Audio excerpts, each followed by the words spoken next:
nothing, put it all on the line. I see it, I want it, I take it, it's mine. Genius. That's what my mama calls me. Who you got, who you root for? You remember with us, yeah, we toe to toe. Big bluff. I'm trying everything. Good luck. Pressure on, still calm. All the blood, sweat, tears hard on me, but the highs and lows making harmony. Hold up, whoa. I take everything.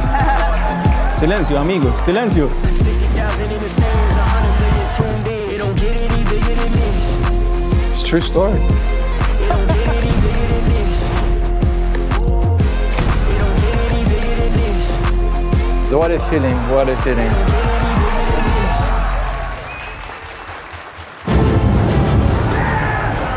Takes the win here in Barcelona. Jason Mercier, he went with his instinct, he made the call. There's the professional level and there's the Ivy League. Sebastian Paoli coming to terms with what he has just achieved. Nicky Corridor stunning! 2 main event titles! Sebastian Mallets has gone from poker fanboy to poker champion. This is why we play the EPT. Hello once again, welcome to Barcelona and the PokerStars European Poker Tour. We have reached day 4 of the 5K main event. 67 players remain from the 1,823 who started. They will play 4 levels today at Casino Barcelona. The survivors will return for day 5. It's James Hartigan alongside Griffin Benja. Hello, my surrogate babies. I'm your daddy now. What a horrific thought.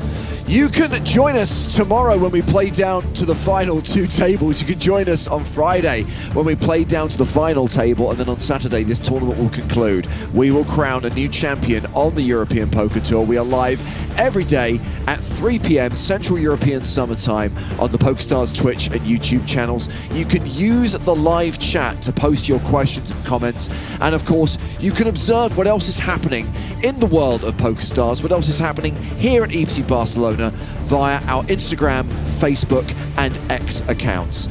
You go on X at your own risk.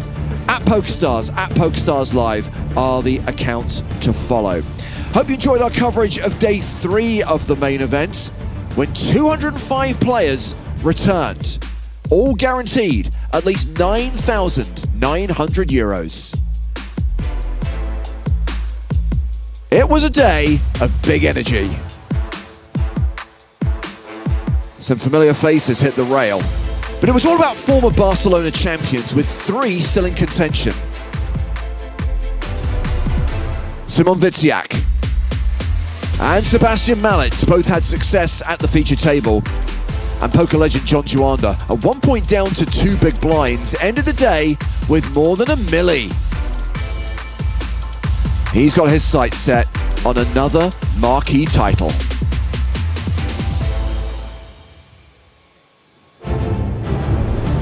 So these are the chip leaders coming into day 4.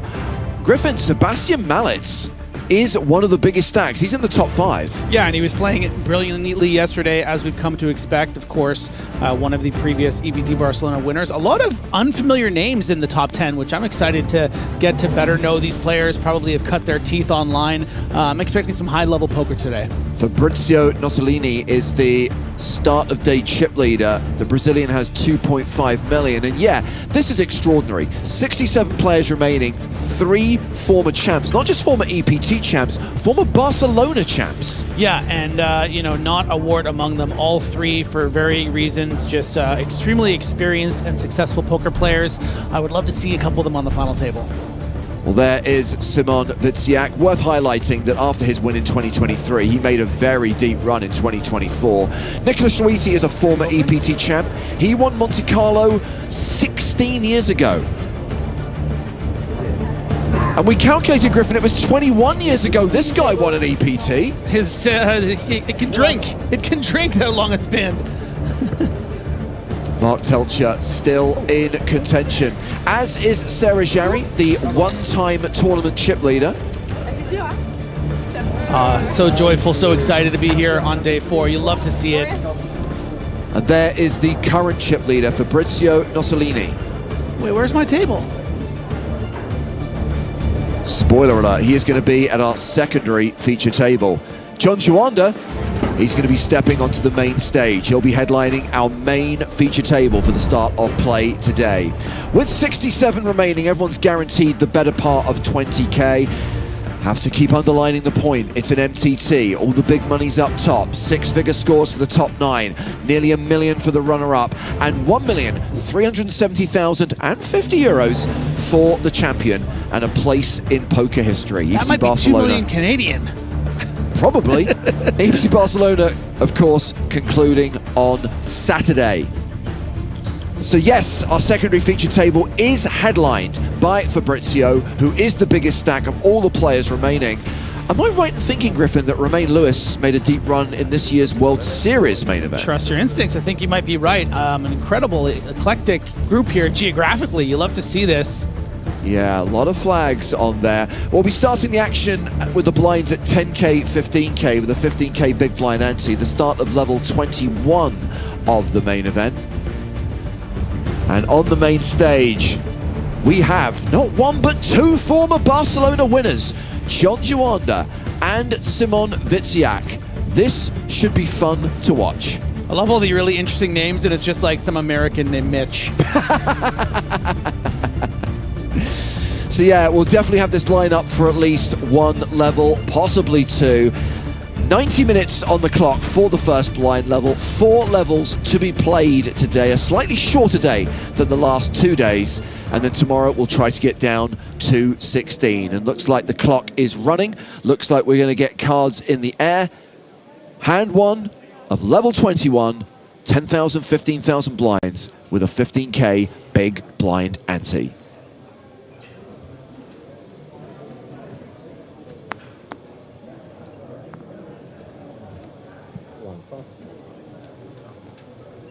Action folded to John Joanda, who folds Queen 6. Gabin Orion folding the 7-3. Mitch Gashowski is out, so Simon Witziak on the button passes. Claudia Bueno completes in the small blind. It is Albert Gran in the big blind, and he is going to check his option. 10-4 off might be a candidate to open fold here, but I don't fault Bueno for limping in this first hand, hoping to get a free flop, and now an opportunity to, you know, with technically the stronger range, potentially start betting, perhaps buy the turn, but wouldn't be working against the mid pair. Well, she has turned a gut shot, has a wheel draw, is going to bet the turn. Of course, Grane is ahead right now with second pair.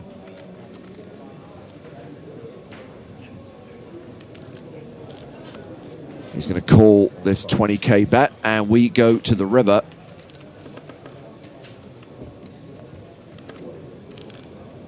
River card is the deuce of diamonds pairing the board. Very difficult card for her to bluff, and she recognized that immediately. Checks. Grane could have a deuce here. Hard to fold out a jack or a 3. Certainly an ace. He's going to value bet his jack, 25.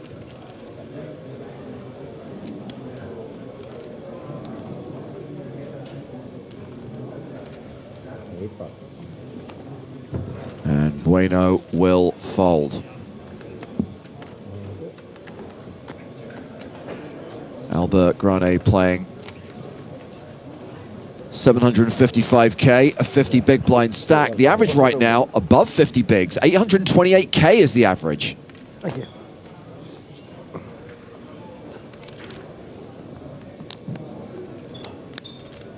Small blind, please, 10. Well, we are going to move over to our secondary feature table, where we have the chip leader Fabrizio Nociolini. But we have gone all in on the flop here from Jose Lopez. Yeah, and only 4, effectively 7 or 8 big blinds. So this called in one spot. Expect to be called in a second, more than likely. So both Kalman Dahani and Grzegorz Kajia have a pair of kings. Both are going to make the call, so there will be action on the side as we go to the turn.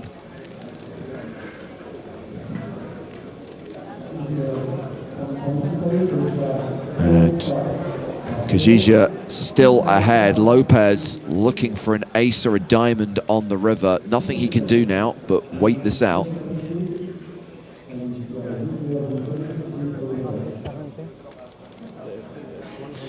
So a little bit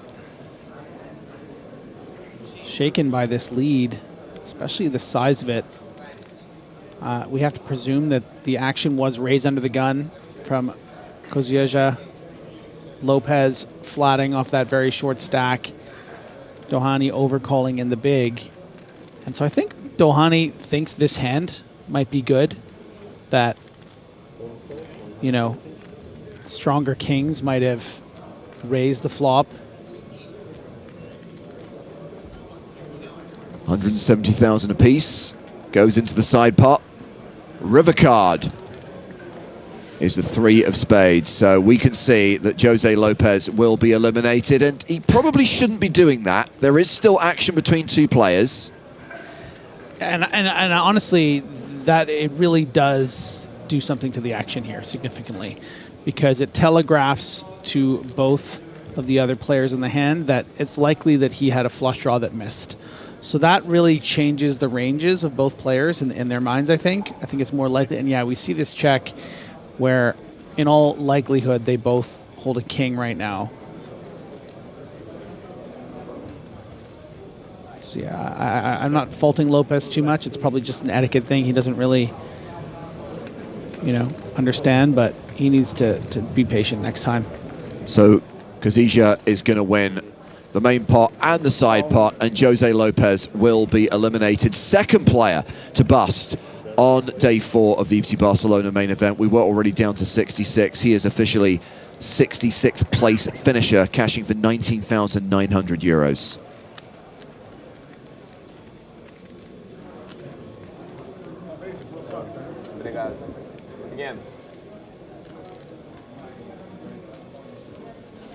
Grzegorz, former tournament chip leader and still a monster stack, 1.9 million, nearly 130 big blinds. Most of this blind level still to play, of course. Action only just underway here on day 4.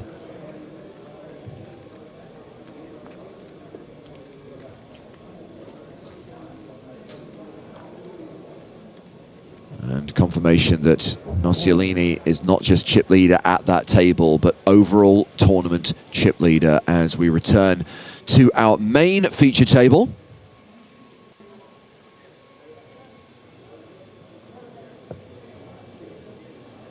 Third hand of the day.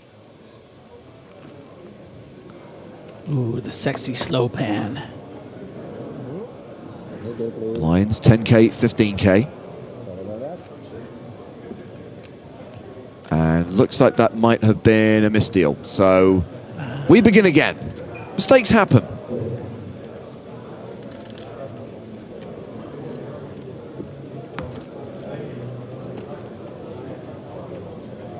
It's actually kind of a treat when there's a mistake like that at the EPT, because the dealers are so good. There's never, ever really a mistake. It's kind of rare, right? It's nice to just, like, you know, throw in a small little error that's just to remind us they're human, you know? Because they are just so good. King Jack here for Mitch Gaszowski. And he has raised. He's made it 30,000.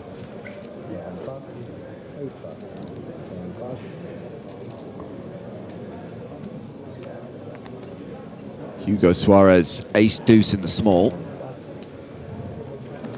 He lets it go. John Juanda has King Jack in the big. 255. 255. Thanks. You need 30? 4. Juanda calls, heads up to the flop.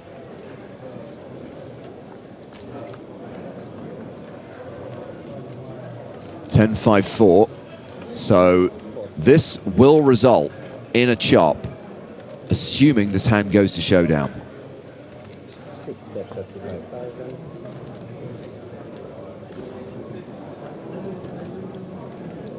Gaszowski continues for 35,000 and a quick fold from Juanda.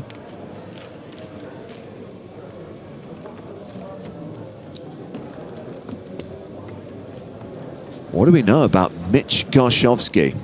3 EPT main event cashes. The most recent one in Paris in February of this year, where he was 10th place finisher. 3.2 million in total live earnings, not too shabby. Not at all.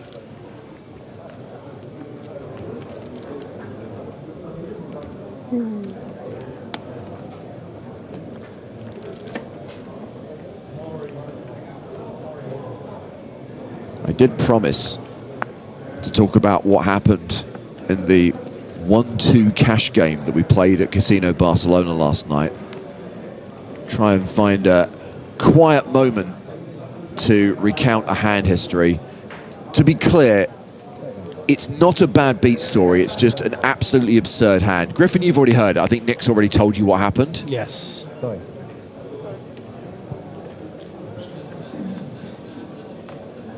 Ace-10 suited for Hugo Suarez.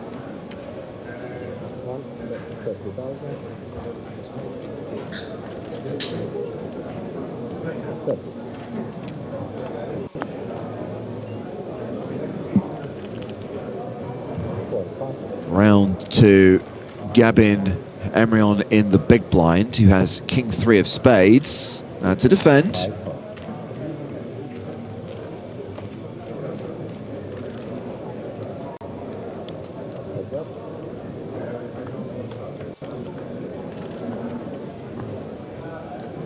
Six, 4, 7 with 2 clubs.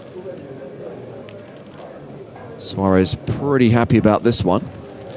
Yeah, huge advantage for Suarez, but some reasons for Henry-On to stick around. The board favors him when it comes to big blind range.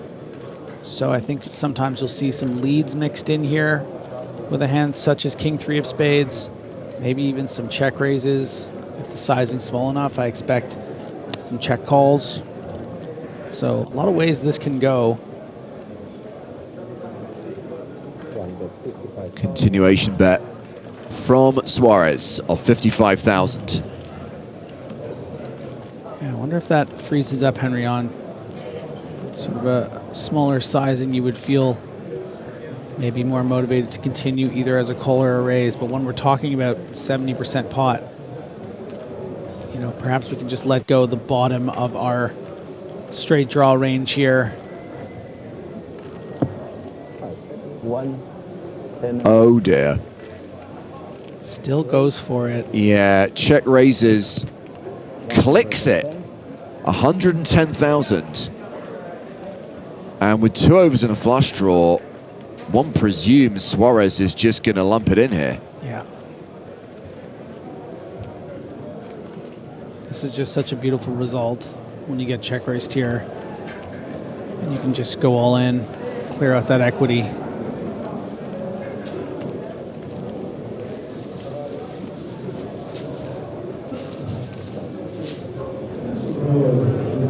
Playing a time bank card, taking his time over this decision. The shot clock gives you 30 seconds per decision, but you can buy more thinking time by playing those time bank cards, and additional cards do get distributed at regular intervals. I'm all in. There's the shove from Suarez. Whoops! Emrion will be forced to fold King-3. Hasn't folded yet. There he is now. Thought he was saying count.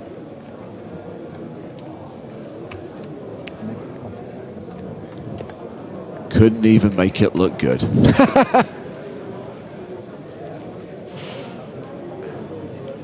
He's down to 14 big blinds. He is officially the shortest stack at our feature table. Yeah, and wearing that regret on his sleeve. Suarez playing 700K, just shy of 50 bigs. Hello. You know what's a sort of interesting phenomenon is the right word, but I always think about the idea of some of these top players who like randomize and stuff. You know, and if he did decide that if he looked at a clock and it would be this and that, 80% of the time he was going to fold and 20% of the time he's going to raise. That's part of what the frustration, right? Because that's something that these players do. Yeah, why couldn't it be one of the times when I just folded? Yeah. So a new player comes to the table. We welcome Senor Luciani and his 22 big blind stack. But we're going over to the secondary feature table.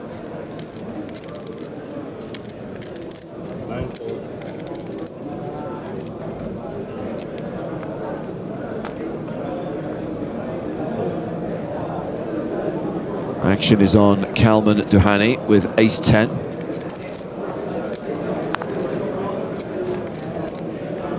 Okay, Griffin, as we watch this hand play out at the secondary feature table, shall I attempt to tell the hand history of the first hand that we played in this cash game last night? Only if a minimum of 3, but preferably 4 people are all in pre-flop. Okay. So looks like Romain Lewis may defend. We'll watch this hand play out. If anything significant happens, I'll interrupt myself and I'll get back to it. 1-2 private game, Casino Barcelona. Myself, my fiancée Michelle, Nick Walsh, a friend of ours called Zach, and Jamie Dwan. Jamie, 1-2 is very low for him. He says he's going to splash around, and sure enough, very first hand at a 5-handed table, very first hand, Jamie raises to 10 euros. Michelle re-raises to 30 euros. Nick Walsh re-raises to 80 euros. I have kings. I jam for 300 euros. Jamie Dwan calls. Michelle calls. Nick calls. The hands, as I said, I have kings. Michelle has queens. Nick has aces. Jamie Dwan has jack deuce offsuit. So he's just splashing around. He's just punting. But how on earth are aces, kings, and queens dealt in the very first hand of a 5-handed game? And then Jack 10-9, all of Michelle's suits. Absolutely. Jack 10-9 of hearts on the flop. So Michelle now has an open-ended straight flush draw. Brick on the turn. And then another jack on the river, giving Jamie Dwan trips. Simple jack, baby. Jack deuce scoops, cracking queens, kings, and aces. 90. Here comes Lewis, finding the check raise. Anyway, thank you for letting me tell that little story. I was stuck 300 euros after one hand.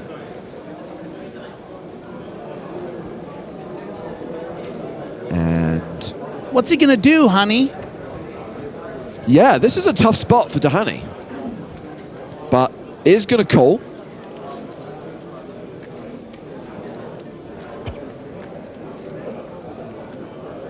Not easy to shake this man.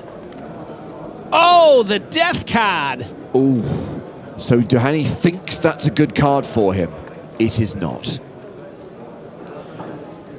It's funny, you know, what this card actually does, because of course I agree with you, James. The hand strength has increased significantly, but if you break down some of the hands you're getting check raised by here that aren't already beating you with an 8, they're hands like Jack 7, like 6-7, you know? So I think that there is a world in which Doheny, you know, is not going to be that thrilled if there's continued aggressive action, but Lewis decides to check, and yeah, really, really nice check back from Doheny. Not hugely insane. What a outrageous run out. Oh no, if the turn wasn't bad enough, the river gives him a better 2-pair.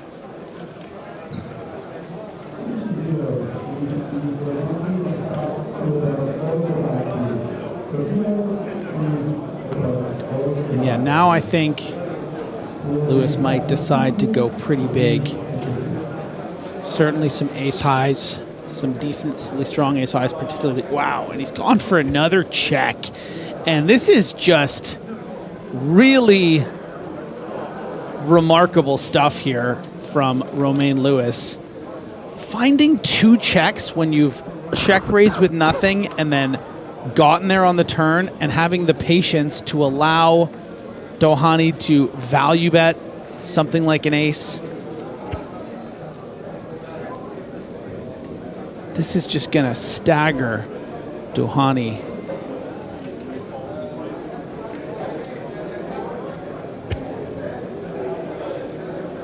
You've somehow called a check raise with just ace high, backdoor top 2 pair, and every value hand that check raises all in here is beating you. I guess ace 9 could be in there once the action goes check, check on the turn as well.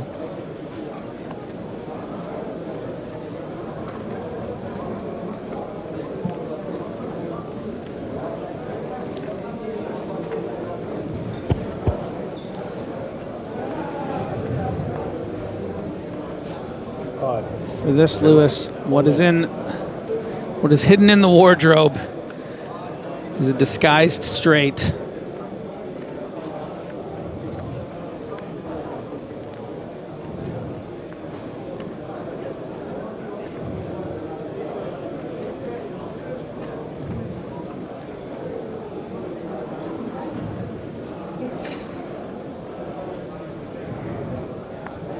You got to hand it to Lewis. Finding this double check. Putting Doheny in the blender. And pressing super high. Kalman Doheny, by the way, qualified for this EPT main event. Won a €109 satellite, which got him into a €530 satellite, which got him a main event package.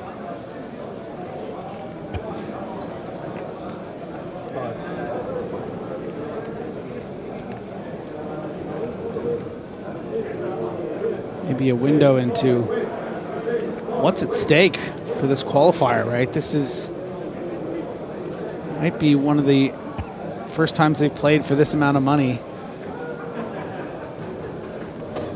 And you're just getting check raised with this line all in on the river by some super reg.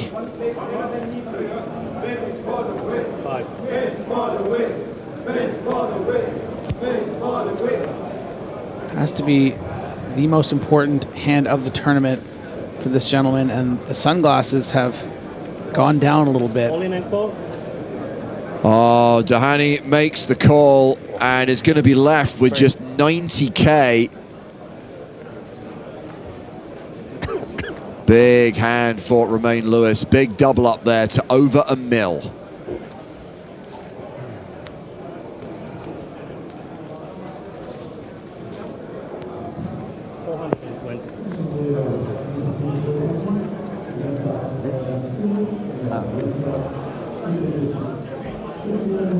Well, 73 big blinds.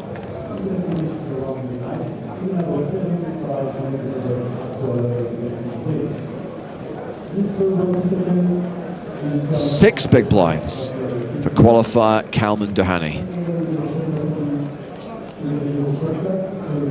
That one is going to sting. We're going to return to the main feature table.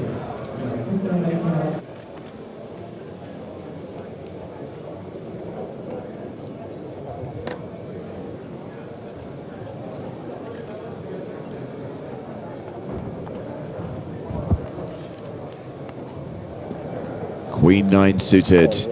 John Juanda opens under the gun.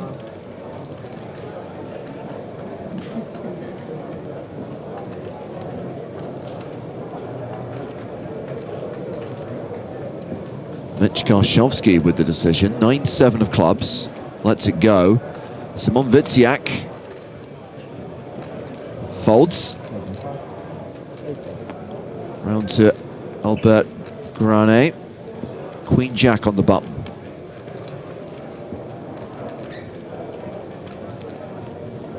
Yes, Jules W3065. Sebastian Mallets is still in.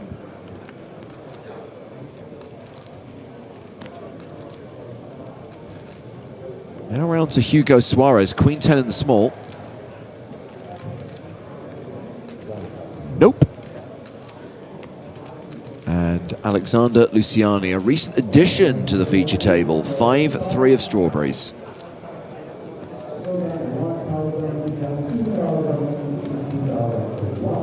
Good enough to peel here.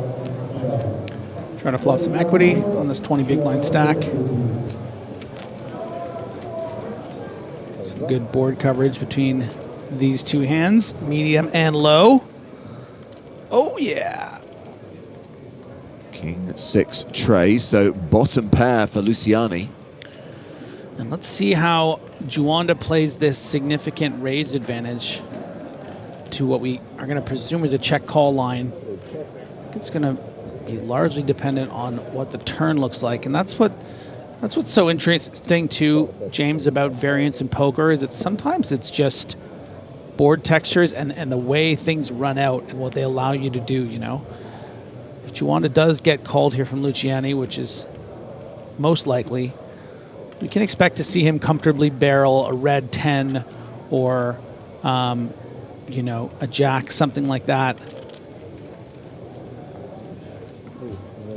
But he takes door number 2, which I think is real nice because it's the kind of hand that is very difficult to keep calling down the streets and to hold, right? Yeah. So in speaking about that principle of board textures and runouts and continued betting, sometimes you just want to kind of see where you're at with the check raise. Obviously, it's a concept that is not used as much, but is a bit approved in those particular situations. Stepping out to the outer tables to check on Sebastian Mallets. There he is, 2016 Barcelona Main Event champion. Other familiar faces in the field include Matas Simbolis,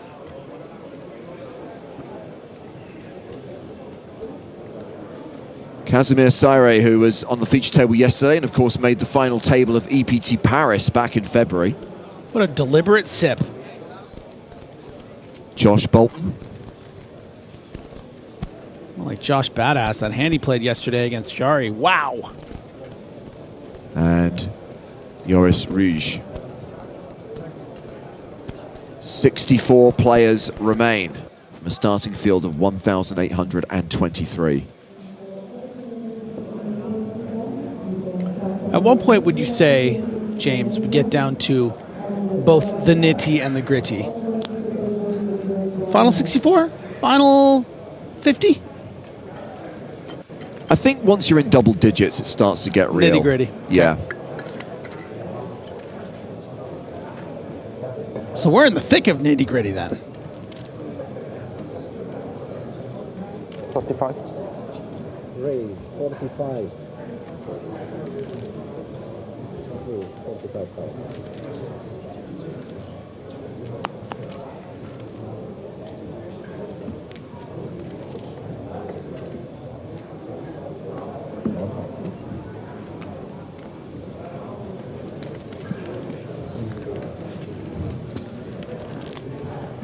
Another win there for Luciani as we go back across to the secondary feature table.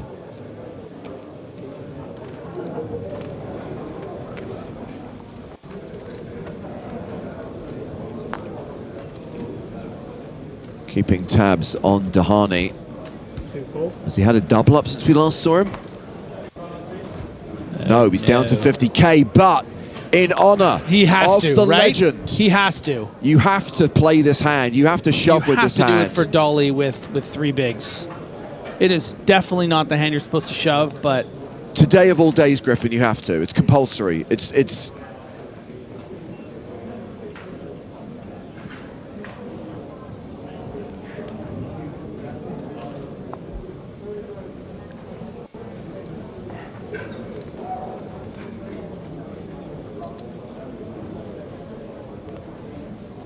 I was actually on air when I found out, and it was because someone on the crew texted me it. It was tough to get through that level. Yeah, for sure. Felix is your phone a friend. He'll tell you to make him... Ow. Why do you have to be all poker correct, playing for 1.4 million? What about the meme? What about paying respect to Dolly? Okay, we've got ace-10 here for Arnaud Ensemble. And he is raising. 35,000 is the bet. Round to Duncan Cameron from Australia, who is in the big blind.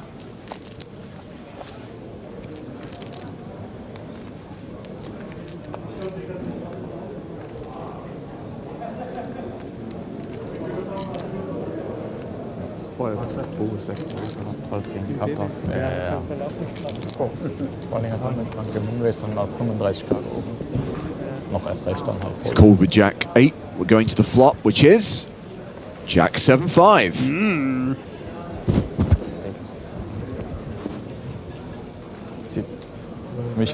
Cameron with the best hand, playing in flow, checks to the aggressor.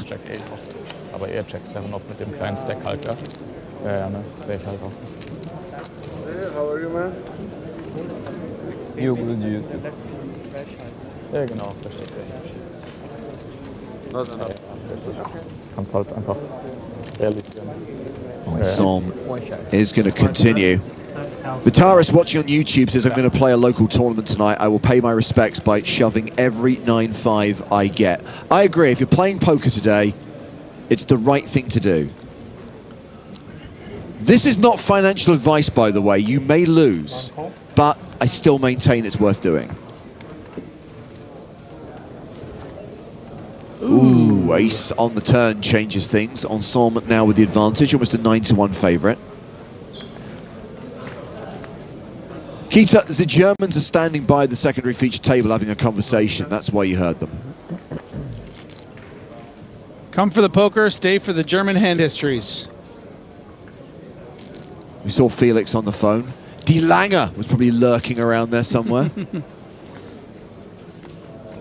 Got to play with him in last night's media event. Lasted a whole 5 hands. I feel like the fact that he's German and had that crazy rail makes him even more of an anomaly. Can you imagine? There's not a lot of German rails that are like that.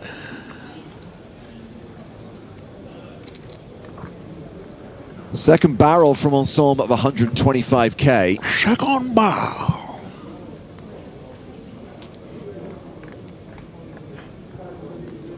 Oh, this kind of has big fold energy. Yeah, gets away from it. Calling Jam. when you're ahead, folding when you're behind. Can't ask for more than that.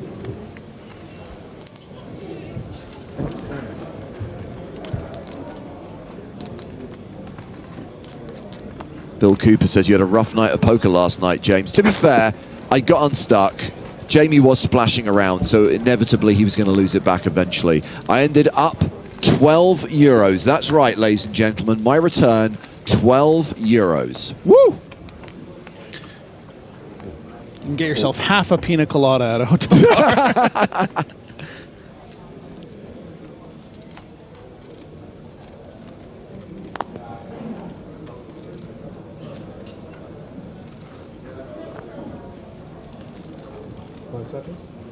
In fairness, they are worth it. They come in gold. These gold pineapple cups here, they're so nice. Well, 9-5, not good enough. 10-6 is good enough. It is suited, and he knows that he's going to be pretty much forced all in on the next hand. The slept in hand. The late for work hand. Nothing?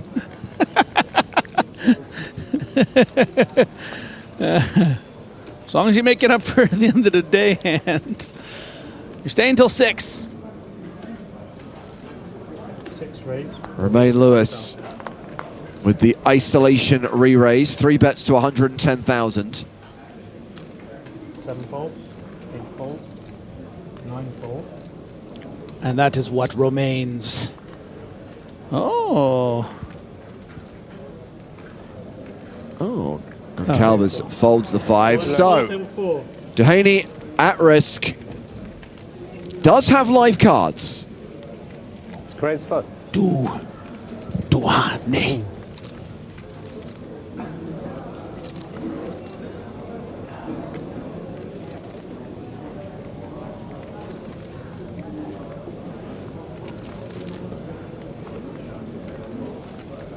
How are we feeling about the 10-6, Griffin? I think you should rub the patch for good luck. That'll work. Rub it. Rub that patch.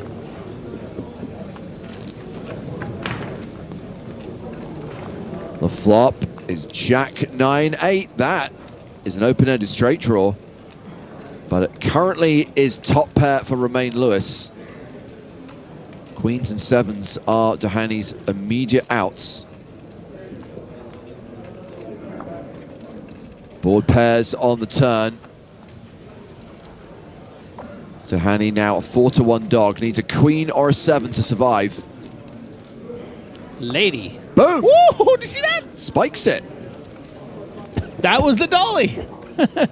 And that will see Dehaney double up. The queen arrives. Now playing 140K. Now has a little bit to play through the blinds with. I'll let you sleep in, honey. 10-6. 9 big blinds. Celebrate good times. Come on. Yeah, there's De Lange. You see his head's cut out of frame. That's how you know it's De Lange.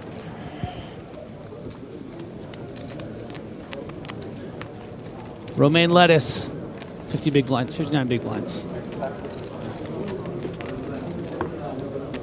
The beginning of a beautiful story. Yes. Notice that Kazija has moved ahead of Nossolini on the leaderboard, Whoa. so he is the current tournament chip leader with 60 players remaining. 64, sorry, as we check on the stacks of these 8 players. Take us back to the 2 Comma Club. All those $1 million stacks. Look at these That would be smart of you. broke people. But then again, the shorter the stacks, the more all-ins. And we love exciting all-ins on the EPT. And of course, the biggest reason we're on this table, Viciak and Juanda, both EPT Barcelona winners. And here with just 63 players left. High, low, yo, says James, does working for PokerStars prevent you from playing these events? Well, I don't work for PokerStars per se, so there's no legal thing stopping me from playing. What stops me from playing is, number one, I wouldn't spend 5,000 euros on a poker tournament, and number two, you're not wrong, I work at the events, and working on the live stream obviously prevents me from being able to play tournaments here. So I've always supported that. I thought James should be allowed to play the main events because you'd never get past day 2 anyway. You're a funny guy. Can you count?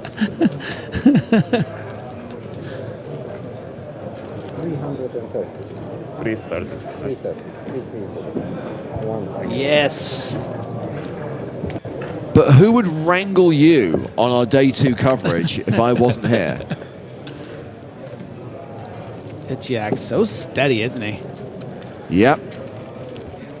Okay, it was a 36th place finish in 2024 off the back of his win in 2023. I consider that to be a deep run. 5 EPT main event cashes, live winnings of 1.5 million, most of that coming from his victory here in Barcelona in 2023. Yeah, I talked about this a little bit yesterday when we were covering Simone. Just someone that is really hard to kill. A tough out, as they say in baseball terminology. Just really knows how to stick around. Doesn't really put his money in bad. Bobs and weaves. We're doing boxing metaphors, baseball metaphors.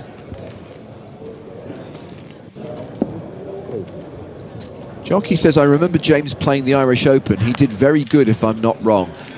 By very good, he busted 2 bullets on day 1 and busted his 3rd bullet at the start of day 2.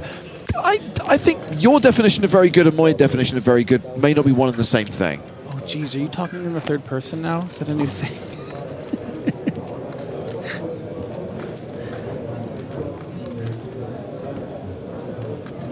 Maybe you just played really well on the feature table. I presume you were on a feature table. I was on the feature table for the start of day 1. You were commentating. I think I did okay. I quitted myself reasonably well, but... Yeah.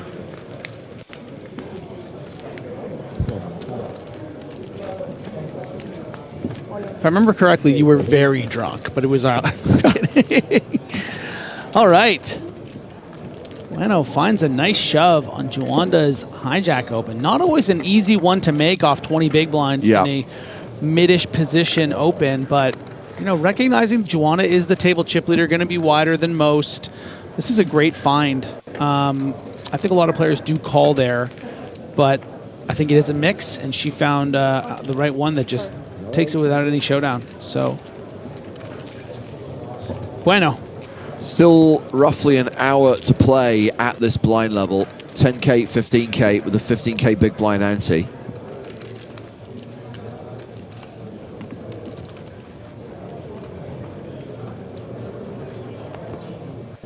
Juanda, table chip leader with 850K. No one at this table, by the way, has an above average stack. The average is 882K.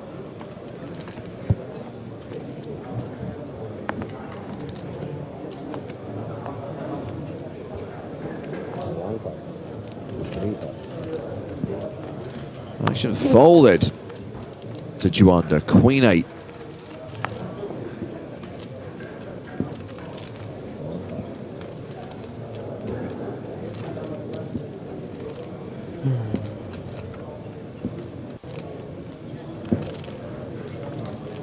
will be hitting the muck for Henry on.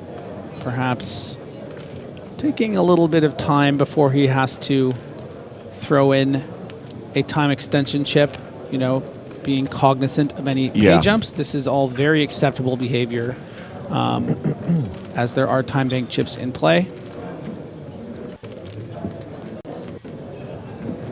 Garshovsky, I think maybe some of the same principle there with an even shorter stack. Well, Hushi, watching on Twitch, is clearly a bloke who has been doing bloke-type things on the internet, observing that Claudia Bueno sadly has no Insta, because obviously what Hushi wanted was to see more poker content on Instagram.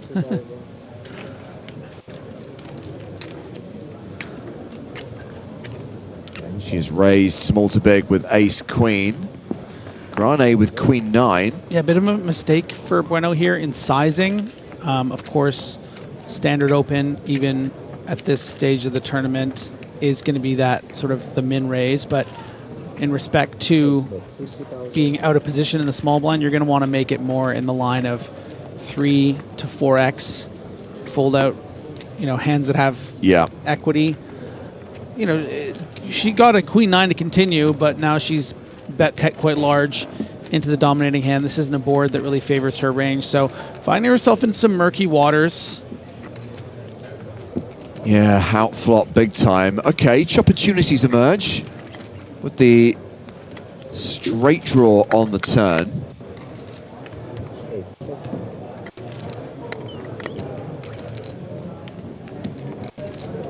Stiggy, calm down.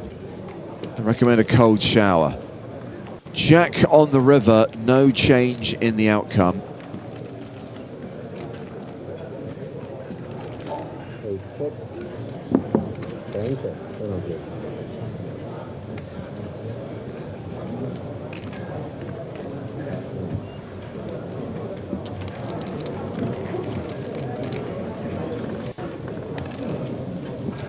Grane wins the pot.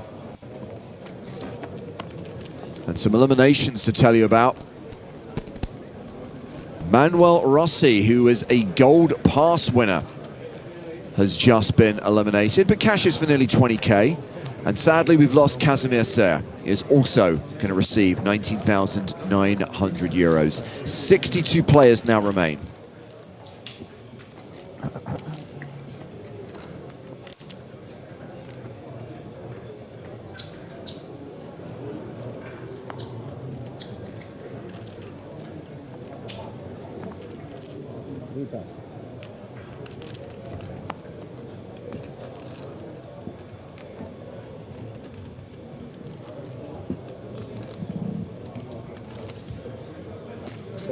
John Juanda, pocket tens.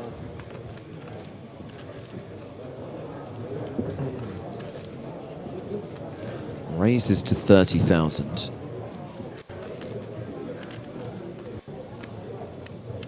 Interesting question from Harrius77. James, have you met the dealer from Casino Royale? Would you take a selfie if you did? I have met him. He worked at the Spielbank Berlin, where we used to hold the EPT a few years back. I did not take a selfie with him. In fact, I didn't even say hello. So Bueno's aggression here is going to cost her tournament life about 82% of the time. You know, I spoke about how I really like that ace-6 suited shove in late position. This one, however, Juanda opening in early position is going to likely get her into some trouble.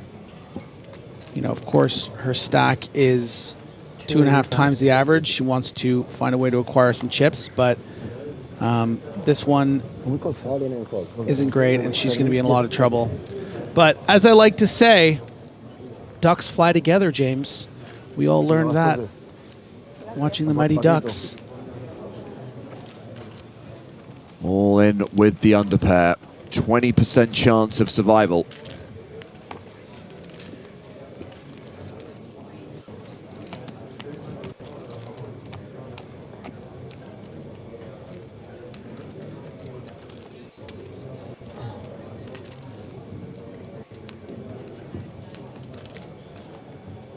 The flop. is Sans Deuce, 7-7-6.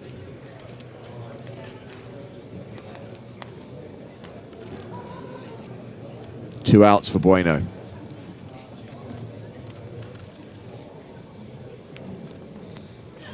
Nine on the turn, still two outs.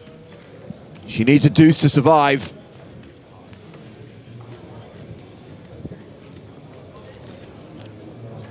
The river is no bueno. And she is eliminated in 62nd place. Nice little 20,000 euro score. Not bad for a couple days' work. And a decent pickup for John Joanda, back up over the million mark. Playing close to 80 big blinds now. Yes, of course. I cannot take it. Thank you. No. John Joanda going for his second EPT Barcelona title. Let's rewind the clock to 2015 when he won his first.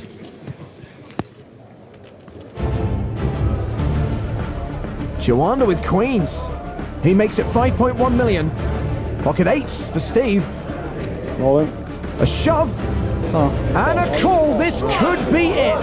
John Joanda takes it down unless there's an 8 on the river. It's a 9. Joanda is the champion. John Joanda collects more than $1 million. He's the EPT 12 Barcelona champ.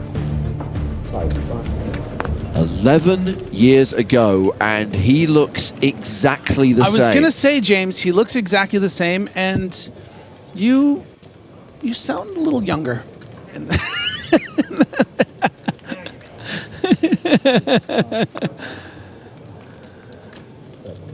Is that why you chose to sit so far away from me today? Like, there's literally like nagging you all 2 day. meters between us right now. And my arms are you long, but I can't- can't quite you reach can't you. reach. My fist can't I'm a quite quick come into learner. I'm a contact quick with your learner. chin. Whacked me over the head too many times. No, you always go up a pitch when you're doing final tables, so that's what it is.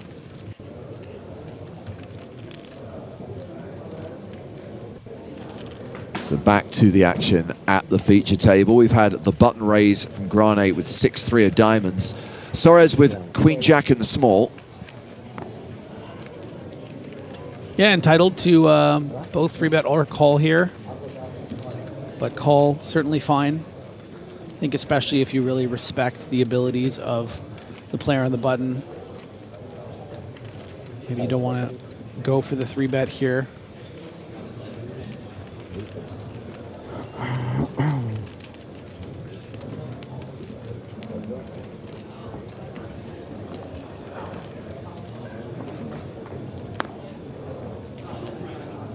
Queen Jack Trey. Top 2 versus bottom pair.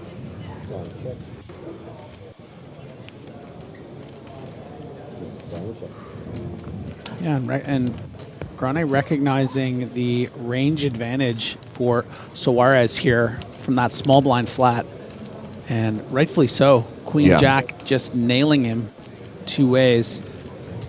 And we're going to get a second check. Makes sense to me. 4 on the river. Sandro says, I can't believe it's been 10 years since Joanda won EPT Barcelona. 11 actually, but what's 12 months between friends? I remember watching it from start to finish. Feels so old. Wait till you see Mark Telcher in the field. He won his EPT 21 years ago, and I remember watching that final table on TV.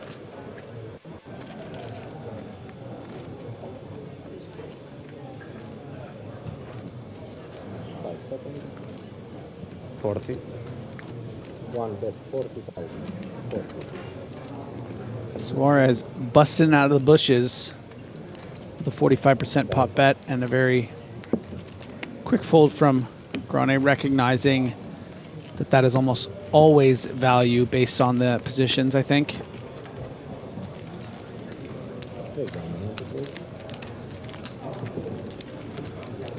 It's just asked by producer Chris if Mighty Ducks is a top 5 film for me. Definitely not. No.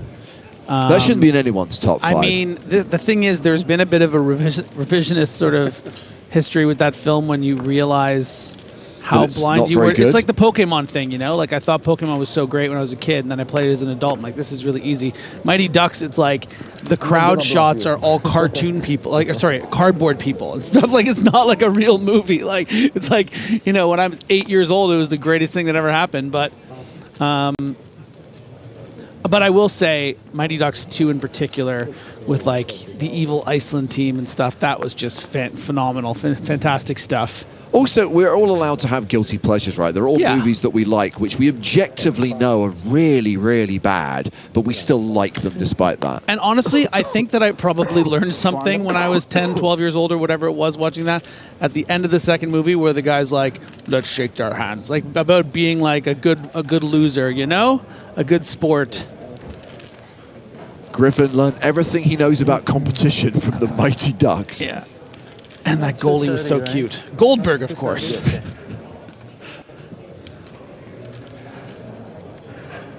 Juanda. An opportunity here, actually, if he wants, to shove and fold out the exact kind of hands that that Mitch actually has in a Queen Jack. Does go for the lower variance line, not wanting to cooler himself, and gets the favorable 8 deuce 5.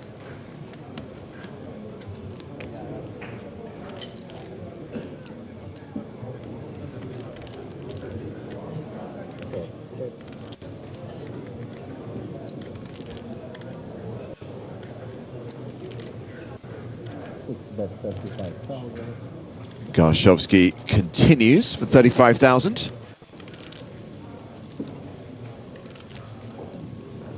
Yeah, we got to be good for at least one here. Our hand is actually quite under-repped. Don't like the way he's looking at his cards, but he knows better. Yeah. He's gathered the chips.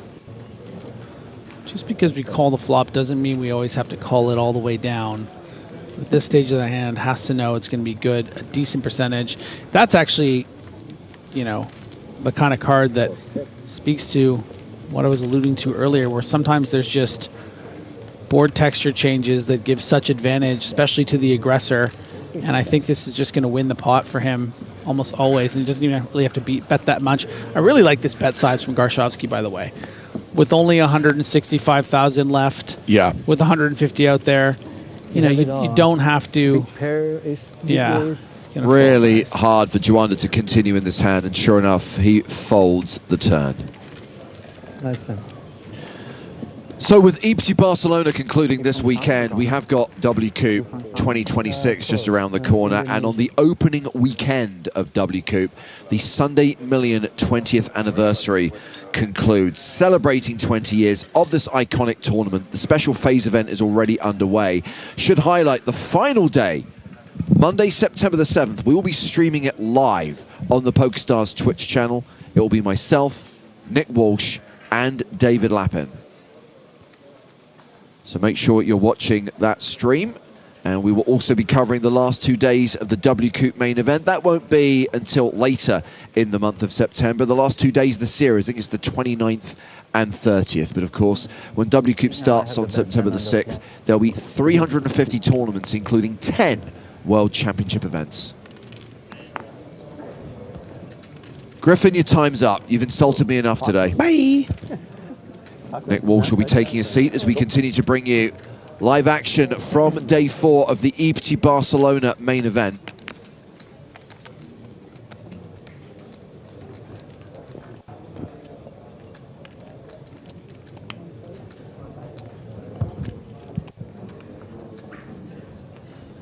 Action here has been folded to Alexander Luciani on the button, opening 9-6.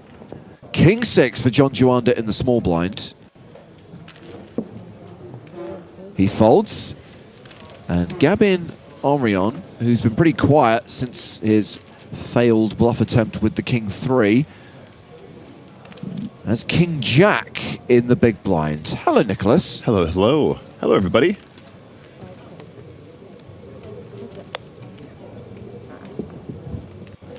Omrion defends and flops an open-ended straight draw. Nice. Plus King High is still the best hand.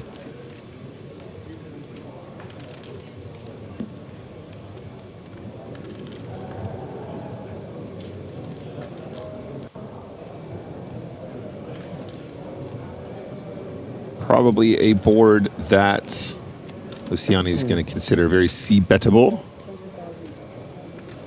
Monreon's not going to be going anywhere, though. Yeah, 20,000 is the continuation bet.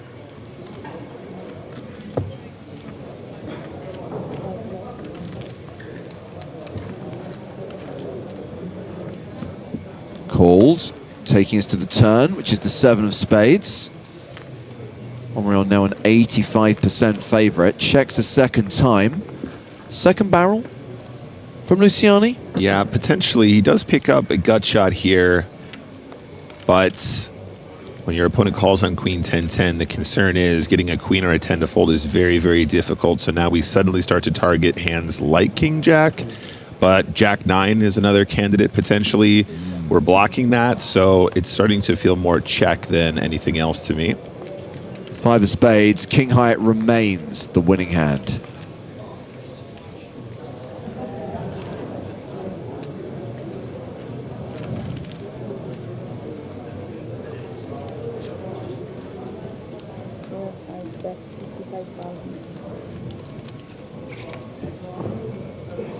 Interesting river lead from Omrion.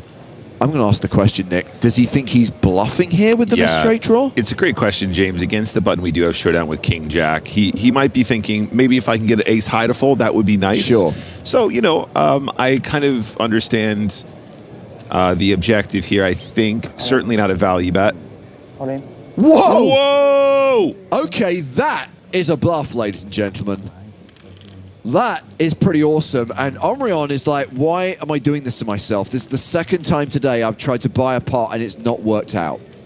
Well, I can tell you it's not the first time he's tried to buy a pot this week, James. Omrion, very, very aggressive character. We saw some wild stuff on the secondary feature table yesterday. Luciani. Woo! That is spicy. The operative syllable being loose. So Omrion now down to 12 big blinds. Flush? Almost. Almost? What is almost a flush? Better than Flush draw. Better than Luciani hovering around the 35 big blind mark now. that one, almost. Yeah. I would love to speak to him about What do you that put him bluff, on? James. What was it about that river action that he sensed weakness in? Perhaps the size? I don't know. Now, Nick, you know me. I rarely, if ever, bluff, and that reputation worked to my advantage last night when I did manage to get a bluff through against David Lappin. I've already regaled the audience with the tale of the aces, kings, queens, jack, deuce hand. Oh, my goodness. Oh, my goodness, guys. Honestly, we had to turn the deck over in the dealer's hand to just check it had actually been shuffled. Nick demanded to inspect the deck to check it had been shuffled before that hand. It was insanity. I mean, okay, queens, kings, ace is pretty wild, right? But for the flop to be the street flash potential for Michelle is kind of wild. Grane opening with the sailboats. Suarez 3-betting with ace-7 of clubs. That was a lot of fun, though, James. Thank you for a good game. It was very enjoyable. It was really fun, and merci to Cedric for talking to Casino Barcelona and getting that game done. Did you tell them about the individual giant platter of assorted desserts we all got each? No, I didn't. I don't understand why, but at some point, every single individual at the table got a platter of individual sort of petit fours. Is that that's the correct. And is it petit four or petit fours? Anyway, potato, whatever. They were delicious, but they weren't just like cookie cutter. They were like still warm. Some of them had been baked moments ago.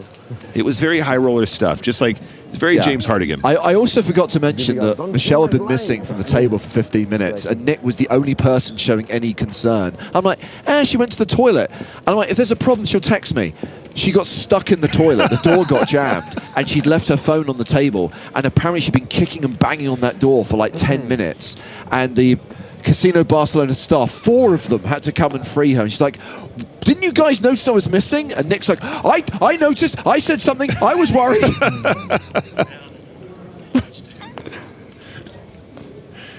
Engagement is off, James. Oh, that's so funny. What a night. One day we'll tell you the bin story. That was that was the real cracker. I will never forget that to the day I die. We'll save that for a special moment, chat. You guys got more in store from that fun cash game.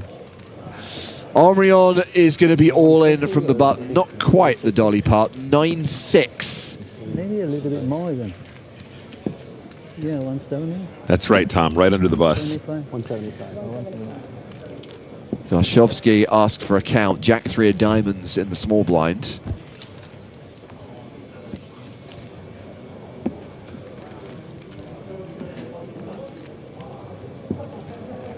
This is pretty wild, James.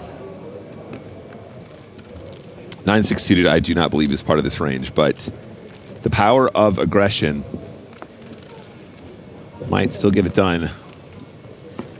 I'm not sure if we were, I believe it was me and David who wrapped up the show last night, James, but Onryon put in a 3-bet squeeze jam for 30 big blinds with, I believe, 10-4 offsuit.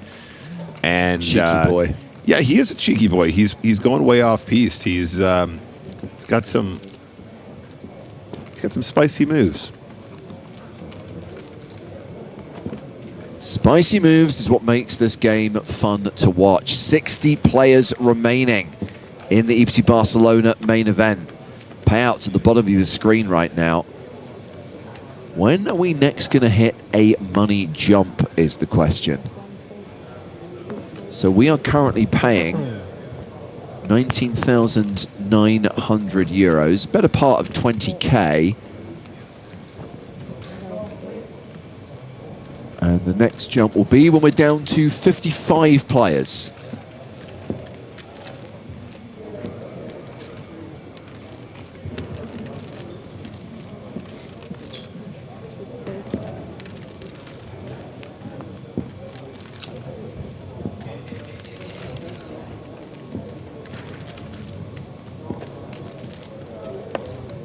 Vidziak completing in the small blind with Jack 9.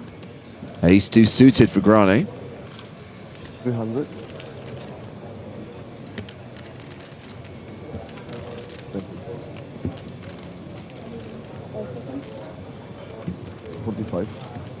And Grane is raising to 45,000. And James, you'd imagine Vidziak has not limbed to give up a hand as strong as Jack 9 offsuit, so I think he's going to call. It is worth noting, however, Vidziak, around that 25 big blind mark, these are going to be very important technical spots, especially with ICM applied with pay jumps looming.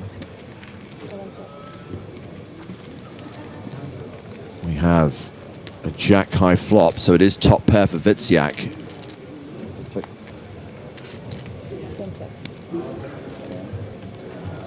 Check, check. 2 pair now for Simon.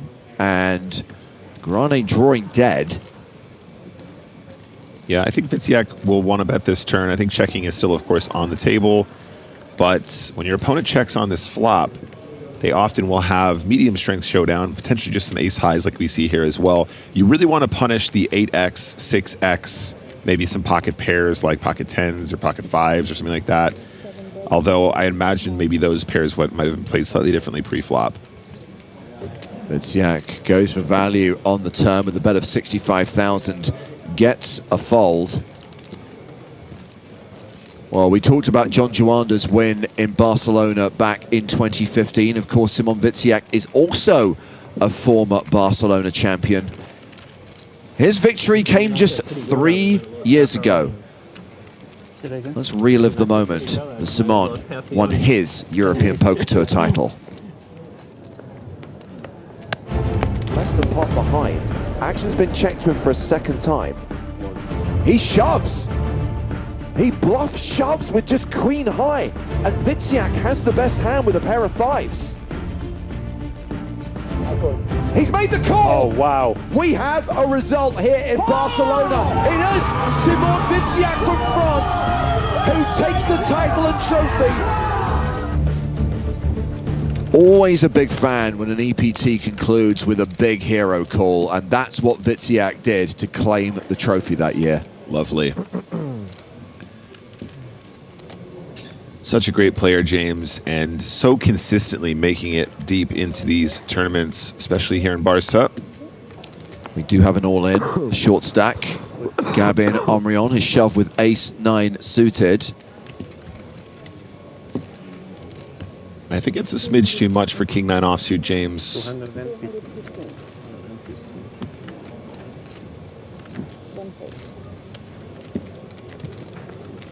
Yeah. One final thing about that cash game last night. None of us could get past the fact that they have 10 euro chips in this casino. Yeah. Now, most of us who play cash are used to like 1s, 5s, 25s, 100s. Correct. You don't have 10s. So inevitably, we were treating the 10s like 5s. Hence Nick's classic, oh, I meant to raise to 80 and I've actually raised to 160. That's correct, yeah. Even better was I took about 8 minutes to work it out.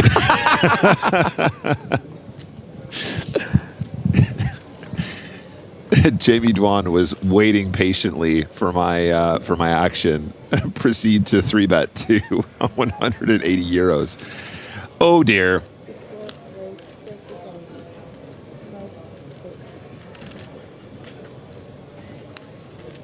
Back to the action with Juanda opening under the gun. Queen Jack of clubs. Garshevsky King 4 folds. Simon Witsiak has ace 10. Hoodie deployed.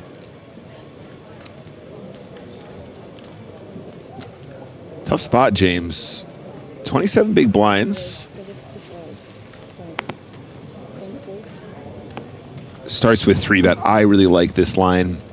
I think flatting with a hand like ace-10 offsuit in the cutoff leaves a little bit too much to chance. I think the 3-bet allows you to really take control of the pot right here, right now, potentially take it down pre-flop. Start kind of claiming your stake to the pot right from the start. Now, Juanda has a nice hand to call 3-bets with. However, under the gun versus cutoff, this does mean that Witsiak will be 3-betting on the stronger side. I'd say it probably technically Queen Jack is supposed to be calling here, but with ICM in play,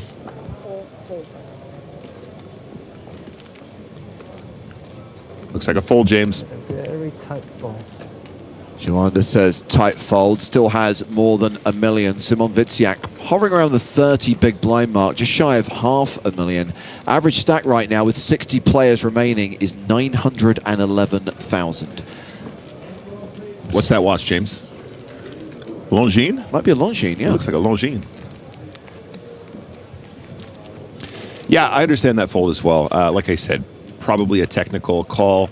Again, if you're going to look up those spots, though, guys, if you're going to look at those ranges, don't forget, anytime the action has been changed by a human being and you're not first to act, there will be complications, right? The defend is predicated on the fact that your opponent should be 3-betting at the exact correct frequency with all of the correct range, and if it gets any tighter, the output will be adjusted, right?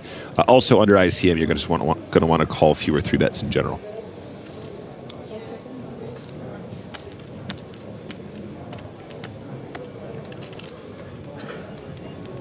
We only have one of Omrion's cards. 7 of hearts. He knows he's going to have to post the big blind and the ante on the next hand.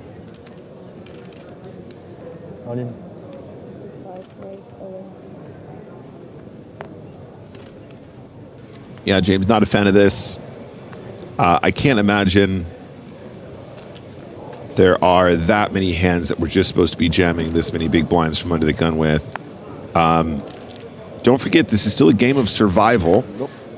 Imagine Omrion has 7s here. That seems likely, right, James? If he min-raises here and 3 people go all in behind him, you know, he can see, he has the visibility to get away from a possible catastrophe. Now, having said that, if he does have 7s here, the shove is still going to make chips, but does it make pay jumps as much as we'd like? So probably not a mistake if it's a hand like pocket 7s, but I'd say probably you can afford to just play this as a raise, not all in, and see how things go with so many players to act behind.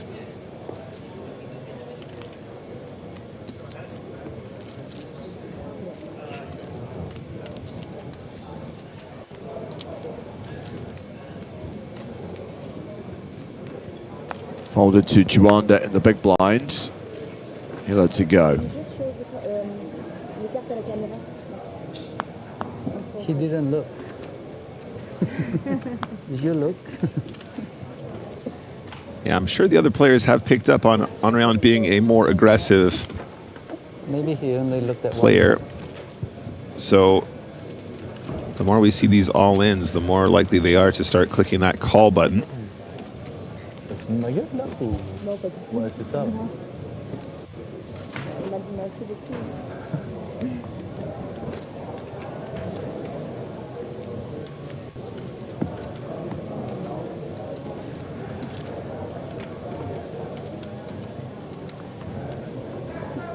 About 20 minutes left on the clock before the blinds increase.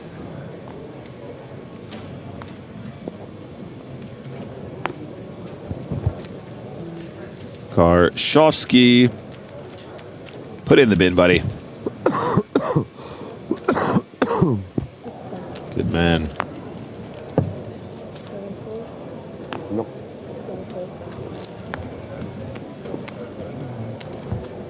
Pocket threes for Hugo Suarez. So Suarez here, about 38 big blinds. I think he can definitely afford to play with some of these smaller pocket pairs. We need to be aware of how the table is stacked, though, James. If you are one of the big stacks, but there's lots of very short stacks, it kind of goes down in value because those players will just send in the cards that will have tons of equity against you when they feel it's appropriate. But pocket pairs obviously go up in value the deeper stacked we are, because when we hit sets, we can extract additional value. 3-bet from Luciani to 90k. Juanda 10-9 in the small, folds. And Henrion has folded the big blind. Action back on Suarez. Card exposed, card exposed. What was it? Looks like a diamond. Oh, it was the 3 of diamonds. Uh-oh. The smile That's on his face. why Suarez is laughing. He laughed and now he's trying to smooth it over. That's really funny. Yeah, diamonds or something? You will see later.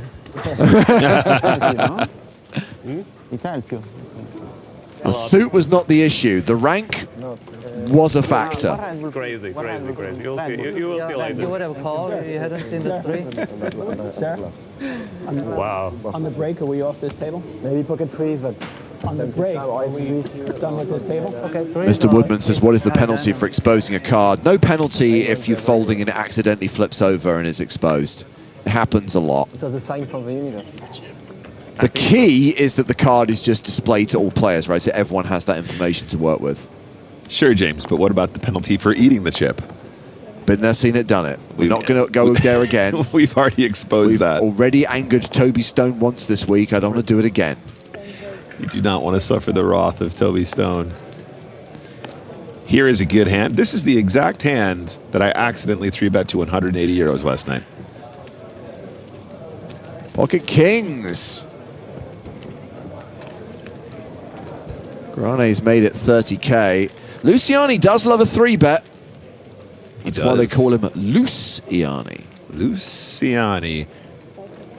I think he folds this one, James. Yeah. Johnny. Ace deuce on the button.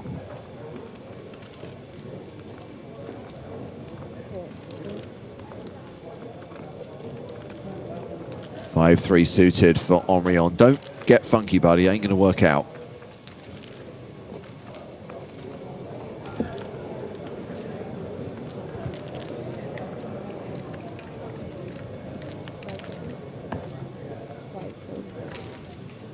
Yeah, he's let it go.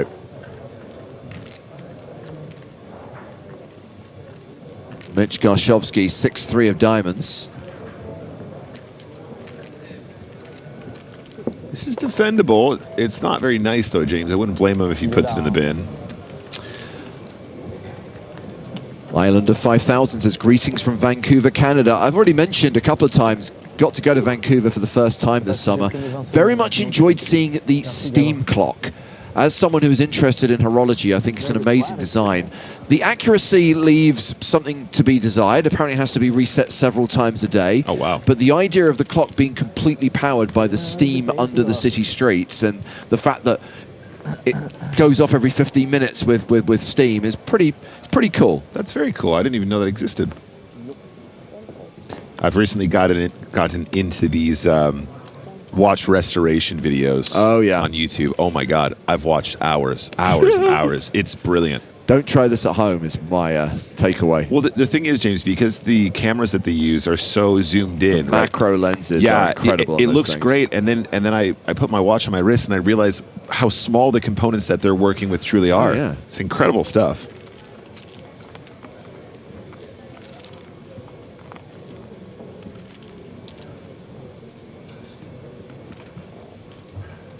Six-five suited for Omrion.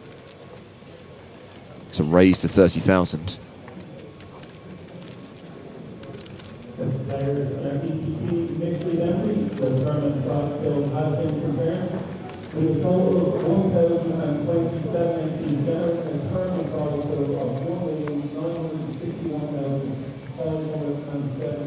Olszewski's folded the small blind. Simon Witziak with King 5 in the big. And again, I know we've done this already a couple of times this week, but let's congratulate Simon for his recent wedding to Hannah. She was on his rail when he won in 2023.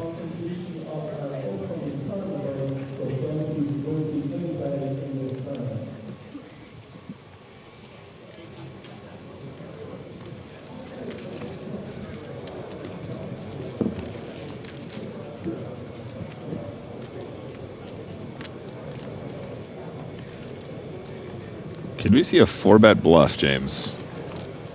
If anyone's capable of doing it, it's this guy. Yeah. I'm not surprised to see a fold. I think that probably is what we have to do most of the time, but you know, this guy does have some gears. Nice move, by the way, from Witziak. Oh, I just heard one of the floor staff come to the feature table and tell these guys that they're going to be moving out into the field when they go on break in 15 minutes time. That means, Nicholas, we are going to get a new feature table for the second level of the day. Very exciting. Any heavy hitters? You won't have long to wait before I tell you who's coming to the main stage. Perfect.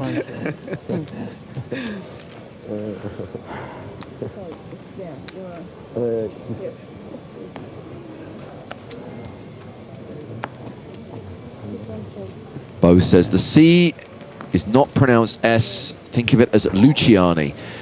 I appreciate that, and I should be getting it correct. Accuracy is important, but the pun Luciani, because of his wide opens and 3-betting range. I feel bad for Lutz to lose that, but okay. Never let the truth get in the way of a good story.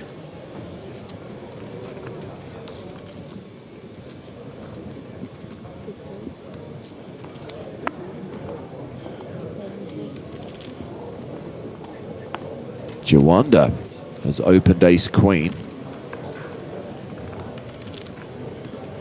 You know the rules, Granate. Today of all days, you have to play this hand. Show your respects by shoving 9 to 5. Respect. That'll go hand. Instead, he shows his respect to John Jawanda. Fair. Well, we're going to the outer tables. Sebastian Mallets, another former Barcelona champion, in action against Rafa Brum. This hand has gone to the river. Mallets bet 40,000 and Brum has raised to 240,000. The board is the 10 of diamonds, 8 of spades, 9 of spades, 2 of spades, 3 of hearts. Mallets declares all in. It's presented with the red triangle of death.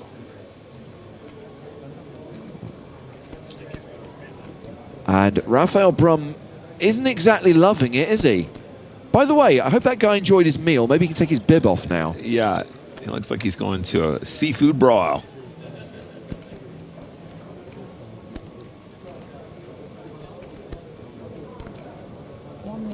Okay, well, Brum gets the count.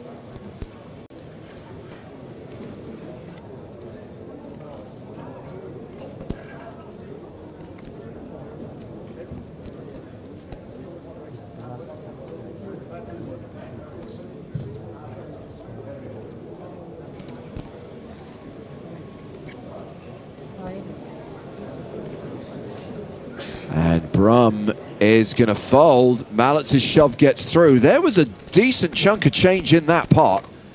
Sebastian Malletz is now going to be playing 2 million chips, and I can tell you, Nick, that is going to be our new feature table for the second session of the day. Sebastian Malletz, Nicholas Schweite, 2 former EPT champions, headlining that new feature table.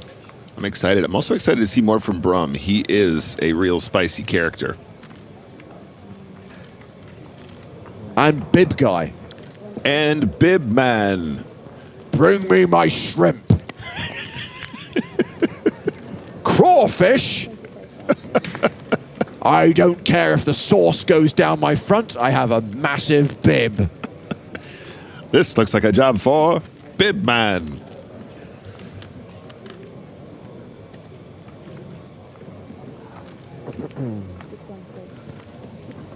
Juanda betting 25K on this flop. Soares calls with the best hand right now. Pre-flop, this was a raise from Juanda. Defended by Soares in the big blind. Sorry, Jim. Do we see a second barrel here from the ace-10? Nope.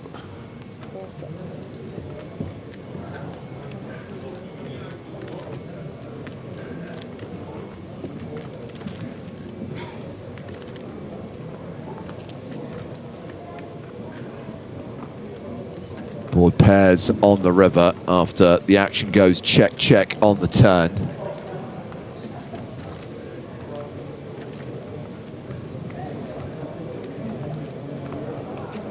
And the lead from Soares with the best hand. What's the size here, James?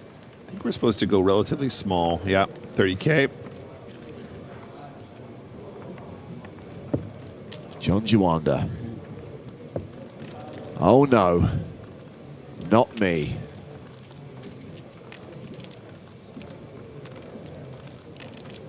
This is kind of cute though, James. Having this size with pocket sevens also means that we're now allowed to have a bluff like this for the same size. Because it really feels like a milky size, right? It feels like you're trying to get some looser calls from hands, just like ace 10, maybe ace jack. So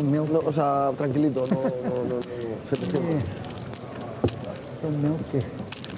There you go. Juanda agrees, milky size. Also, where did he get this hat from, James? The man who sold the world. That's why I just quoted the song. So baller.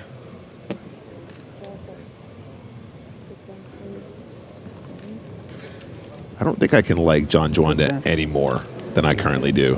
Juanda heroes with an ace. Pays off that value bet from Soares.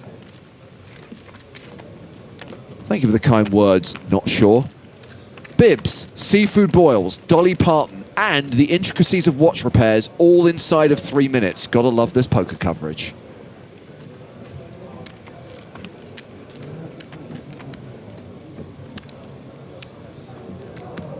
Dynamite pointing out that seeing Bibman was a crazy time to join the stream. It's never a dull moment on the EPT. Can you blame him for enjoying a meal? A succulent seafood meal. I'm not a big fan of eating at the poker table, and if there's one genre of cuisine which should not be allowed at the poker table, it's seafood. Yeah. I'm with you on that, James. I did actually have the floor called on me for eating fish at a poker table once. I was playing a daily deep stack during the World Series, and Michelle and her friend went to Guy Fieri's Flavor Town. By the way, if you've never been, good for you. Don't go. The food's disgusting. They had some fish and chips. Yeah. But very Guy Fieri fish and chips. Sure. So there's too much stuff going on. There was some left over, so they brought it to me at the table, and I'm eating this kind of like overpowering fish and chips, and this guy found the smell so nauseous that he called the floor and said that I should not be allowed to eat at the table. Did he speak to you first, or did he just call the floor? Snap called the floor. That's not cool. You don't need to go nuclear when you can just have a conversation about it. I have had the floor called on me so many times for doing such ridiculously non-controversial things. By the way, James, Guy Fieri's was one of my top picks for Best Bloody Mary in Las Vegas when I did my tour. Ended up getting an 8 out of 10 on the Nick Walsh Bloody Mary count.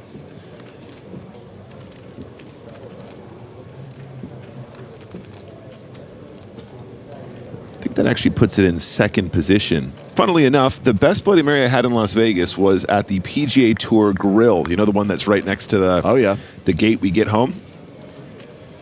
Surprising. This is an all-in from Soares in the small blind.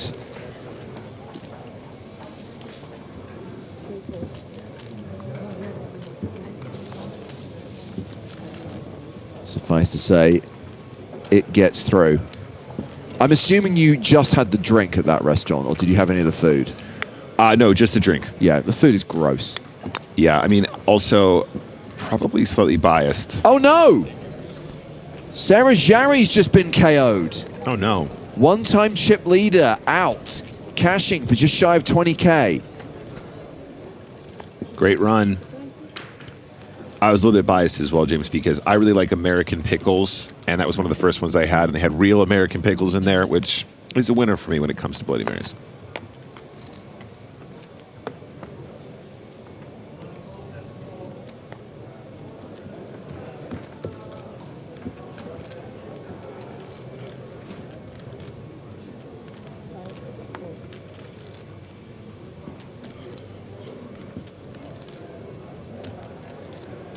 Karshovsky with the snowmans.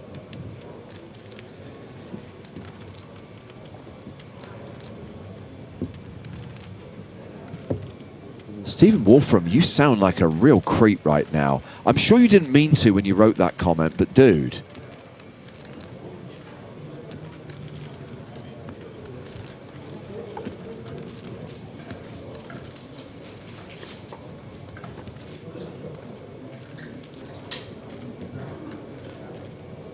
Yeah, MTT's a stupid creator. I don't disagree with you. Being down to the last 60 of 1,823 players, and you only get 4 times your buy-in back, is kind of crazy. They are very, very top-heavy. The irony is, the EPT isn't as bad as some other tourneys. Yeah. Is it stupid? Yes. Do we talk about it? No. Let's just talk about first place. Make it 30, see the flop. Beautiful hand. 30. There weren't many flops that would have been good for you, John. What a shame. What a shame, yeah. Straight flush. Straight flush coming.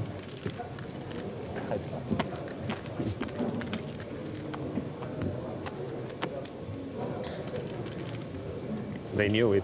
So quick, quick poll. He protected his hand. Nice job. Which version of The Man Who Sold the World do people prefer? David Bowie's original or the Nirvana cover version? Nirvana. First time I believe you. Now I don't believe It's a you. good cover, and that's a great album. The Unplugged in New York, Very good. Great album. I've definitely watched the live recording of that many times on YouTube as well. Oh, sorry. The tip, definitely. With the tip. Gotcha. Thank you. Yeah, there you go. Not in the middle. Are you? Yeah, we've got more people who prefer the Nirvana version to the original. No, not this one. My heart's still beating from that under the gun glove. And I'm a huge Bowie fan, but arguably the Nirvana version does have the edge.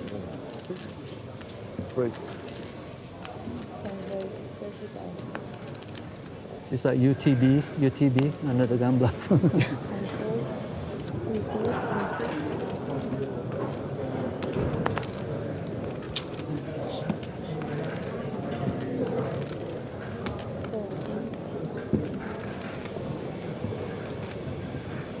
Rhino's open 9s in the hijack. Omri on 7 deuce in the big. Trying to prove a point, James. I don't know about this defend. I think you can probably justify defending most suited hands, but this is a little bit loosey on the goosey side. Well, backdoor straight and flush potential, but top set here for Grane. Yeah, and you have to imagine Grane's just going to find a continuation here most of the time. This is very much a big blind board. We want to start getting chips in now.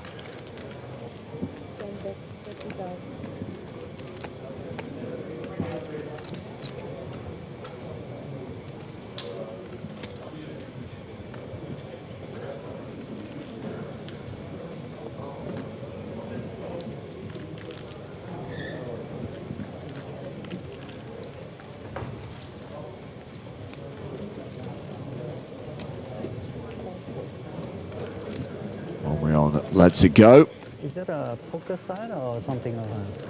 Yeah. And only a couple of minutes left on this level. It's a spin and go team. Spin and go? Did he say spin and go? Team? Yeah, spin and go team. Oh, pinnacle team. Yeah, exactly. No, spin and go. Spin and go. Pinnacle. No, not a pin. I don't think John Juanda is familiar with spin and go. Team. I like him less now. Team. Just kidding, John.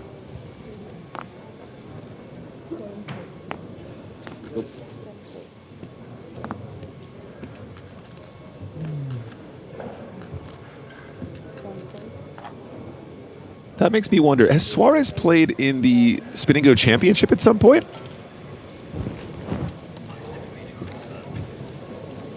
Gianni raising 10-4 here. Thank you. I feel like I recognize him. I feel like he might have played in one of the championship events.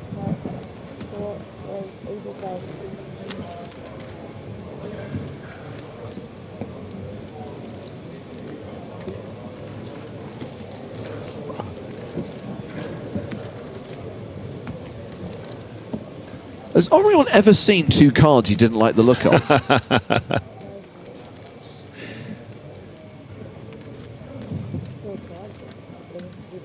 Karshovsky likely to fold 7-6. And I don't see Luciani proceeding with this, but I wouldn't put it past him to maybe put in a 4-bet.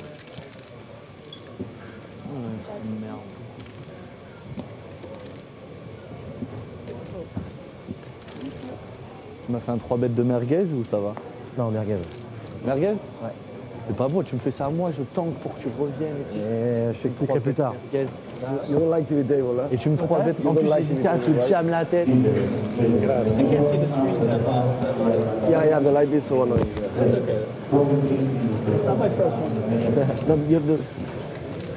And not the last one.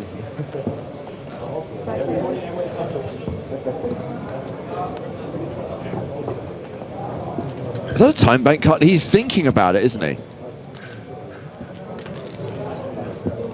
He's thinking about foring.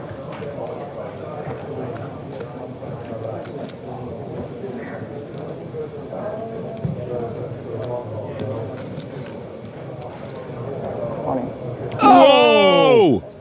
All in with 10-4, and Juanda lets the King-Jack go. What a hand to end this level.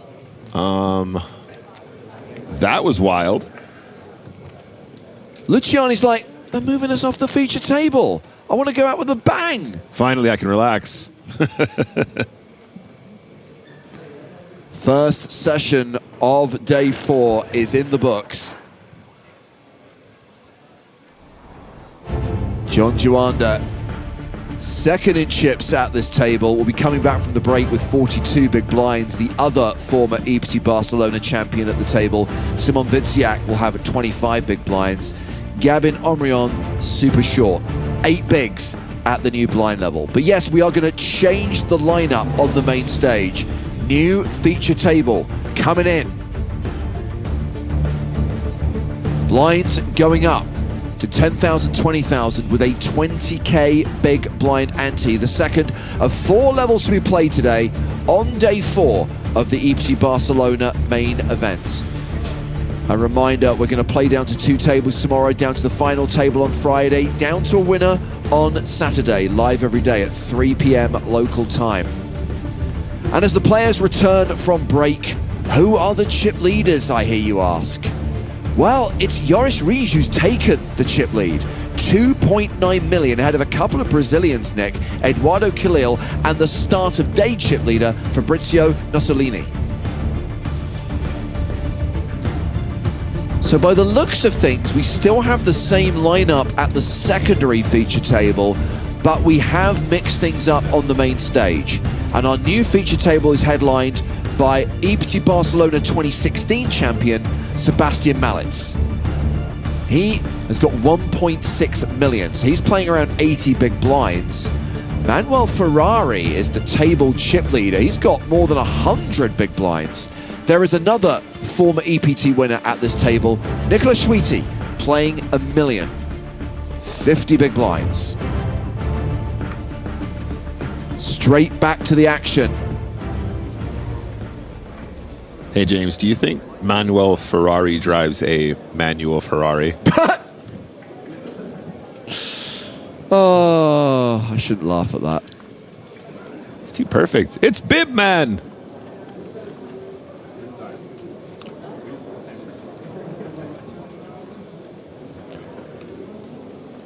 If I don't get my Ferrari, I'm done with my shrimp. Schwiti on the button, ace jack.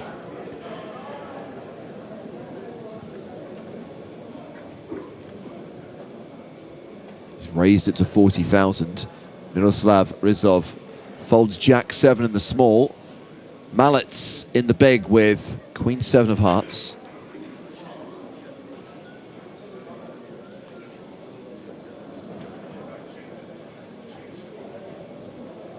We've got champ on champ action here as Malitz defends the big. The flop is king 8-4. How does Schwiti want to proceed?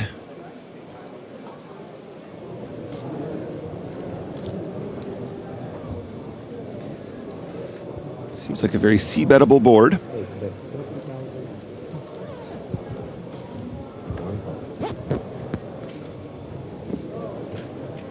And c-bet gets the job done. 59 players remaining from a starting field of 1,823. Still paying 19,900 euros to players when they're eliminated. Money jump coming up in about 4 or 5 spots though.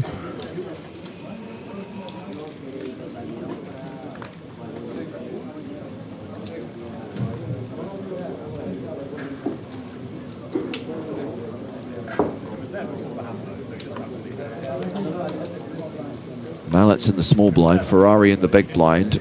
Rafael Brum first to act.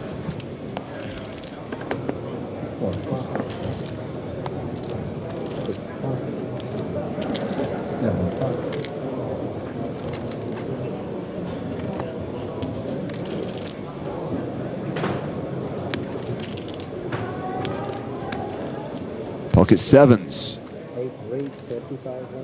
Schwiti raises for the second hand in a row. 40k is the size.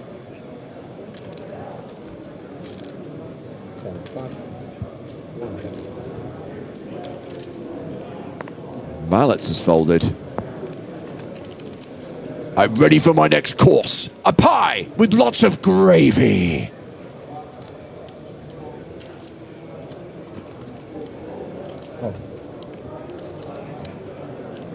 James's character work is just out of this world. You missed your calling.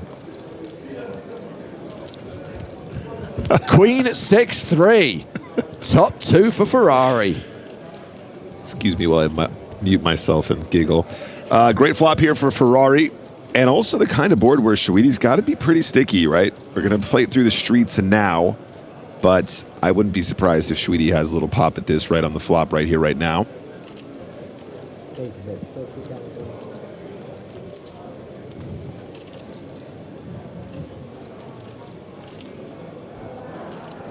30K is the C-bet.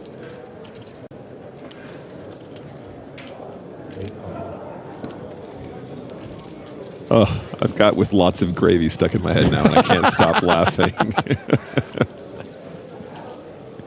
With lots of gravy.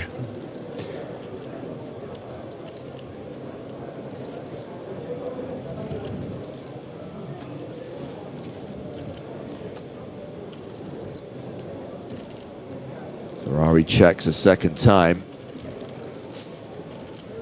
Second barrel from Sweetie. Understandable check instead. Sweetie, river's a straight draw. Yeah, I think if your opponent checks in position here, James, and you've got the queen six, I think it's a mandatory bet on the river. You need to lead here some amount.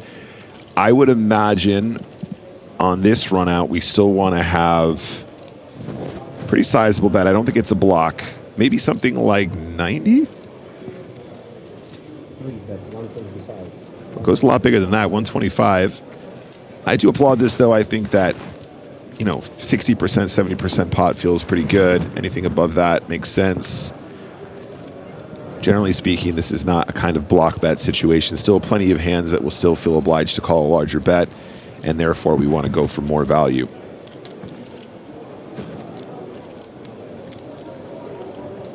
Question mark here for Sweetie. Does he turn a 6 into a bluff? Does he turn a 3 into a bluff? Does he, quote unquote, value bet those hands potentially? Does he have a missed straight draw?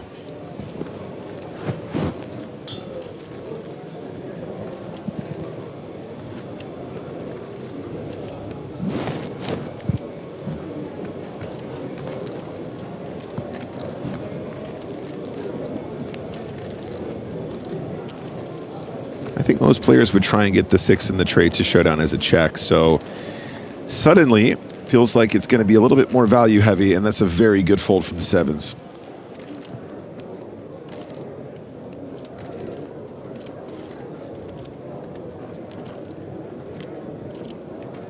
Ferrari likes to live his life in the fast lane. Oh, God, shoot me now. Nicholas Sweetie, 15 EPT main event cashes. The biggest, of course, that win in Monte Carlo. 1.7 million euros. Total live cashes of $5.6 million. Tom raises a very good point. 5,000 concurrent viewers, but fewer than 300 likes on the stream? Don't leave me numb. Click that thumb. Tickle Nick's bum. Let's have some fun.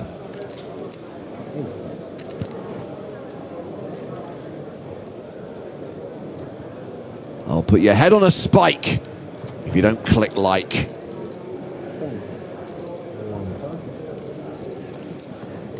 I'll drop this mic if we get enough likes.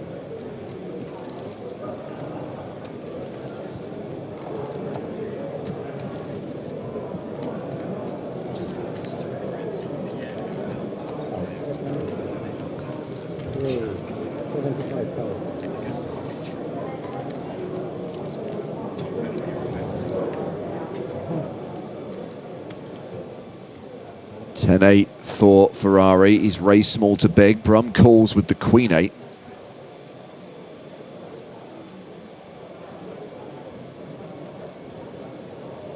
Nine-5 deuce, 2 hearts.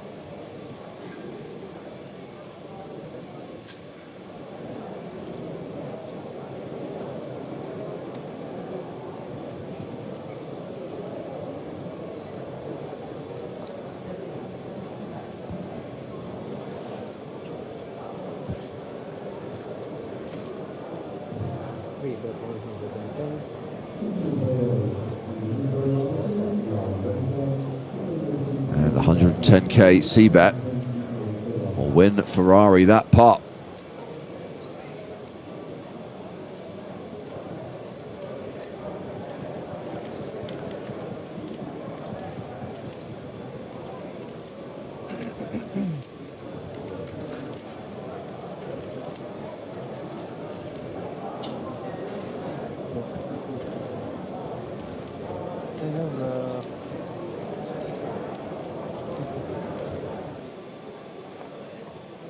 The rate of eliminations today has been pretty slow, I have to say.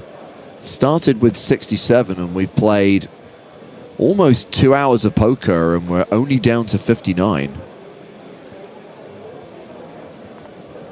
Slightly shorter day today as well, right, James? Yeah. More action, please. Even with 2 feature tables. Tiny agrees because he's written in capitals, or he has shouted rather, "We want action! We want action!" He's not wrong. Give the people what they want. Yeah, the pay jumps aren't huge right now, Nicholas, and they're not that frequent either. So the next jump, sorry, not you, Nicholas. I'm talking to Nicholas Martin I understand. on YouTube. Yeah, of course. Right now, we're looking at around 20K, and then when we get to 55 players, I think we're looking at around 22K. The next money jump after that isn't until we're down to 39.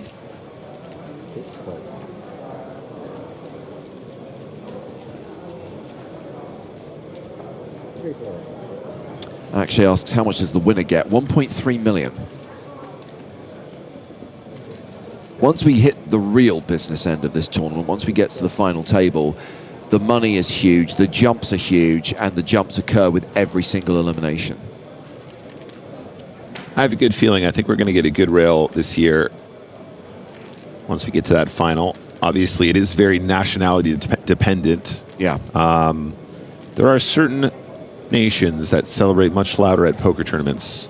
So we might get lucky. We do have a lot of Brazilians out in the field still. That is true. And Brazilians tend to celebrate.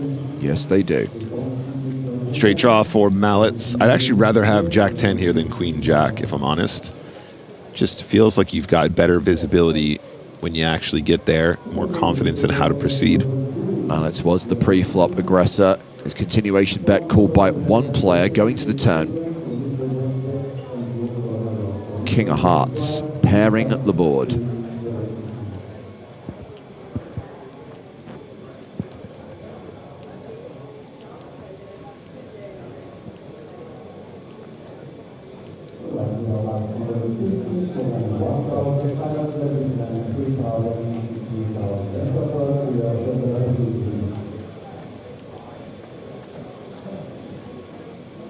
Checks a second time. Is now a 4-1 favorite, by the way. Well, it's still open-ended.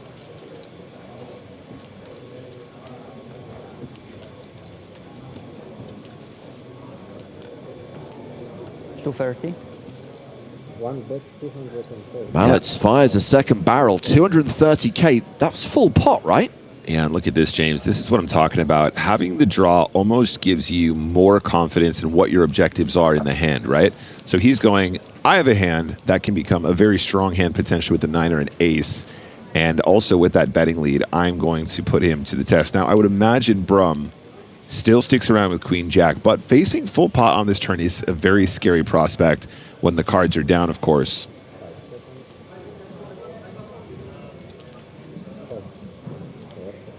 Brum makes the call as a huge favorite, going to the river.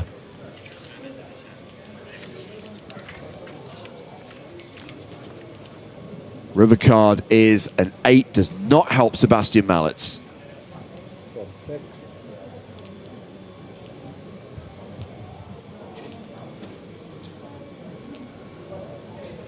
These are two fearsome players, would not like to be at a table with these two competing for the money we're talking about today. Does Mallets continue to tell the story? Does he continue to suggest that he has, you know, Trip Kings plus? These two have had some encounters. We've actually cut away to some large encounters between these two already, so plenty of history. Gives up this time.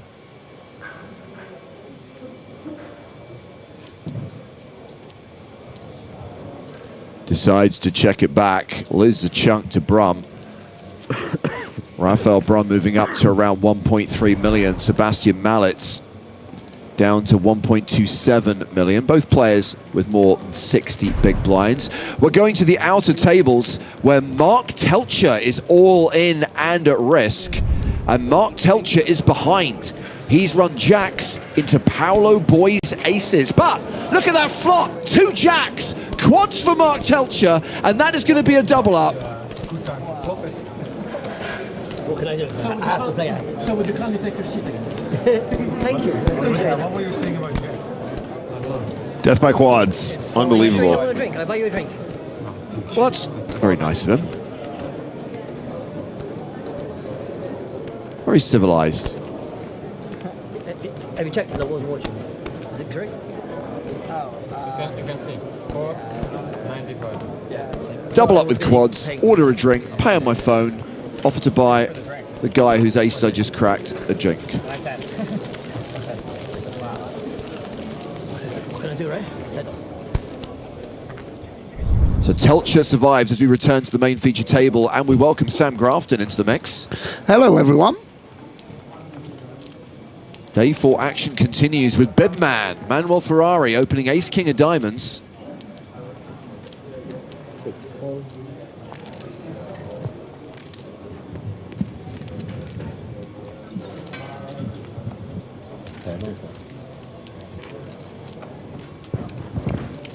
Enoch Mariam has called in the small blind with 7s, and looks like Thiago Souza is going to call as well with 5 deuce of clubs. Ace 8 deuce on the flop. Advantage Ferrari. Action check to him. Yeah, auspicious start for the ace king. Bring me the tagliatelle and make it saucy.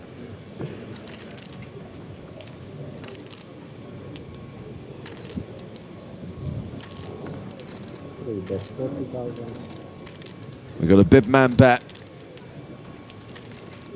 40,000.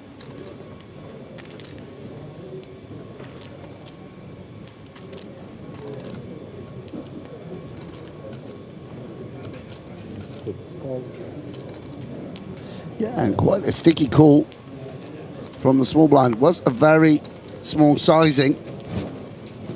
One of the problems is that the 7 is not clean against the spade. Of course, some of the time, 7s will be the best hand here. And what does Ferrari reckon now? Can picture some ace, X, ace 4, ace 5, ace 6 suited. Some 8X as well, of course. But we don't want to just free roll. Reason, continue to apply pressure.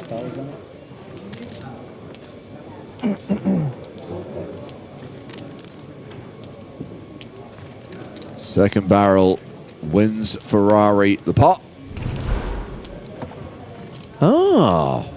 He took down the PokerStars Open Malaga main event this year, or last year rather, for more than 200K.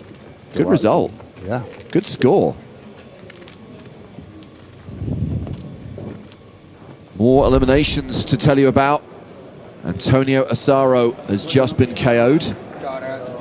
So he'll cash for 19,900 euros.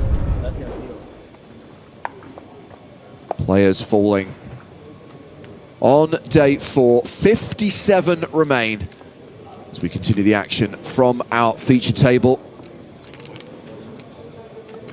Nick Walsh and I are both departing. Sam Grafton sticking around, and David Lappin's about to arrive. It's all very exciting. Au revoir, gentlemen. Then raise 40,000. 1 pass.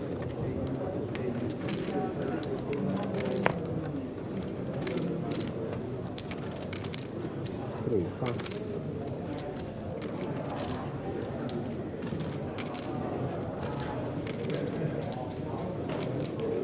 4 pass.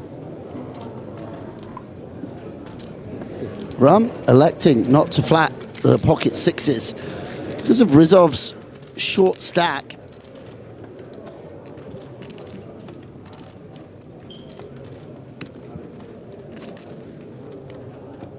Quite interesting to raise here rather than shove. Repping sort of top of range. Very nice play from Rizov. raising off the sub 10 big blinds. Taking a weak hand and sort of dovetailing it at the times he has a monster that's happy to induce action. Very nice play. Hello, David. Great to be with you again, Sam.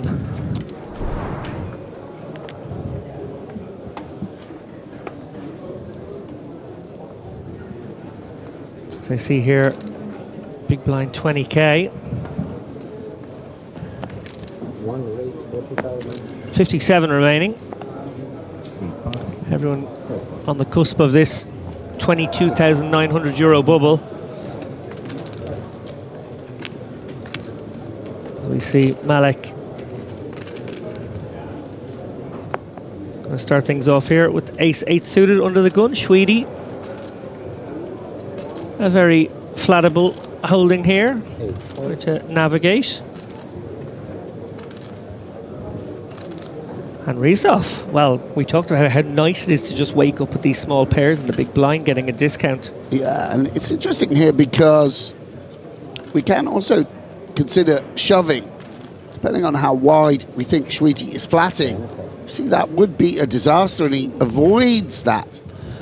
Just sort of raise off, I think, 8 big blinds. Similarly here, just flatting. Yeah, Rizov willing to commit one of the 8.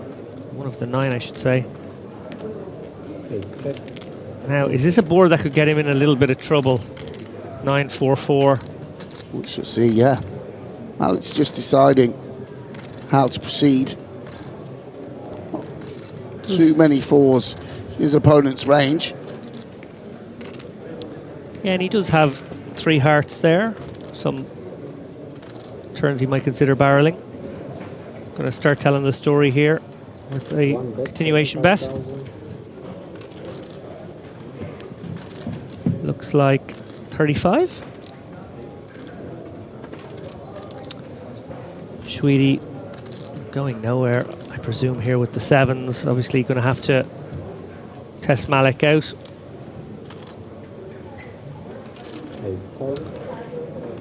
And now awkward for Rizov. Yeah, it's quite the predicament.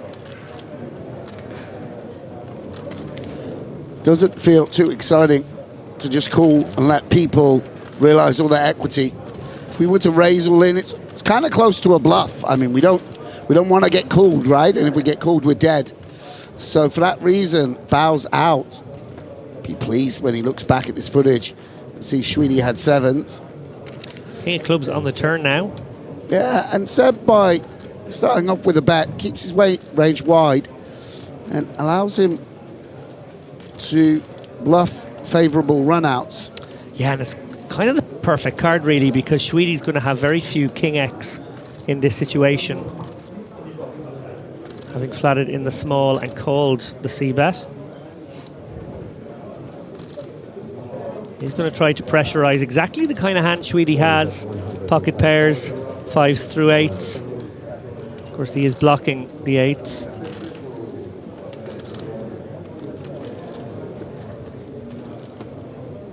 Now selling a story of ace-king, king-queen. Yeah, Nicholas's spidey sense is working. He knows what a good card it is to barrel.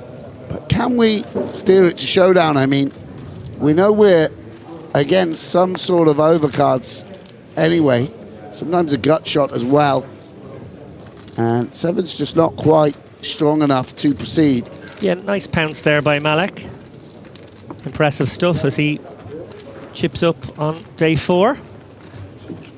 Well, we're going to zoom across here to see Richard Araujo, who we saw quite a lot of yesterday on the stream. Of course, he made that huge bluff with the ace-jack into the ace-queen late in the day. That was the one that cost him. Did get a little spin going after that hand.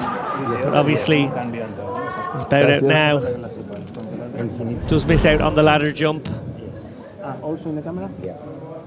He needs to show As we welcome to the feature Andres Pereira. Was he just bought in? Late registration. he just spoke nicely. They were like, registration's actually been closed for 3 days. He was like, please, I've come all the way from Argentina. I just want to play. Okay, sir. All right. We'll allow it. Well, immediately has a playable one here. 270k, so he's only brought 13 bigs with them. Raise. Looks like he's just going to open. 6 pass. I like this. 7 pass. A lot of players will think, oh, I'm in that 13 and a half, maybe I need to jam now, but I really like just using a hand like King Queen, those 2 big blockers as an open. Yeah, definitely. Pretty soft now. Well, it's getting a little dire for him. These blinds have gone through, leaving him with just north of 7 bigs for the next orbit. Malek, does he want to test out Pereira? 8-6, a bit raggedy here against the shallow stack. Does pass.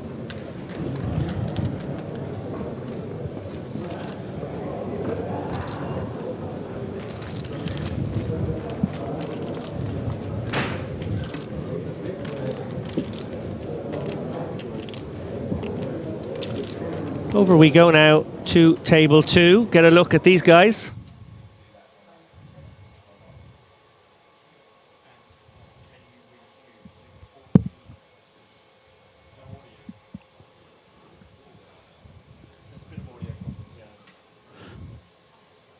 Secondary feature table.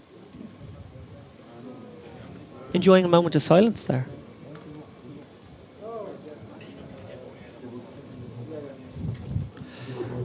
Nociolini, big stack here. One of those Brazilians who crushed yesterday. Getting after it here with the ace-8 off. Leveraging that big stack, Donny. Well, one would assume Nociolini's been at it here a fair amount. He's opening wide. King-Queen suited now looks very, very tempting for just 5.5 bigs. Yeah, I think it's go time here, potentially. Yeah, you just get to dominate some of the stuff. Nociolini will open here from this city. He'll be in there with the King 10, King Jack, Queen 10, stuff of that nature. Maybe lighter again. And even if he does have the ace-X, you're normally in a flip.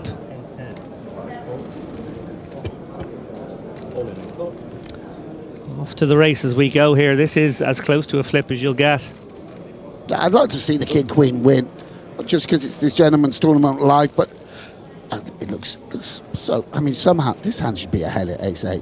When they were working out the maths for the game of poker, they got so much right. But ace-8 off being ahead of King Queen suited. If I could go back in time, I would say, guys, listen, we've got one little hitch. We need to work something out.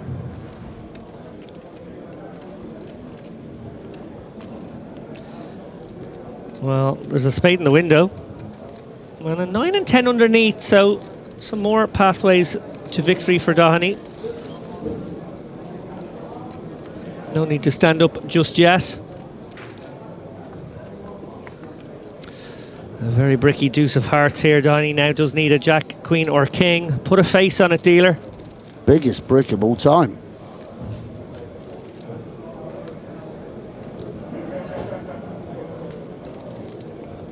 And a 7 of hearts means we are going to say goodbye to Doheny. That's a disgrace. Outraged here in the Winning box. with ace-8 off high. Brutal. I'd demand my money back. He should get at least an extra €100 on the payout. I might go down to the floor and slip him an extra 200. That's unfortunate. It's actually more brutal than that. I think he's missed out on a 2K ladder. Everyone else now guaranteed that ladder jump. And Fabrizio Nociolini, my gosh, 2.5 million now in the main event. 58 players left. What a spot. Yeah, that's great. I can only imagine. Yeah.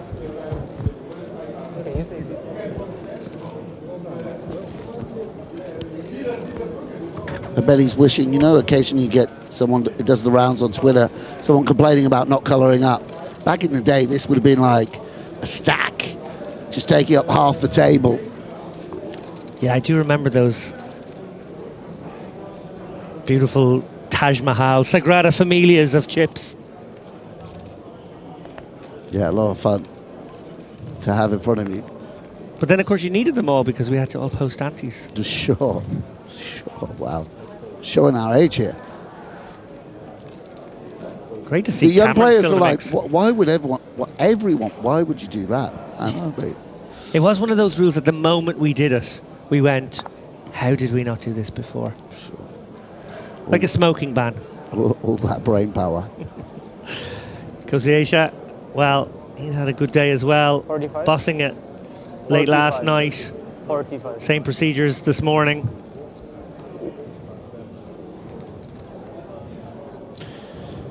Yeah, 2's not so exciting to open on the button. And opponent waking up with ace-king suited. These guys very deep indeed. 70 big blinds deep himself. Yeah, Anselm. Did he just come with call? I think he did. Wow, that's very interesting. Maybe Romain Lewis in the big blind was short. I'm not sure. Anyway. Oh my gosh, so under rep now with the ace king. Clearly his kind of board now from the small blind, of course, and I'm sure Koziesia very well aware of that, but certainly won't be expecting nuts. And could he get himself into trouble here? Yeah, we shall see. Greg, very accomplished player in his own right. As you suggest, I mean, we can get folds for pocket pairs. There's going to be a lot of Broadway in his opponent's range. Pair plus straight draw and the like.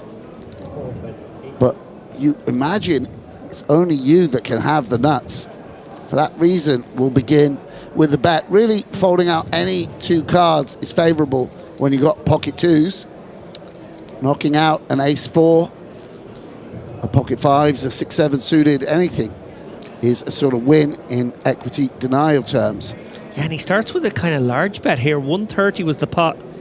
Betting 80 here does make me feel like he's plotting something.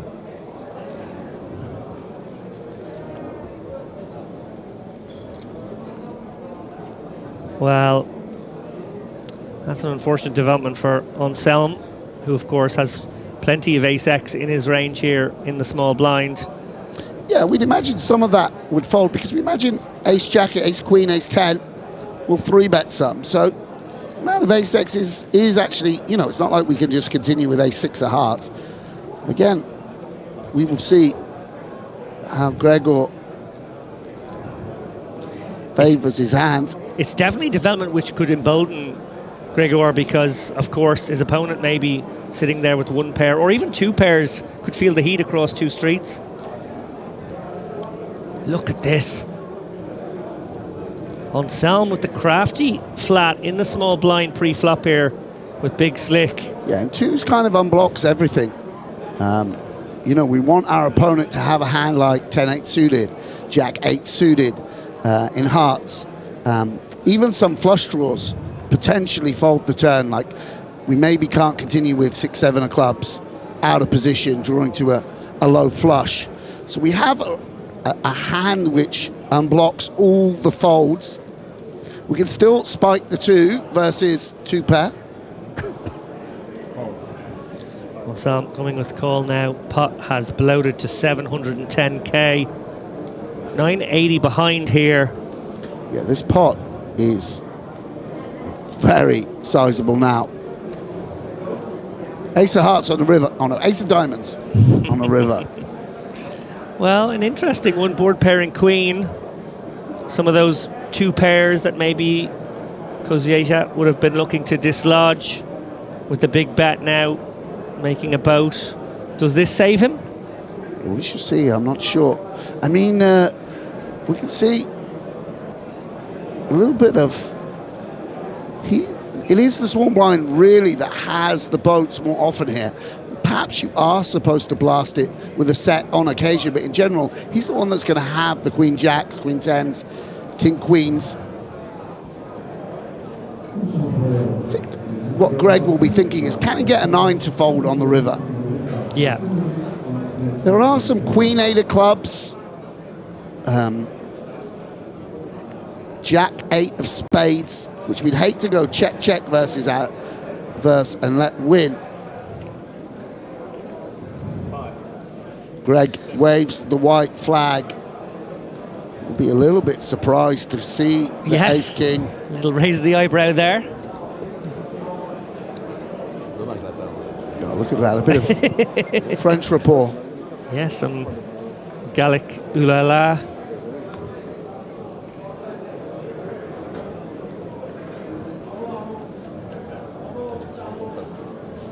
Arnaud Anselme now up to 1.7 million.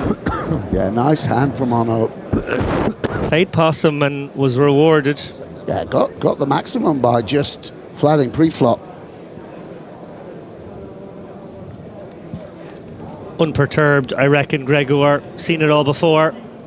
Gonna get back to work now as we head over to our feature table once again. Loving this dual feature table setup we've got here, Sam. It's just great. Yeah, of course. More hands. Will be nice, especially when we get down to 2 tables. See the whole field in action. Catch all the bust outs. Nicholas. A very pretty one.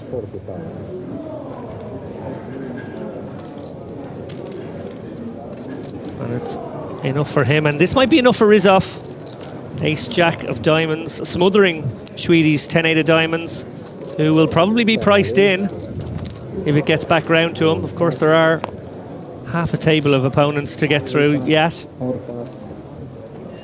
Quickly round to Pereira.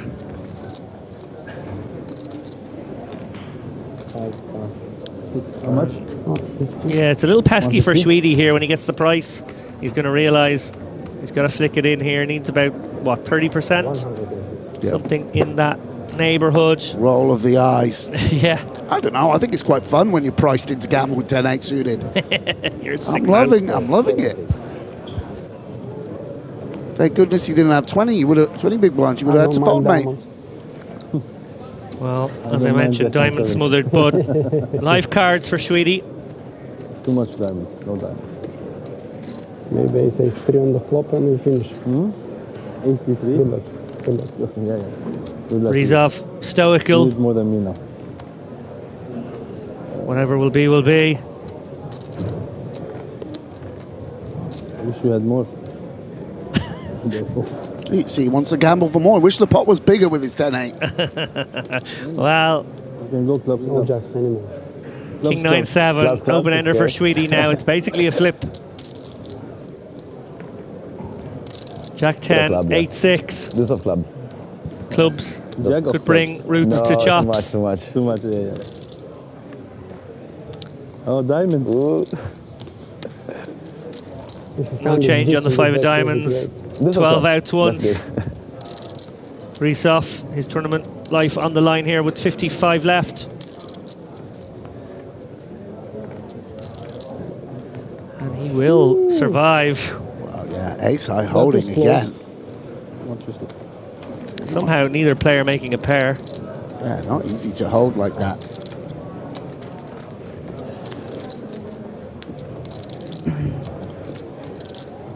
Average stack now in the main event, 1 million chips. There was a time we looked at million chip stacks and thought, oh my goodness me, but that is just average now. For me? Go for You read my mind. You read my mind. Sweetie. Super fast. Just a flesh wound down to 35 bigs. Yeah, probably takes a little weapon away from him. Some of those suited connectors now going to have to go in the bin in early position. Going forward as we see Henri-On all in, not for the first time in this tournament. This kid's got heart. It looks like he has been called. Ace 2 versus King 10. And, oh, a king on the river will send young Henri-On to the rail. What a performance, 18 years and 3 months. What a lad. He will be back for sure. Go enjoy yourself, sunshine. 20 bags in his bag. Might just jump into the high roller. Should let me know where he's going out tonight. I'll join him. 20 bags at 18. Absolutely loving life. That's our entire bankroll, basically.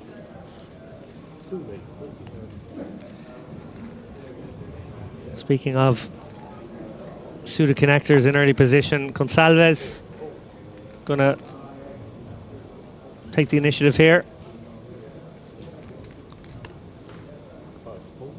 Goncalves? I think both are fine. Maybe it is Goncalves. No, actually, I think Portuguese. Goncalves. Oh, I like it. Oh, I'm not sure. Yeah, and Romain Lewis. Yeah, Romain got a flat here. I think that's somewhat standard. Again, like his countrymate, gonna take a more passive approach and just flat. Our Australian player Cameron in the big blind, he does release. He had a fun day there on day 2. We watched him make his way toward the bubble. Got a little stick from a couple of his table mates on occasion, but he had the last laugh. Yeah, a board which both players are going to miss quite often. We do indeed see both of them missing. A lot of pocket pairs in Lewis's range, and betting also doesn't necessarily elicit a fold from ace jack and ace queen. On the other hand, we can't check call 9-8, and for that reason, perhaps the best thing to do is just start betting it. Any fold we get is a win. It's gone quite sizably. Yeah, he got 60% here. I guess the low board, he's basically just repping over pairs and saying, if you want to float me here, I'm going to charge you. Yeah, and I'd love to see Lewis continue here. I mean, I guess it's close without heart in hand. It's the strongest overcards we have.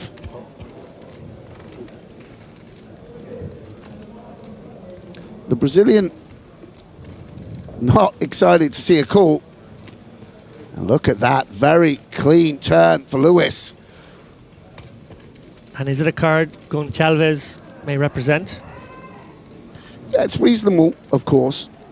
I think, though, out of position, we do need equity. You know, we're sort of blocking some of the hands we would like folds from. We're not going to get ace-10 of hearts to fold or ace-jack of hearts to fold anyway. We'd be sort of targeting hands like king-jack of clubs, ace-jack of clubs. And he will fire again.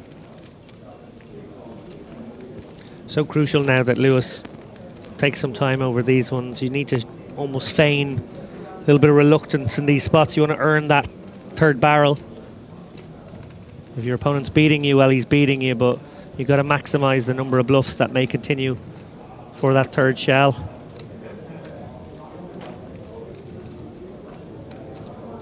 Yeah, this is a little wild for a man at my taste with the 9-8. Because if there's no heart, I almost feel like we have to fire a third time. We shall see. Yeah, he's not going to have much worse on the river. Well, he's picked up some showdown now.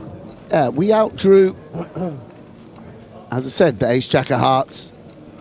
The 8s and the 6s might be in there still. Yeah, that would be quite stubborn on the turn, but with the 6s certainly. But yeah, seems like we're not going to accomplish much by bluffing, and certainly can't go for value, you'd imagine. We shall see how Gonçalves values the hand, does check.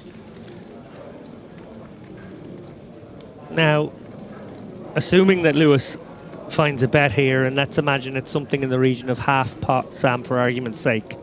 Is this tricky now for Gonçalves, that maybe there's some misflush draws? Are just going to go for it now? Yeah, let's see what Lewis goes for. I mean, I would imagine. I'd love to see him shove. I don't know whether he will in a main event. Maybe there's some ICM implications I'm not cognizant of. To me, it seems quite natural to go all in, considering how polarized we're going to be. Well, 2/3 is the figure he's landed on, and this is awkward.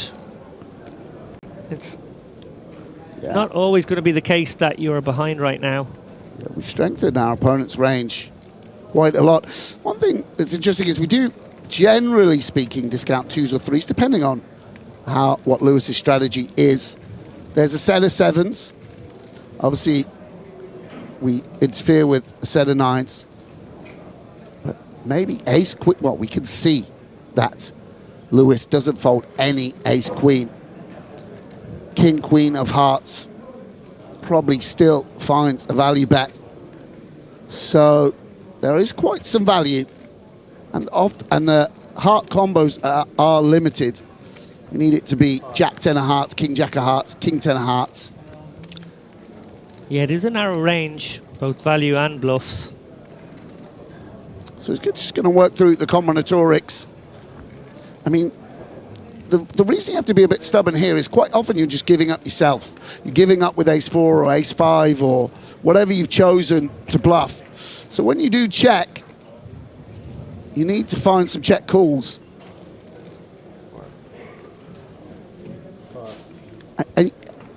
And yet, will eventually fold. I think that's probably the right decision. I mean, obviously we know versus his actual hand it was completely the correct decision. Romain Lewis picking up a nice one there. Yeah. Chipping up to 1.2 million now. Obviously a very accomplished player. I'm sure, you know, regular viewers will recognize him, but navigated many a big field in his time. Looking fresh-faced, but he's been around quite a while now. Big Brentford fan since they were in the lower divisions. Is that a hashtag fun fact?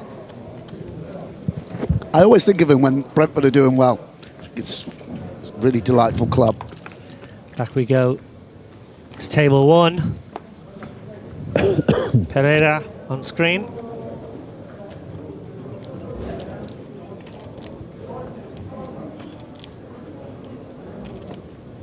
This man's played some cards.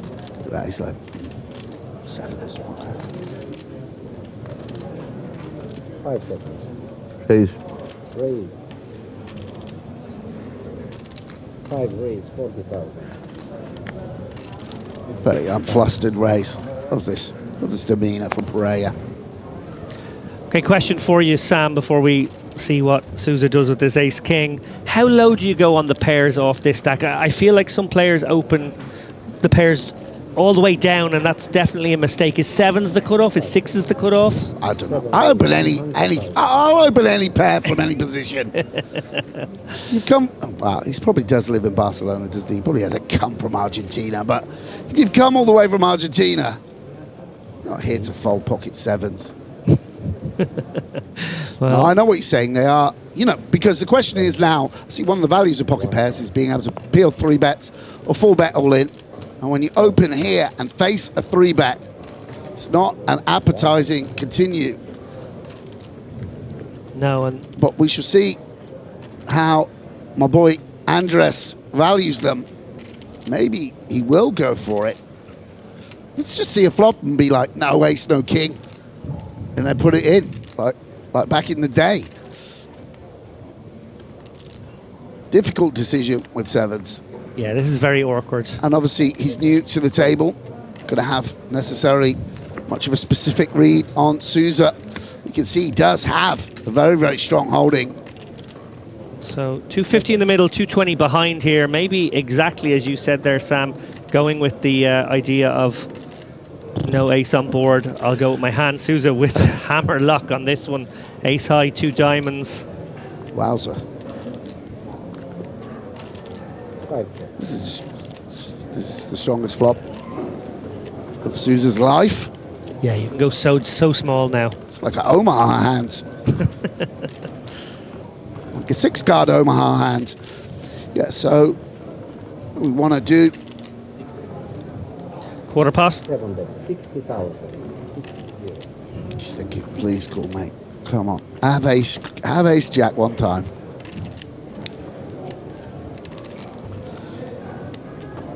Pereira flatting this one pre-flop. Perhaps with the logic of going on any no ace, no king board, well, there's an ace staring at him right now, and he does let go. Good discipline from Pereira. Yeah, it's just sort of highlighting how tricky it is to play. Of course, was unlucky to get out-flopped, but you don't have much possibility of navigating post-flop. You've got to kind of go with your hand on the flop. Can get bluffed. Obviously not in that instance. Far from it.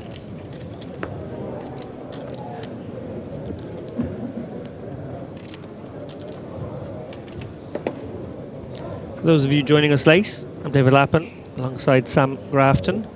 And I believe we're taking you through 4 levels of play total here at the EPT Barcelona 2026.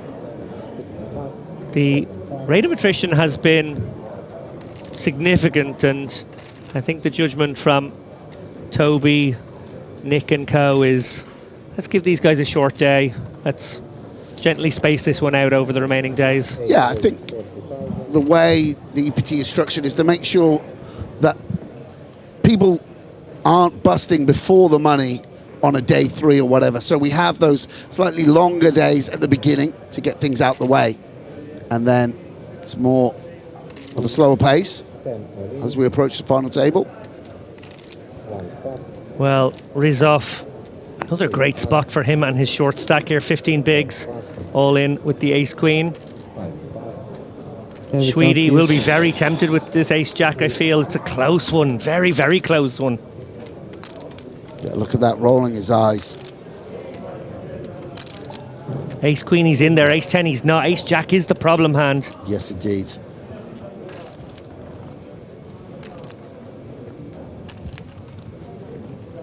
I have your hand. I have your hand now. Riza feeling good about that information.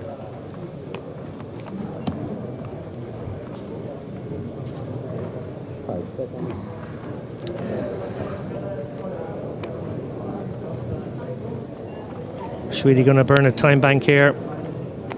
Doing the maths. Probably landing on indifference. Yeah, it definitely is close. Obviously, there's pocket pairs that we flip against. And maybe the odd suited hand that we dominate. That's the temptation. Some suited Broadway should be in the re-raising all-in range. It's just we've all been there.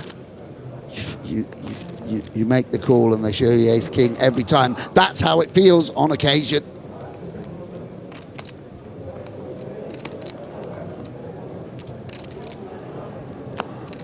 Yeah, and a big part of this equation also, how often is it going to be ace-5 and ace-4 suited? Things of that nature. If you could put a few more of those in, it becomes a call. If you don't really feel they're there too often, it becomes kind of indifferent.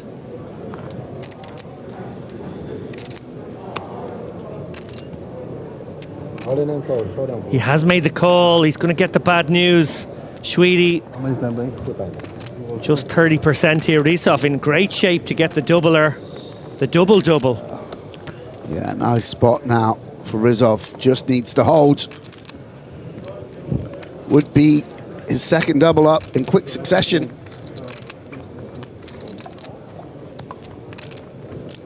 Yeah, it's not over yet, Nicholas. And it all started with that 10-8 suited open. Problem Casting hand. his mind back. Yeah. What have I done? No, I mean, I'm sure Nicholas Schwede has gambled in wilder situations than this. And it's actually a great flop for the ace-queen. Without hitting the queen, it's pretty much as good as it could be. Yeah, Schwede down to just 2 outs here. It's got to be the jack of clubs or the jack of hearts. Ace changes nothing.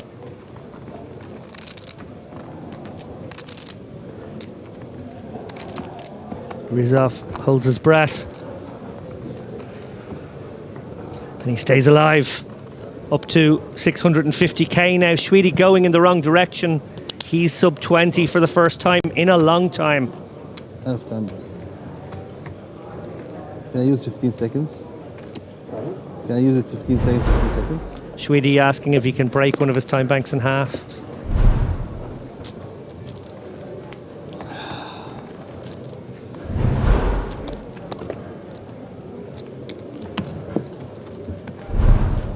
Feels so good to get a spin going. You're kind of like 7 bigs. You're thinking, I'm in the lap of the poker gods now. Yeah. Now you've got a lot in your own hands. I mean, he got away from those pocket fives where he just called off 10 big blinds, where I think I would have shoved on occasion.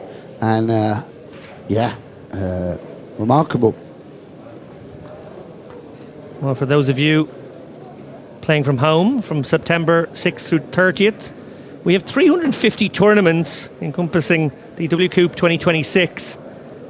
10 of those events will be World Championship events, and the main event will be streamed live on Twitch. Watch out for that on your social channels.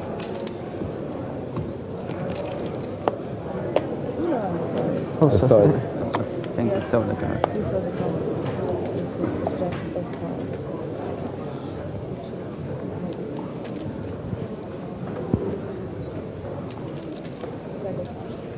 Marianne in the big blind.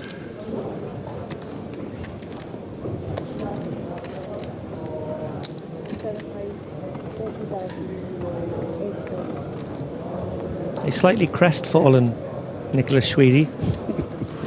For those of you who don't know, maybe younger viewers, Nicholas Shweedy, bit of a legend of the online poker streets, and took down EPT Grand Final as it was back in the day for some, I mean, I can't even repeat how much money, some disgustingly huge amount of money back in the day.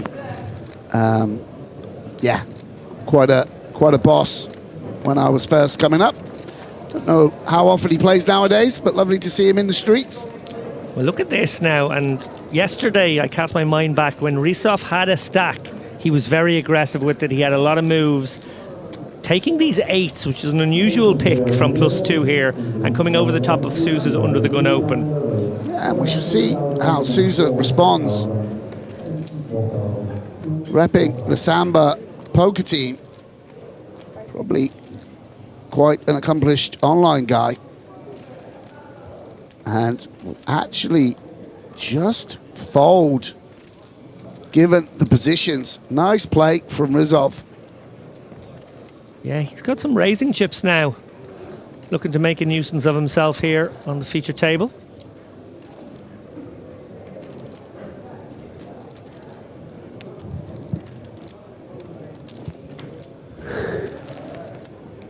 And yeah, I'm hearing in my ear confirmation it was back in 2010 and it was for 1.7 million. Wowza. This is just crazy.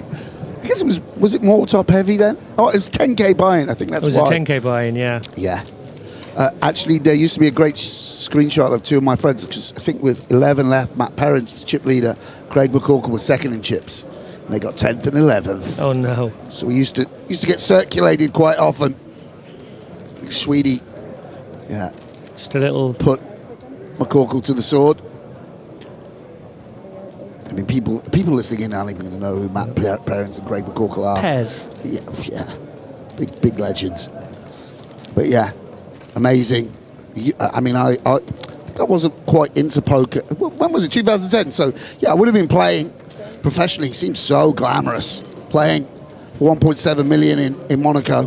And of course it is pretty glamorous to this day.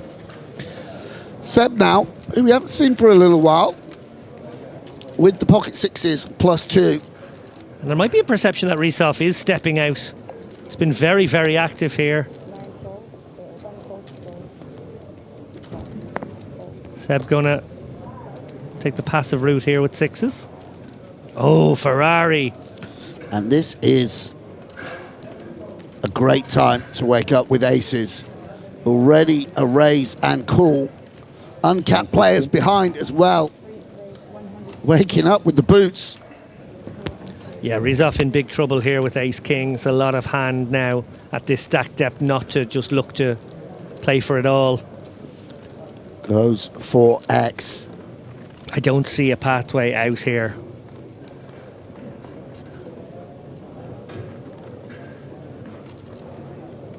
He will be cognizant of his loose image. he will be cognizant that Malek maybe, not saying it's dead money, I'm sure he flats some strong ones too, but it's probably a juicy squeeze spot. Yeah, goes all in, and it's terrible news for Ferrari. Sorry, for Rizov. Ferrari with aces. And Ace King, such a strong hand in tournament poker. Look at that. He's fought all the way back from 7 or 8 big blinds. Now just 8%. Yeah, brutal cooler here for Rizov. The poker gods give it, and they often take it away. I feel good about it. There's no way. In the space of an orbit, the double and out. Yeah. No well, way. we shall see. You want to buy your action? Quite right, I'll stop my eulogy. Little premature. Jack is hopeful. 7 and 6 underneath, not so much. Ferrari with the ace of hearts, no heart in hand for Rizov. He's going to need running kings or queen 10. And that will be that. I want to have always bad feelings like this. GG, sir. Just as he was getting the momentum, must have felt like everything was going his way. Ace King, great spot to fall bet all in. Turned out it wasn't. Eliminated 22,000 euros, some compensation. But must have woken up today with dreams of making a really, really deep run. And nice spot for Ferrari. Next time I just stay silent. 3.3 million potentially our tournament chip leader. 163 big blinds is a lot. Pay my bill. So we see confirmation that he is by far the chip leader on this table, at least. More than twice what Sebastian Malek has. Yeah, that's crazy. Absolutely huge stack. And over we go to our secondary table where we have a hand in progress.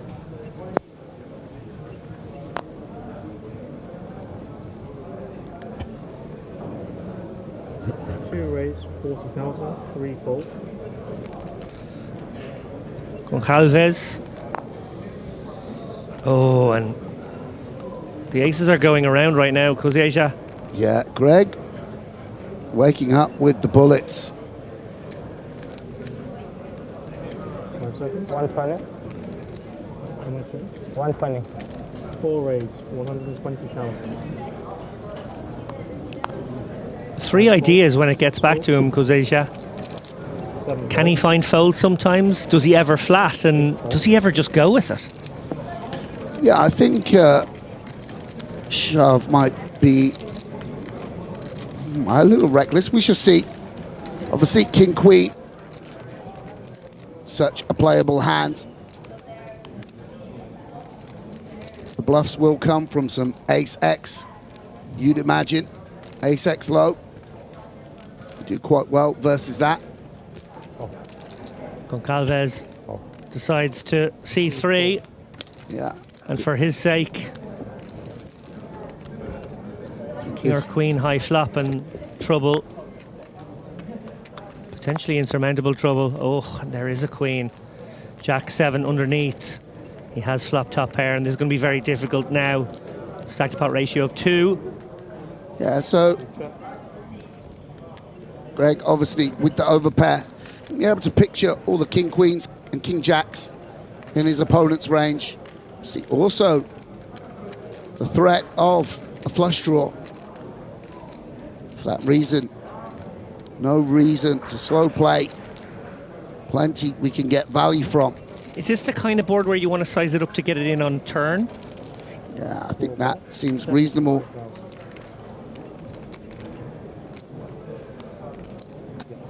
Gonna work in some checks and then bet a bigger sizing. She just goes for 75k. Maybe suggesting to bet the whole range here. And now, what will the Brazilian do? Does our hand need protection?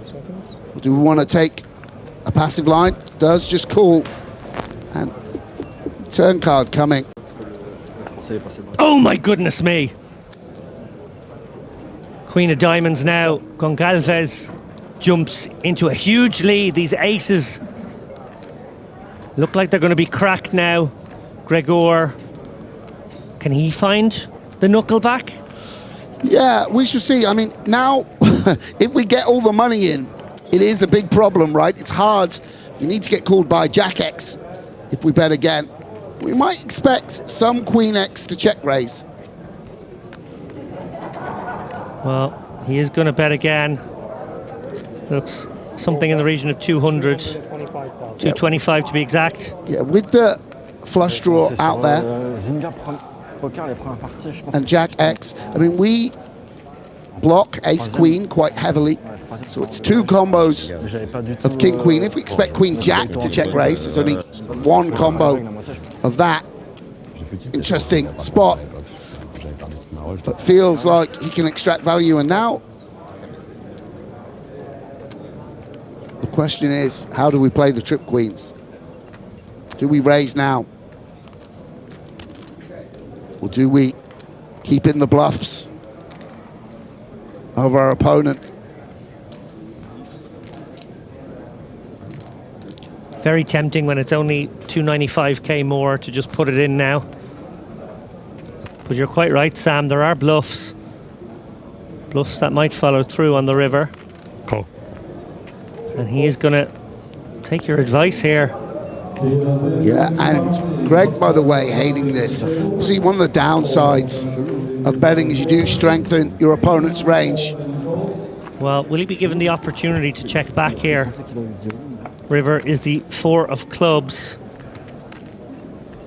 Goncalves just with a 1/3 pot bet.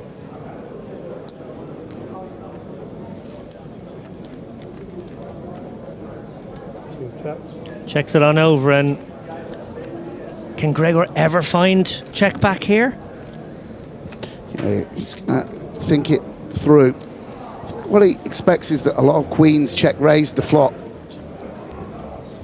Are jacks in there? Pocket sevens. What, queen X, queen 10? Does that call pre?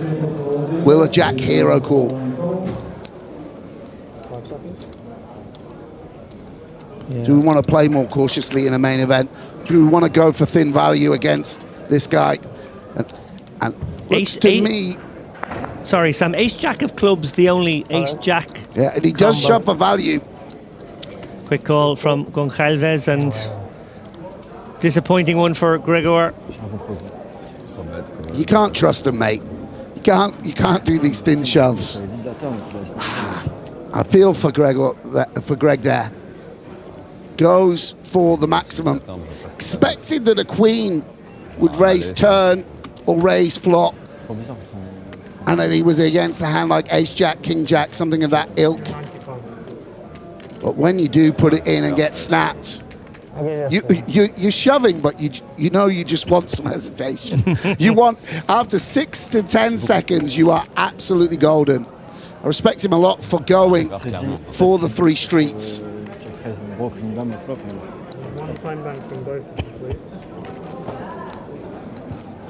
Very interesting hand there. Because I do think there are a lot of players who would have either checked the turn or the river.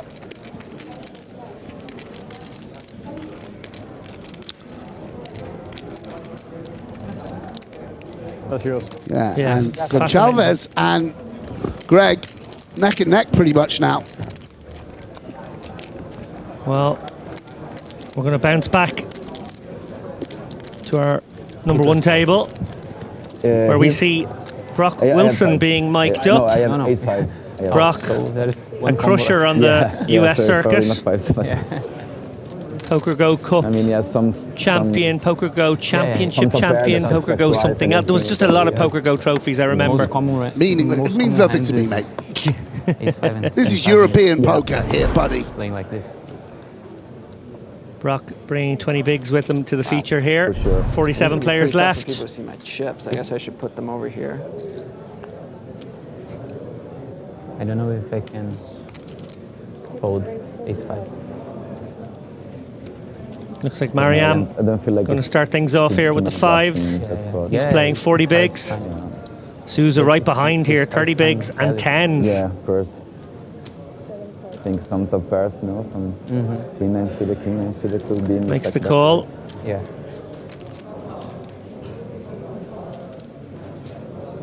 Schweedy in the tank. We're gonna find out though, so that's good. That's good. 6-3 suited, not cutting the mustard. And first look at Brock here, who does wake up with a hand. Oh, this could be trouble. Pocket eights. Is this ever a jam for 20? Okay, I know it's early positions. It's tricky. Does let it go. What a pass. Very nice fold from Brock Wilson. Assessed the strength of the under the gun one flat. Pocket pairs all round. Yeah. And Seb on the cutoff. If he does flop a set, we're in trouble, mate. Yeah, he's going to go mining for the 5 of spades and 5 of hearts, but they're in Mariam's hand. Pocket sixes. There we go. Yeah, love that. Here we go. Pocket pairs jacks. all around. Pocket jacks. Pereira. Bit of interaction with the deuces and 5s. It might as well be a pocket pair. I mean, 130k, by the way. Yeah. Wow. There's 200 out there. Like, I guess we're going with second pair or a flush draw or just try and flop something. I mean, it's going to be hard to make a straight, isn't it? It's going to be pretty tricky. Just 5 ways? Just for the show. 5 ways, man. It's got to come ace high, surely. 4. Last time ace was level jack. 1, I guess. 2 hearts. Yeah, not a board anyone is particularly happy with. Yeah, and We will would this imagine 5-way that someone would have an ace or jack. And I wonder if Seb, with one of the worst hands he could have, it's a little bit intimidating to try and bluff 4 people. We don't even have the comfort of a heart.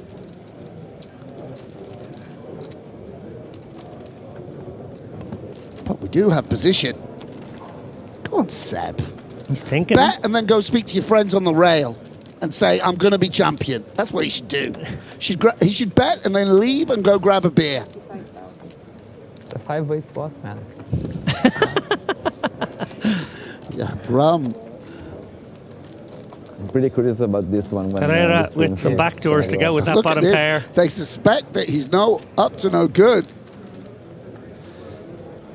How'd you get so many chips?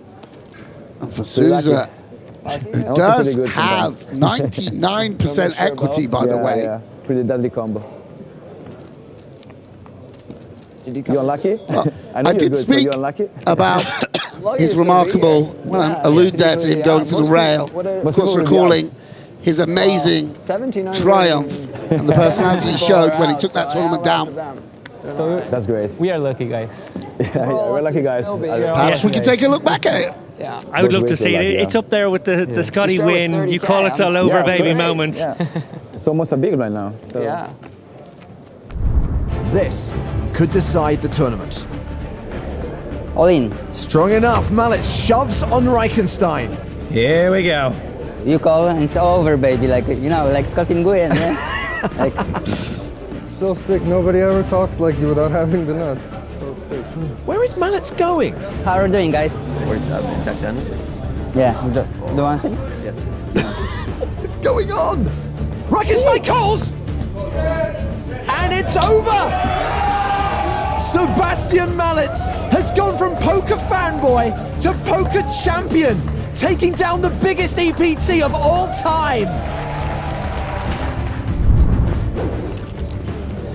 Yeah, I'm a big fan of Uri Reichenstein, who made the call there, but you know, just a tip for amateurs and professionals at home. If your opponent is all in, goes over to chat with his friends, shares a Jack Daniels, says, if you call it's going to be all over, baby, like Scotty Wynn, you can fold some pretty strong hands. Did you ever deep run again? Yeah, I reckon that hand was still haunt Uri. In the EPT main, and my farthest was like 27. Okay, so 3 tables left almost. Yeah, 4 Pereira tables left. decides And then a first, 5-4 right? suited So- is plenty here in the small blinds. Mariam it's obviously going to make the call here. It's just 5 big blinds, king 10, a lot of My kit. farthest run, I think. Oh, nice. Nice.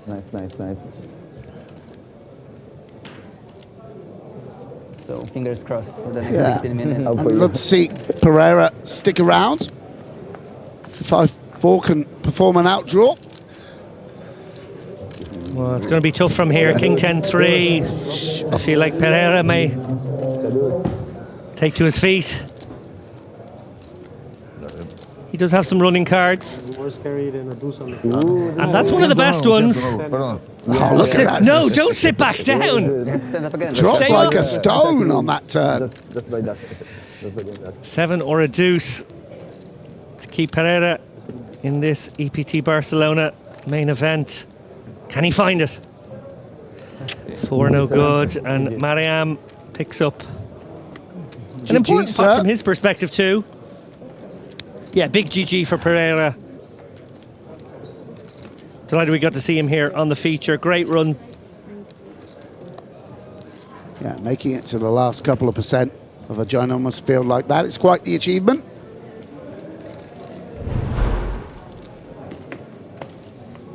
Mariam up to 44 big blinds.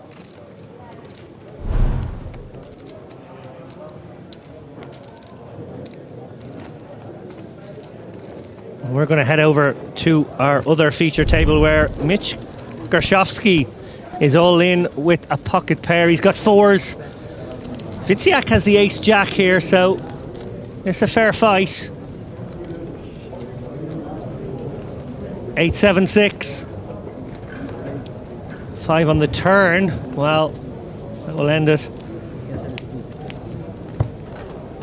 Gershowski getting the double. Witziak now perilously short, just north of 100k. 5 big blinds.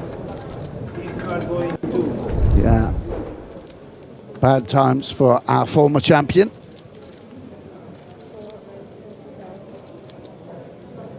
And sad times for me to see you go, Sam. Oh, yeah? Okay. Class dismissed. Who you subbing in? And welcome to the booth, Griffin Benger. Oh, dear. Yeah, Sam, hang out a bit. Come on. What do you have nothing better to do? Come on.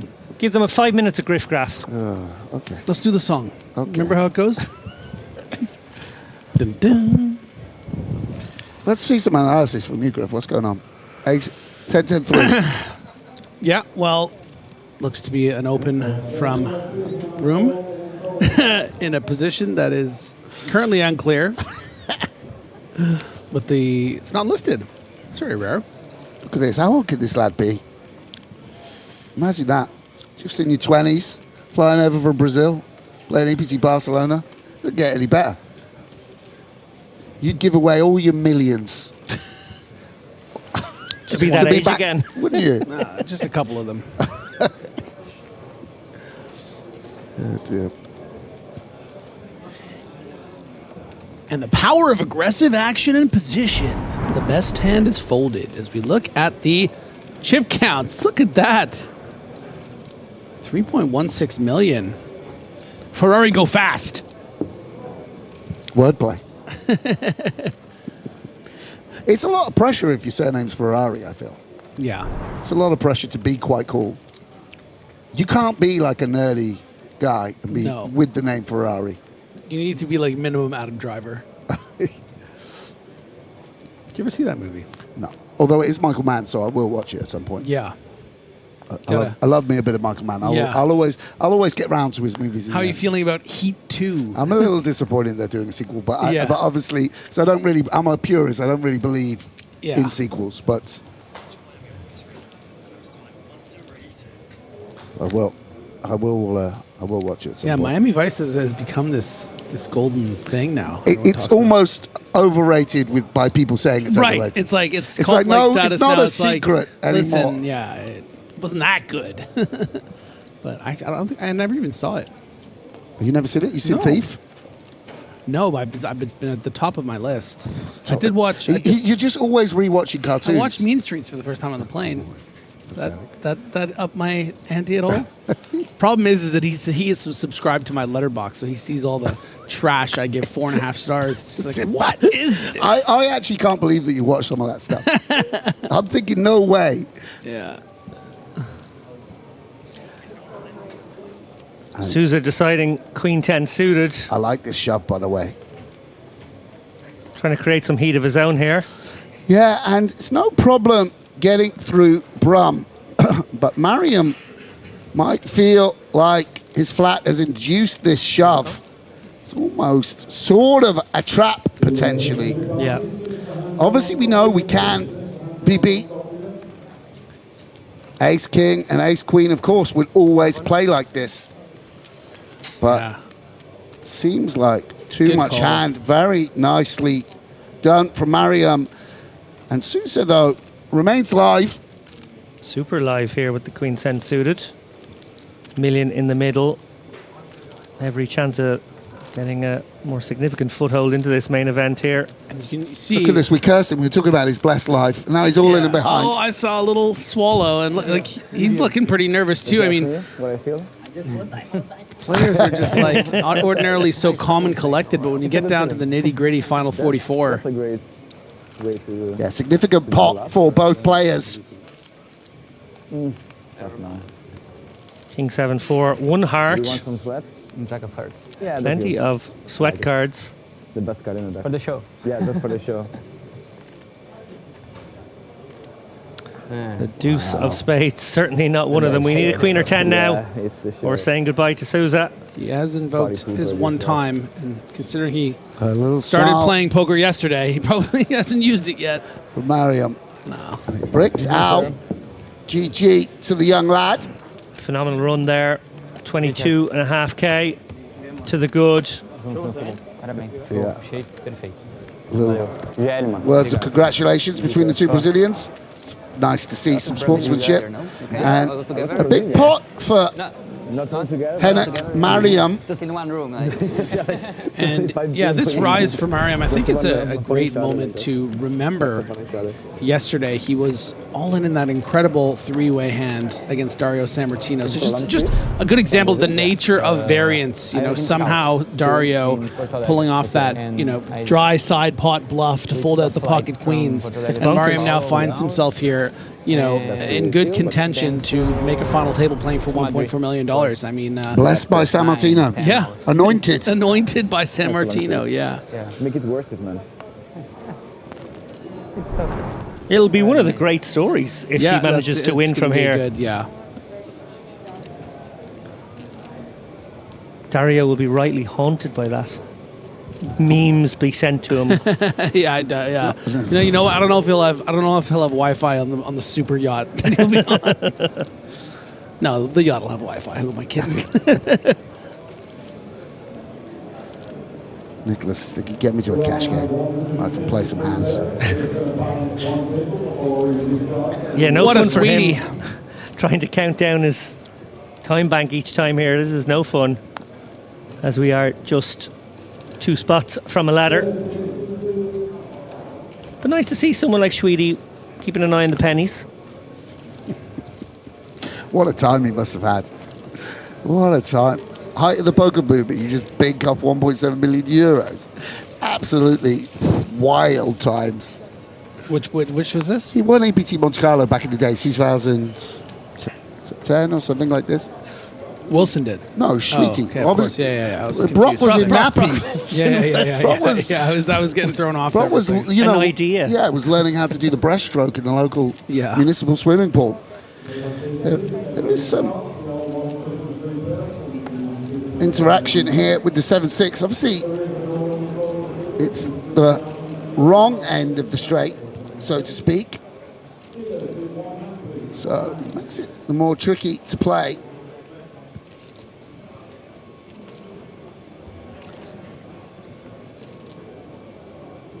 Wilson starting on only sub 20 big blinds, but will take one off, understandably, for that price. Very well studied player is Brock Wilson here. He will be in the lab. He knows this spot inside out. Well, I did want to ask you, Sam, about this particular spot on the turn here because I remember there was a similar one. Oh, there was a 7. A similar one where, you know, just speaking to sort of having the bottom of your range, I guess you did turn it to F4 in fairness. But if you did something like Ace-3, are you finding barrels the here a lot? overcard, undercard combos, I guess, are the ones that get bluffed. Yeah. Yeah. You're just polarized in position, so when you got a 10, a king 10, you can just check and make money by checking. Yeah. But now we reach this river, we really don't beat anything as Brum. And we do have plenty of 9-10, Jack 10, things of that nature. The occasional flush. And Brock gonna wind up with a lot of one pair. Hands like Queen 9. Doesn't elect to go for it. A little surprised by that. And Wilson will be glad to show down the 7. Yeah, much needed pot for Wilson. Look how Brazilian football's dropped off. You got a Brazilians wearing a Japan football hoodie. Sad to see. Sad to see.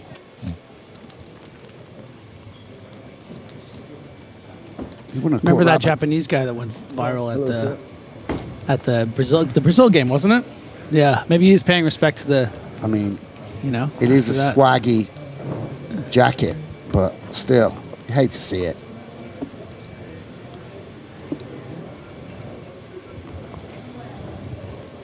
We're going to head over to the outer table now, where I have some bad news for you guys. As long as it's not a former Barcelona winner, then no. Oh, Simon Visiak. Yeah, I'm going to bow out as well. That's it. I've had enough of commentary. If Simon is out, no, I knew that was I'm out. You might not even get me back contract. tomorrow. There's some chance. Yeah. It's in his contract. He takes at least one day off after a Simon. Visiak bust. Yeah. Yet another good run for the great man. All right, gentlemen. All right. I will see you later.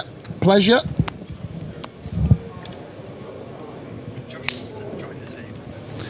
Oh, Joshy B, my favorite. That might bring Sam back. He's a big Josh Bolden fan. Screen name, the 3-bet kid, I believe. Played the hand of the day. Maybe still the hand of the tournament. I think it was. Against Jari. Yeah, it was a sick one. And instantly getting 3-bet. Is he the 4-bet king? I don't think so with these 7s, although I do see him continuing some worlds. You know, back in my day, if we got 3-bet in mid-late position, we had pocket 7s, we were all in for 40 big blinds. It could still happen. But Bolton has options here. Oh, Malek. He was lurking all along in the big blind here with ace-king. Dreamy situation, put in the 4-bet now.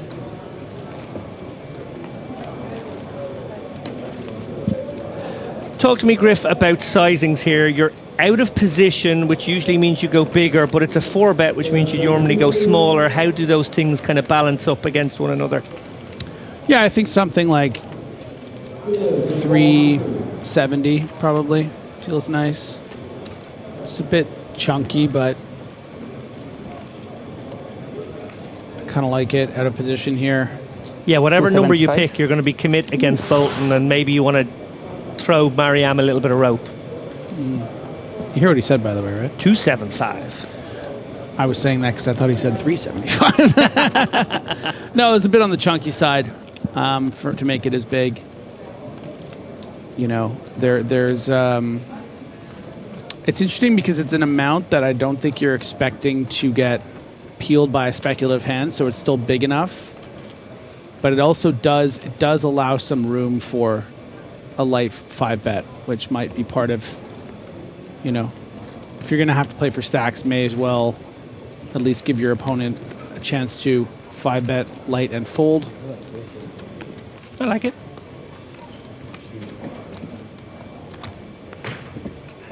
Yeah, for anyone who didn't see that hand yesterday, fire it up.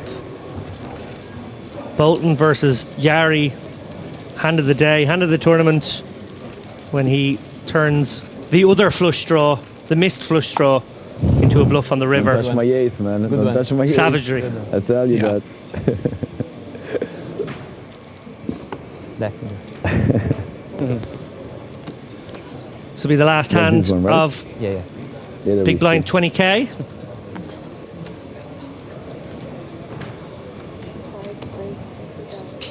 Bolton going to get after it here.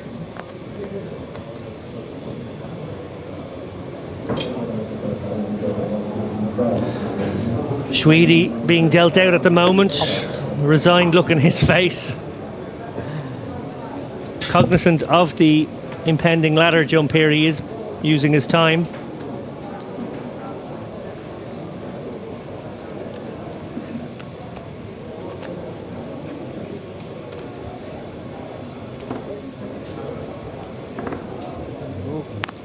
Action around to Brock. Jack 7 suited. Presumably not enough hand on the button, although he is taking stock.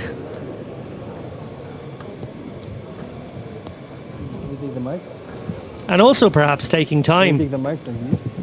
Aware that in a few moments' time there will be another 3k in the kitty. Half a buy-in.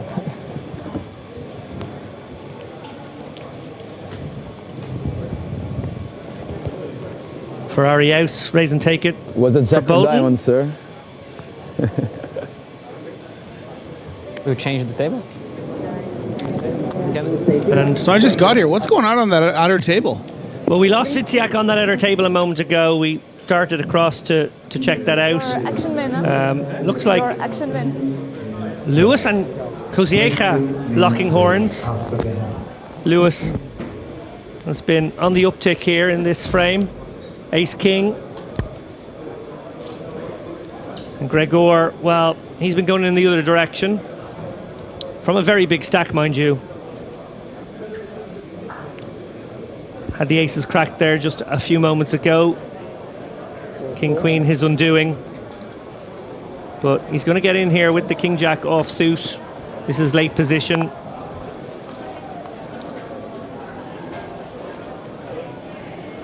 (9-6-4) rainbow, neither player connecting. Lewis out of position, but with the betting lead.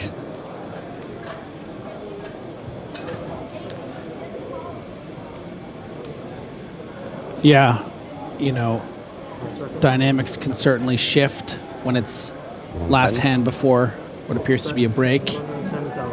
King Jack, a very strong button hand that obviously shrinks up when you're facing a 3-bet from the big blind, but sometimes when you're playing deep stack, it's okay, I think, to defend this kind of hand. Think about some of the hands that might be 3-betting you here. They do include sort of those big littles that you could be beating. Or some ace-2s, ace-3s sometimes. And that will be the last hand of this level. Now we're going to move out of table. Blinds are going up here in the EPT We can give the mics back. main event. Cool. Then you can have your massage, right? Roughly the halfway mark of this day now. Again, a reminder, plan is to play just 4 levels. Let these guys have an early night. Let them go get some tapas. Maybe a glass of Rioja. And an early night before battling on day 5. To quote the great Key and Peele, tapas! We take a look there. Obviously, that is not our main event. That is probably the mystery bounty. It could be the 1K as well. There are a few side events on today. I like that it could be the mystery bounty because then it's sort of a mystery. Do you know what it also could be? It could be the new milestone to the money, Apex, race to 180k. We don't have a fixed name yet, but we've got now a 2K you're just making up names. We've got a 2K. Apex? I did make that one up. We've got a 2K version of the summit, which we are hoping the players are going to enjoy here. Basically get to a big stack and you get to bag up your chips and come back tomorrow. 4 million, Carbo load. Yeah, Gerard Carbo. That is a big stack for the leaderboard hunter. Mark Telcher, centre shot there, I spy. He is going to be part of our secondary feature table over the next couple of hours. Jose Criado, 2.3 million. John Juanda still here, still just chipping. I haven't seen a big conflict with Joanda, but he just seems to always have more chips whenever we go over to his table. It's almost like he's done this before.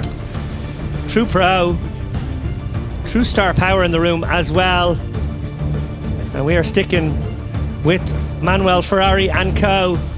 on our feature table. Sebastian Malek. Henok Mariam on the uptick. Again, what a story we have brewing with him still in the mix. He was more than 1 foot out the door yesterday. Saved by the isolation bet. And now sitting on 1.4 million in the main. Brock Wilson tucking into, I think, a pizza slice? Apex Predator stuff.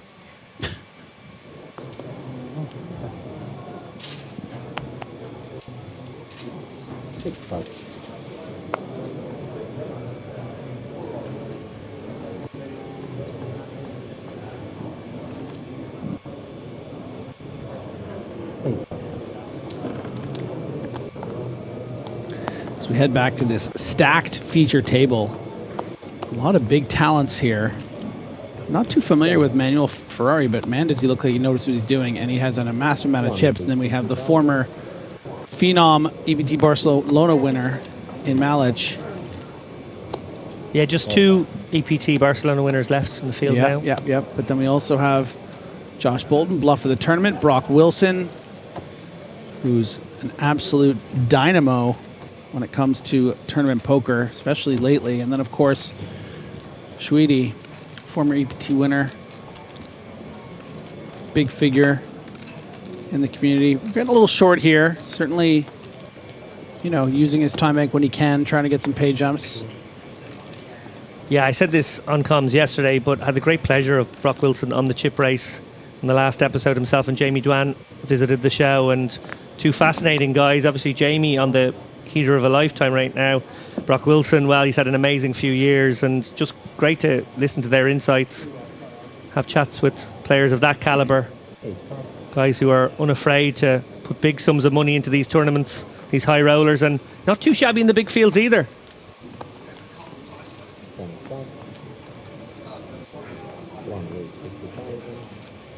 You weren't intimidated being around? I guess you have such a big ego that you like felt with the 2 of them there that you were fine. I took one at a time. Okay. Yeah. I was going to say, that tag team, that's tough, man.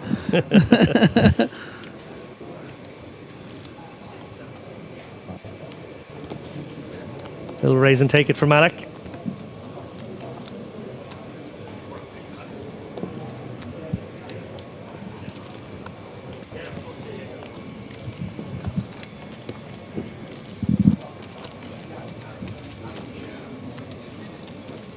How have you been enjoying Barcelona?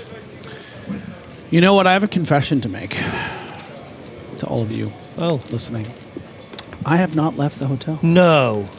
I've been to the pool every day to get a shame. little sun. I've gotten some sun. I've technically been outside. Okay. But all of my meals I've had here. No, I went to the pool today. Did you? I did. And the gym. The weather wasn't good. I didn't. It was a waste of a pool visit. I was there very briefly. So that's my shame. Is it that kind of thing? Like, you've done all the Barcelona sites, you've been to Park Güell, you've seen Kind the of, Sagrada, you know, Gothic the way- Quarter, not doing it for you anymore? I mean, it's just the way we're doing the shifts now too. It's kind of have to stay close to home. Really, the 4 hours a day they're cracking the whip? I just mean in respect of, like, you know, you get off air, we got to be back within 2 hours. It Sure. doesn't- You know, and it's like, am I going to go out for a meal when the team dinner's so good? You know. And I've also seen Chris angry. He does run a tight ship. Yeah. I would say the window would be between breakfast and when we start, of course, because we go on air at 3 p.m. The inherent problem is I go to breakfast as late as possible. And then I'm at the pool. Look at this, Bolton just finding the 40 big blind jam here. Actually, it's not 40 anymore. Sorry, blinds have gone up, of course. It's 30 big blind jam.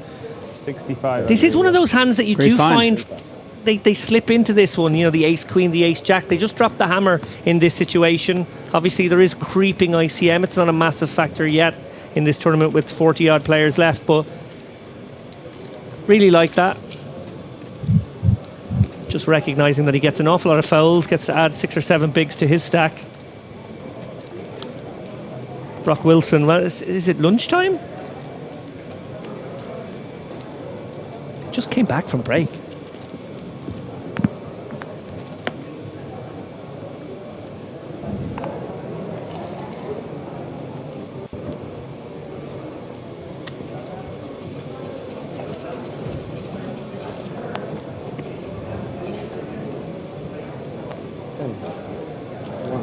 Mr. Wilson is out.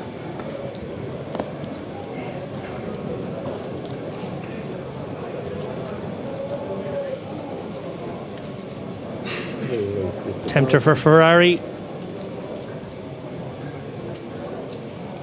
He's going to take it upstairs, but Brum hiding behind them. There must be some wordplay with Ferrari and Brum here we can work in. I'm not familiar enough with the racing, but the name sounds familiar. Is it the guy from the... I more mean the sound. Brum brum. Oh, I thought he was like a racer. I was like, is that the name of the guy in the Ridley Scott one?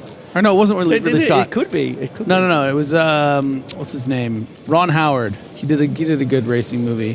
F1? No, dude, that was the lame Brad Pitt one. No, there was one. Top Gun. No, not. You're trolling me now. Someone tell me what that movie's called. It's a great movie. Rush. Oh yeah. Rush with Thor, and I think I have this feeling now, like you've kind of incepted me. Like now I have this idea that his rival was named Brum. I think it might have been Brule. Maybe the actor's name is Brule. Now I'm all over the place. There is an actor called Brule. I think the me not going outside thing is starting to... I am on the right track, right? Okay, let's see. Let's look at Rush, IMDb. I'm going to insist that after this shift, Griff goes and feels some grass between his toes. No, I actually, you know what? I have dinner planned. I am leaving. Okay, this is ridiculous. You ready for this? Yeah.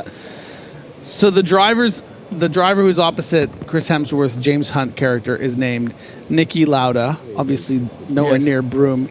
But the actor's name is Daniel Bruhl. Okay. So when you said there must be some connection between we not need to do a Ferrari Broom thing, I was like, oh, he's making reference to the driver in Rush. Look, there were degrees of separation and it was a long walk, but you did find a connection. Anyways, you know what I love about Ferraris?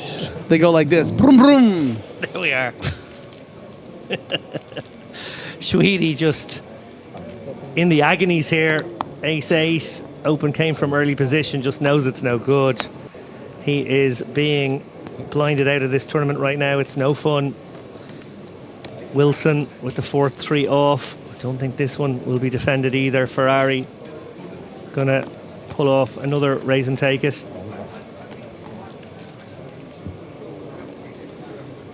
Being very cool in the Ray-Bans.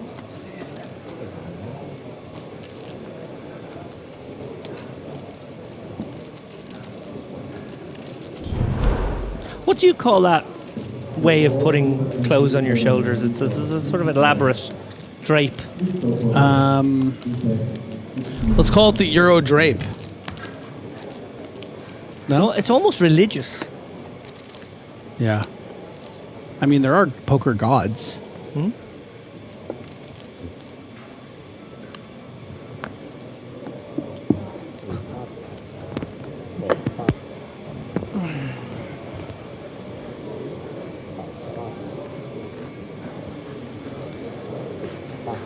How have the poker gods treated you, David Lappin? If you had to make a guess, do you think that you have been unlucky in poker or lucky in your career? Oh, I don't think of my luck in terms of my poker career. I think of myself as very lucky in life.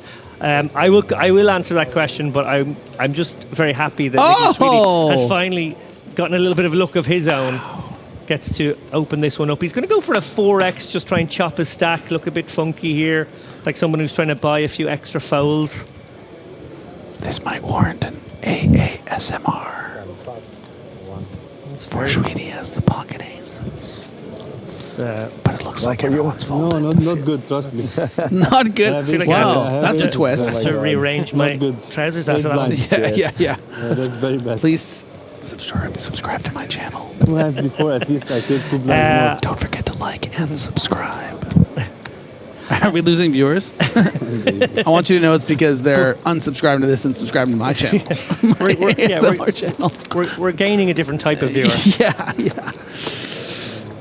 I mean, look, I'm sorry, but aces are sexy, and I wanted to. It's a beautiful thing. To answer your question, I think my luck has been maybe spread around in a kind of a funny way. I've made a lot of like last 2 and 3 table runs and things, and I felt that like I means got bad lucky luck to get there, and then I've got. Yeah, but you always have to be lucky to get there. Yeah, a lot of crossbars. So maybe lucky to get there, unlucky to convert. Sounds like unlucky. For sure, no aces. Promise. I will say I think I've been incredibly lucky overall, but I also think it's an important mindset to have. Because most people think that, it's out to get them and that they're... And I think that that's contagious. I think mindset-wise, I always tell people and myself that I'm the luckiest guy in the world, And I think it translates. I think the poker gods hear me.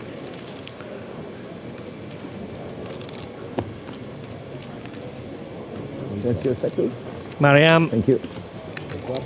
Going to get after this one with the Jack-8 suited, dominated by the Queen-8 of Ferrari, but he does have position and the betting lead here. Ace-5-5, kind of board he may well take a small stab on. Don't know if the Queen-8 can get sticky here. Probably King-highs do, Queen-highs don't. Yeah, it's a good assessment.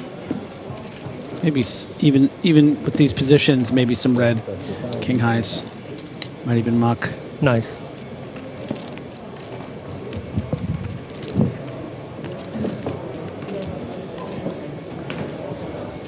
So we're down to 43 players. Yeah, and we've actually lost another one. Paolo Boy, we can see there, had a very big stack at one point yesterday. He's been eliminated in 43rd place for 23k. Off he goes, presumably to the reg desk. There's plenty of tournaments today. Back on the horse, sir. It's early in the day. It's such a smaller horse, though. It's tough, I think, sometimes. You were just on this massive steed. And then you're like, hey, have a jump on the little pony. There's still money at the end of it. Got to ride that pony. Wilson, Queen 5. No. Yeah, he's been patient here. Chipping down over the last couple of orbits, waiting for his opportunity to pounce. Malek, well, he needs little excuse to pounce. Ace-6, more than enough kit here on the button. He's got a real, fantasy book villain name, doesn't he? Sebastian Malek. He even has the look a little bit, too. Ferrari in there and Brum in there with the 5-3. Plenty of interaction with these particular hands. We could be on a collision course. There's a 5, but ace and a jack underneath. Malek into a big lead. Likely to just clarify things with a small C-bet here. It's kind of a rangy one.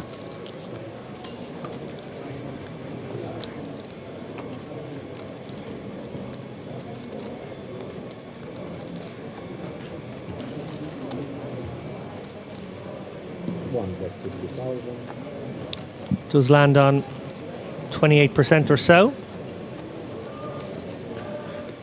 If we did a poll in the chat, how many people do you think would say could better pull off a nose ring between you and me?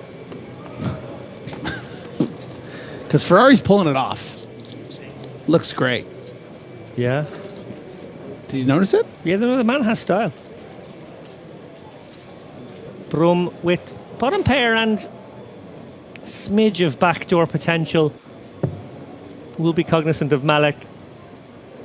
Just c-betting this one, small size on the button. Could be ahead right now. Gonna keep him honest. King of Hearts. Not the card Brum wanted to see. I always find these ones interesting spots as the player with the ace here. Do you go for another bet or do you check and try and induce some bluffs? Not a very draw heavy board. Probably go for bet once again, target the Jack X. I think like your range is strengthened by the fact that you bet this 3 ways. So with that notion, I think I prefer check, because let's just say he had raised the button and been called by the big blind here, right? When that king comes, I think you're more comfortable betting the ace-6 because it's such a big bluff card. Like if you have like, you know, queen 6 suited and you bet this flop and you want to bet out a jack or a 5, you bet again on the turn. But in this scenario, you know, his hand strength should be quite a bit higher. So you're going to be, I think, you kind of want to pot control in this spot. You know, you're not always going to get called by Jack 10 or Queen Jack here twice when you slam the turn. I got in a 3-way. Yeah, so really nice analysis. Malik actually happy to knuckle this one back in position. I thought he would go for another street there, maybe target a jack. Decides pot was big enough. Yeah, but you can also see how opens the door. I suppose that's part of the equation too. but all to say too, it's just like, and he's looking a bit suspiciously at him, like he maybe shouldn't even have called that 5-3, because it is different than just a standard button versus big blind spot, I think. Because also that small blind range flatting is going to call ace jack X a lot too, so you're not going to just bet, you know, 10-9 off from the button there in the way you might have button on big blind. So, yeah, interesting.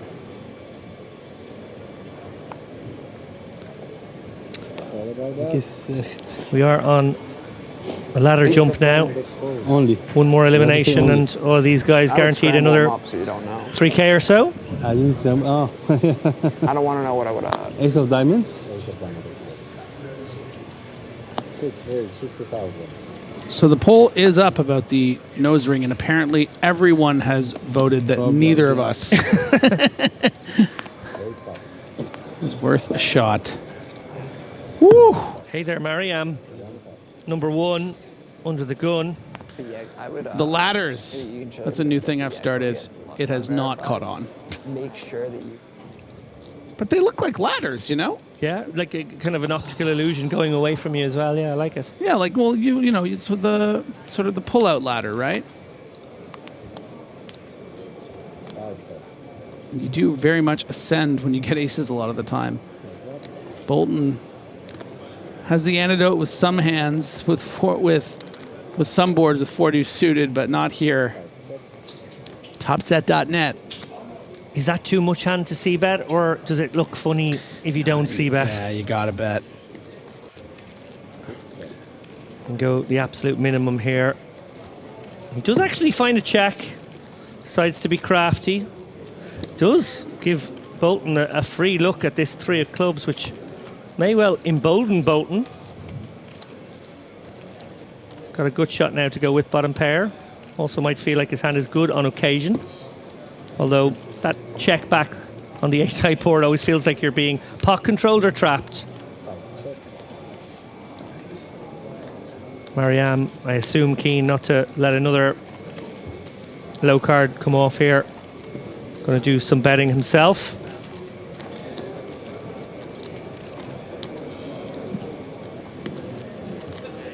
Looks like a half pot 60.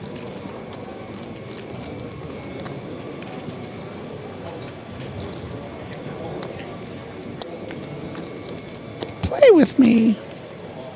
Is this tempting? I mean, a little bit. That 3 might, you know. One factor in this one is we know Bolton will find some bluff cards. If a heart comes, if a... Yeah, he's got more moves than your average. Yeah. Oof. Wow. Let's just make 2 pair. So there's a 4-liner out there. I think you got a block here. Yeah, probably just goes block call now. Yeah, and the reason we block here is because when our opponents does have a big ace, they might, you know, be checking those back with that 4-liner, but might still call because you can have missed hearts. Doesn't get greedy. It looks to be quarter pot, I think. 65. Quick call.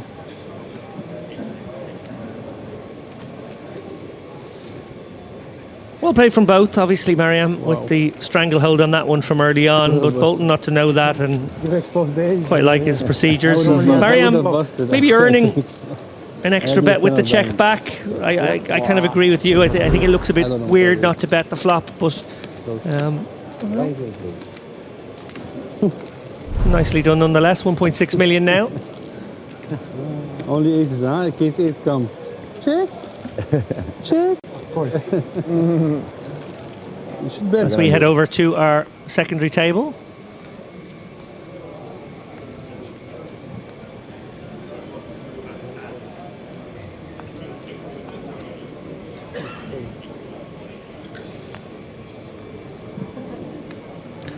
Luciani. Good chip stack. Good player too. Just 2 EPT champs on your left, no big deal. Pardon me. Yeah, wait, is Telcher the other? He's the other one, the 1 EPT Barcelona. No, it's Malic, Witchak, and yeah, okay. Telcher won London way back when. Yeah. And got second in London again, I think.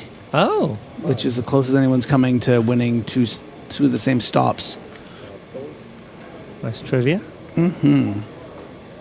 Well, a trivial call with the king-queen offsuit here. Garshovsky may be encouraged. No, just let it go with the 7-5 here. Getting a discount, but maybe from the big blind it's a tempter. Criado, well, I was going to say could consider 3-bet here, but decides to just C3.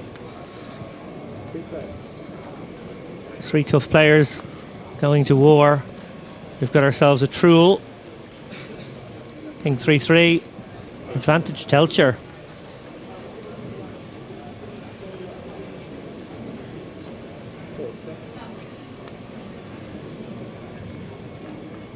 Does he go for the tricky, trappy check back, allow an opponent to maybe hit something like a 10 with ace 10? Yeah, one of those really far ahead or far behind situations. Doesn't have to worry about too many cards coming that he wouldn't be happy to get to showdown with. So check definitely an option, but he does decide to fire in a little quarter pot. Yeah, I don't mind this, of course, being results oriented. We're going to see this is probably going to elicit a fold from Juanda. But at the times that Juanda has some pocket pairs, but even as something as weak as like an ace 9 with one of the suits on board, like suited, ace 10 off, ace jack, and you know what? It's actually induced an interesting raise here. Yeah, Juanda going to take a stab at this one. Bumping it up to 150k here. Telcher, well, it's a little bit uncomfortable, but you're very happy with King Queen when you're playing against someone like Juanda, who you know is very capable. Yeah, I think you're feeling pretty good about it. Like, you're going to start to get worried when Juanda continues. Now you're not worried at all, but just in general, it's like this is a very difficult spot to bluff more than once. Yeah, Juanda may just wave the white flag here on this street. You know, it's wise often not to send good money after bad. There's nothing wrong with taking that spot. 150 was a cheap stab at what was already a pretty decent sized pot there. I wonder if you feel like you should bet here, because if your opponent does have what they're representing, which is ace-3 suited, ace-3 off, raising at the cutoff 2, and then aces, you want to get value. Whereas, you know, if they have nothing, they're not really going to like rebluff on the river. They're not really going to call a bet if they hit an 8. It looks so much like you have a king. You might call a bet on the river with an 8, but... Well, the wheels are spinning here. Mark Telcher, presumably considering exactly what you just said, Griff, and decides, yeah, you're absolutely right. Let's just keep targeting a 3 now.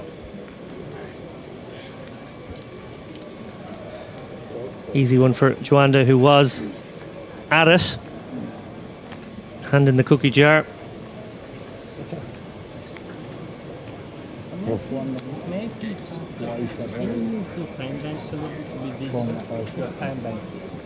Yeah, they didn't need to see them.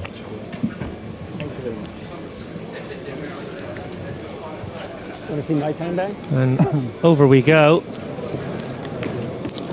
to table 1.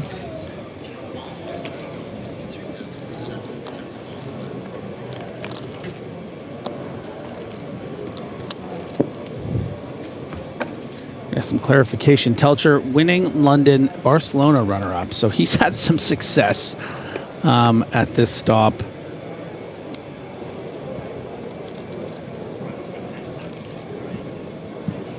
And looking to have some success here is Brock Wilson with the hooks here under the gun. Enough hand to induce. He's playing 17 bigs. Hoping for a customer. Well, he's likely found one in Malek. It's a bit awkward early position stuff.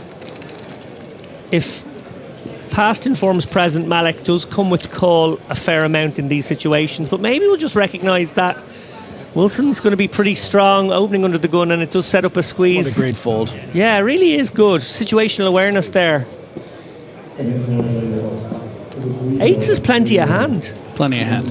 I would have loved to see what he would have done with 9s, but I think 8s you can make a sort of exploitative fold, I guess. Yeah. Well, Bolton is a pretty one here on the button. Ace-9 suited. Does he want to take a flop in position against the dangerous Wilson? Looks like he does. Mariam gets out of the way. And Schweedy, it's getting desperate now. He did pick up those aces to steal some blinds in the last orbit, but... Yeah, I don't think you can call here. Your chips are so valuable. Yeah. You're up against ranges that absolutely crush you. You know, you're really hoping for something like Ace-Queen and Queen-Jack suited, but you can't. Like, Queen... I don't like this call. Look at that. Wow. Unbelievable. Just a I very dangerous to call 9, but my gosh, King in a great spot. Wilson's in a lot of trouble. Very hard depth, not sweet.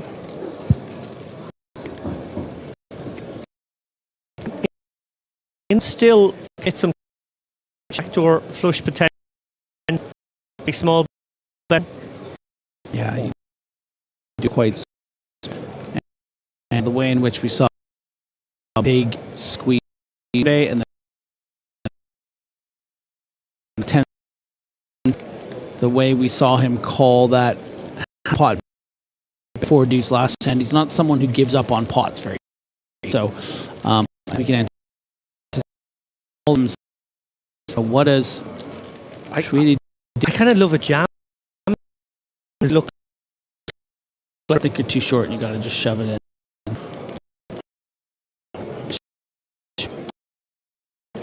He's been from about 500k down to 250. Speculative call pre-flop, perhaps, but it's been rewarded with these trips and likely getting a customer from young Brock Wilson. When you size up the range here, it's going to be a lot of clubs in there. This is not much more. Brock 150 into a pot of 600. Just needs 25% equity. He's going to have the best hand against the flush draws. He's going to be way behind the kings, of course, but throw all those hands in together. What number do you land on? Did Brock just fold? He did. Wow. Wow, that is very above the rim. I mean, it's just like... Worried, I suppose, about Bolton. I guess if Bolton doesn't put in that flat call on the button... It's a very strong flat from Bolton pre-flop, right? Yeah. It's not going to be every ace-x suited. It's not going to be every queen 10 suited. You know, we just saw pocket eights folded to the center of the gun open on this short stack. So you have to... And Bolton are wondering how often it's a flush draw and has a bit of maths to do himself. You're drawing dead pretty much against the king. Yeah. Wow, Schweedy, I was almost certain going to get a customer out of Brock Wilson, but that Small 35k flat, probably enough to put him off there. As we head over now. If there isn't an 8 on the river, it's all over and we have our champion. No 8, Sweety's done it! Sweety takes the title and the 1.7 million euros. From Lebanon, Nicolas Sweety! That was the moment. Sam remembered it earlier on.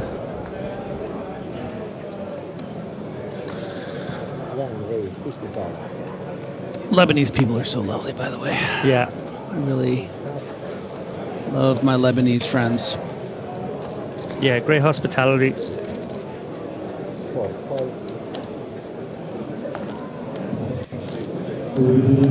Malik and Brum.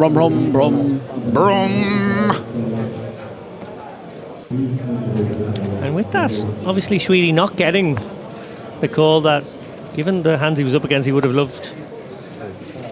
It was chipped up to 435. Not exactly the big progress he would have liked, but still nice to drag one in. Brock Wilson in the big blind here. Happy to take some time off the clock here. Again, remember, kind of on the cusp of a ladder jump. A little bit of tournament strategy.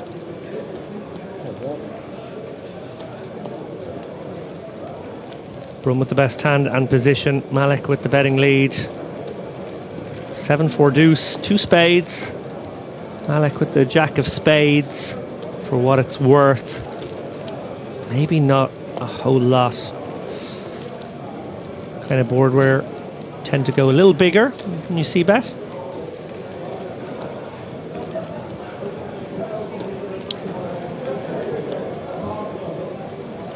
Brum going to have a decent number of pairs when he flats this high jack. He's going to have some big overcards too that mightn't fold. But undeterred, Malik is going to go for that large continuation bet, 125 into 160, 3/4 pot. And Brum with 2 overs and some backdoor potential, wheel potential, flush potential, makes the call in position. 8 of hearts now, Malik. Does he want to fire a second one here? It's dicey. I think maybe this is where we abandon ship. But Sebastian Malik, a man who can find paths to victory others don't expect. Yeah, only one way to do it, and yeah, just one and done. To beat the Brum, you would have had to beat the drum, and Malik didn't find it. Check, check. Queen of Hearts. Tough for Malik here. Feels like he's being pot controlled. Does he want to rep that queen? Feel like maybe we're an ace to have fallen. Maybe a king. Well, of course he has a king, but they were the kind of cards he could bet. It's Queen of Hearts. Not so enticing, and does go check, check quickly. Brum, delighted to see that his hand is good. Showing just the right amount of stickiness.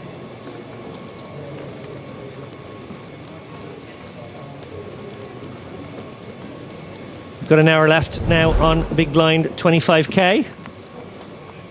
Average stack in the room, 1.35 million. So, well above 50 Big Blind average in this tournament. Above that watermark are Brum, Mariam, Malik and Ferrari on this feature table. Ferrari way out in front with 3 million. 3 shorties though, Bolton, well, it's not so short, 25 bigs. I wonder if there's a $3 million Ferrari. Ooh. What's the most expensive Ferrari? I'm not a car guy. Neither am I. One of the best moments of our lives. Who do you think is the most car guy on our commentary team? James? Hartigan? Yeah, probably, right? And really is, right? Yeah. Kojak. Indeed. For Ferrari now. Good run in the main, yeah. It's Sweetie. Ooh! So that's sweet. Been my reaction every time I've seen aces. I get so excited. Yeah, aces. Flat call, flat call. Yeah, I do love a flat here. Against the chip leader too. Aces twice in about 10 hands now for Sweetie. Just flick in the 50. You have queen jack suited. You want to see a flop. Yeah, just wondering how often this under the gun open from Ferrari is a hand that could call 17 bigs. He's going to find the click. And no doubt he's balancing this spot, will find clicks off this 400k stack to exactly this sort of amount. So this could be ace-5 suited, ace-4 suited. Yeah. There's some cheeky hands in here, but you know, it's a very narrow, very tippy-top range. Come on in, play the like water this. is warm, right? No. Ferrari very happy to release, and Sweetie not getting the outcome, probably now wishing he had taken your line, Griff. They're such a gift from the poker gods, those aces. It feels a shame when you don't quite get as much as you hoped.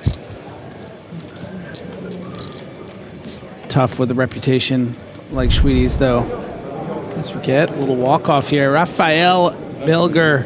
Oh, Bilger, he was so entertaining Bilger. last night. He just brought his own brand of poker, limp, re-raising, you know, just finding the most bizarre lines, but making it work from finding some, you know, unusual, probably a little bit old-fashioned, dare I say, informational bets, but again, getting the information and following it and getting away from some spots as well. Credit to him. We really enjoyed him on the stream. I'm actually a bit disappointed not to see him a bit later today. He was a bit of a loose cannon in the field, always entertaining.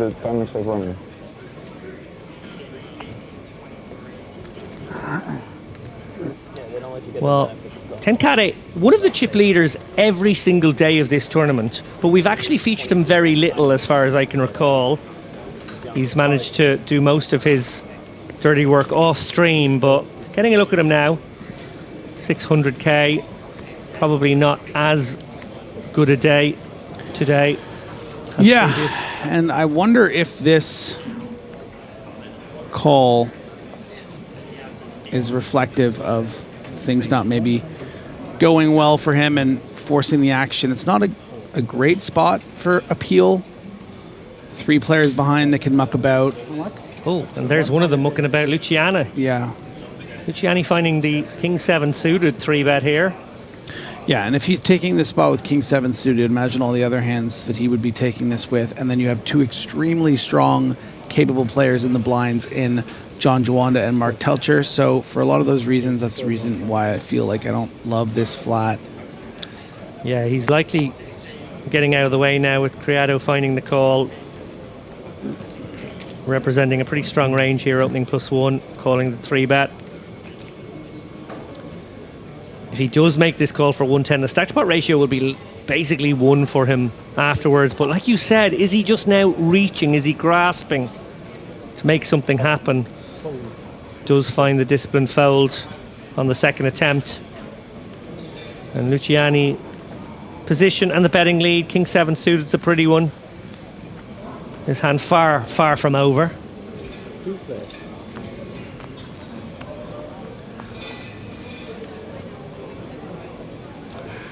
Ace-Jack 8, Rainbow, Luciani with backdoor nut flush potential, but not a whole lot. Presumably going to c-bet this one. It is that kind of board. But Criado has one of his stronger hands. He will find the flat with.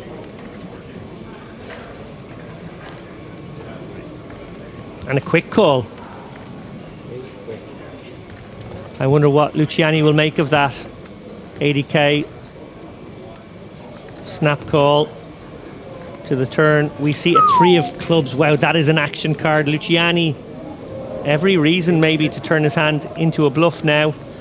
Maybe is he ever a bit worried about, you know, not realizing you don't get raised hardly ever when you bet here. So I think this is just one of the few cards you will barrel once more. Yeah, I don't think you ever really get raised here, right? So this is when you are up against something like Queen Jack suited. I think, you know, it's not out of the realm of possibility that he calls the flop with pocket 10s, given the very, very small size of the bet. But yeah, I do So I do kind of like this check back because it's just way more weighted to decently sized aces. Well, he will have another opportunity now that he has whiffed that flush draw. Ace, Jack 8, 3, Jack. He knows he's no good right now. Does he want to take a stab at this one? It's going to work in Criado's favor, the check here, but I am a little surprised he didn't consider betting. Wow, look at this. That's 600k? I think that's 600k. Pot size bet. It's not an especially believable story. Ace King would have almost certainly bet the turn. Shouldn't be a ton of jacks. I mean, like, okay, it does kind of look like he could have a jack, the very small bet on the flop, yeah, which makes sense. You know, maybe something like King Jack could be 3-betting here pre-flop. Criado mulling this one over, may burn a few time banks in the process. Obviously, it's a very, very big, very significant pot. Weighing up. Yeah, he's just stone repping a jack, really. Yep. Which is possible. Such a funky line, the bet, check bet. Mm-hmm. As you say, Griff, very much repping King Jack, Queen Jack, Jack 10 suited, maybe things of that nature. Nothing else really making sense. Criado trying to put the puzzle together. It's a big fold if you fold Ace Queen in this spot.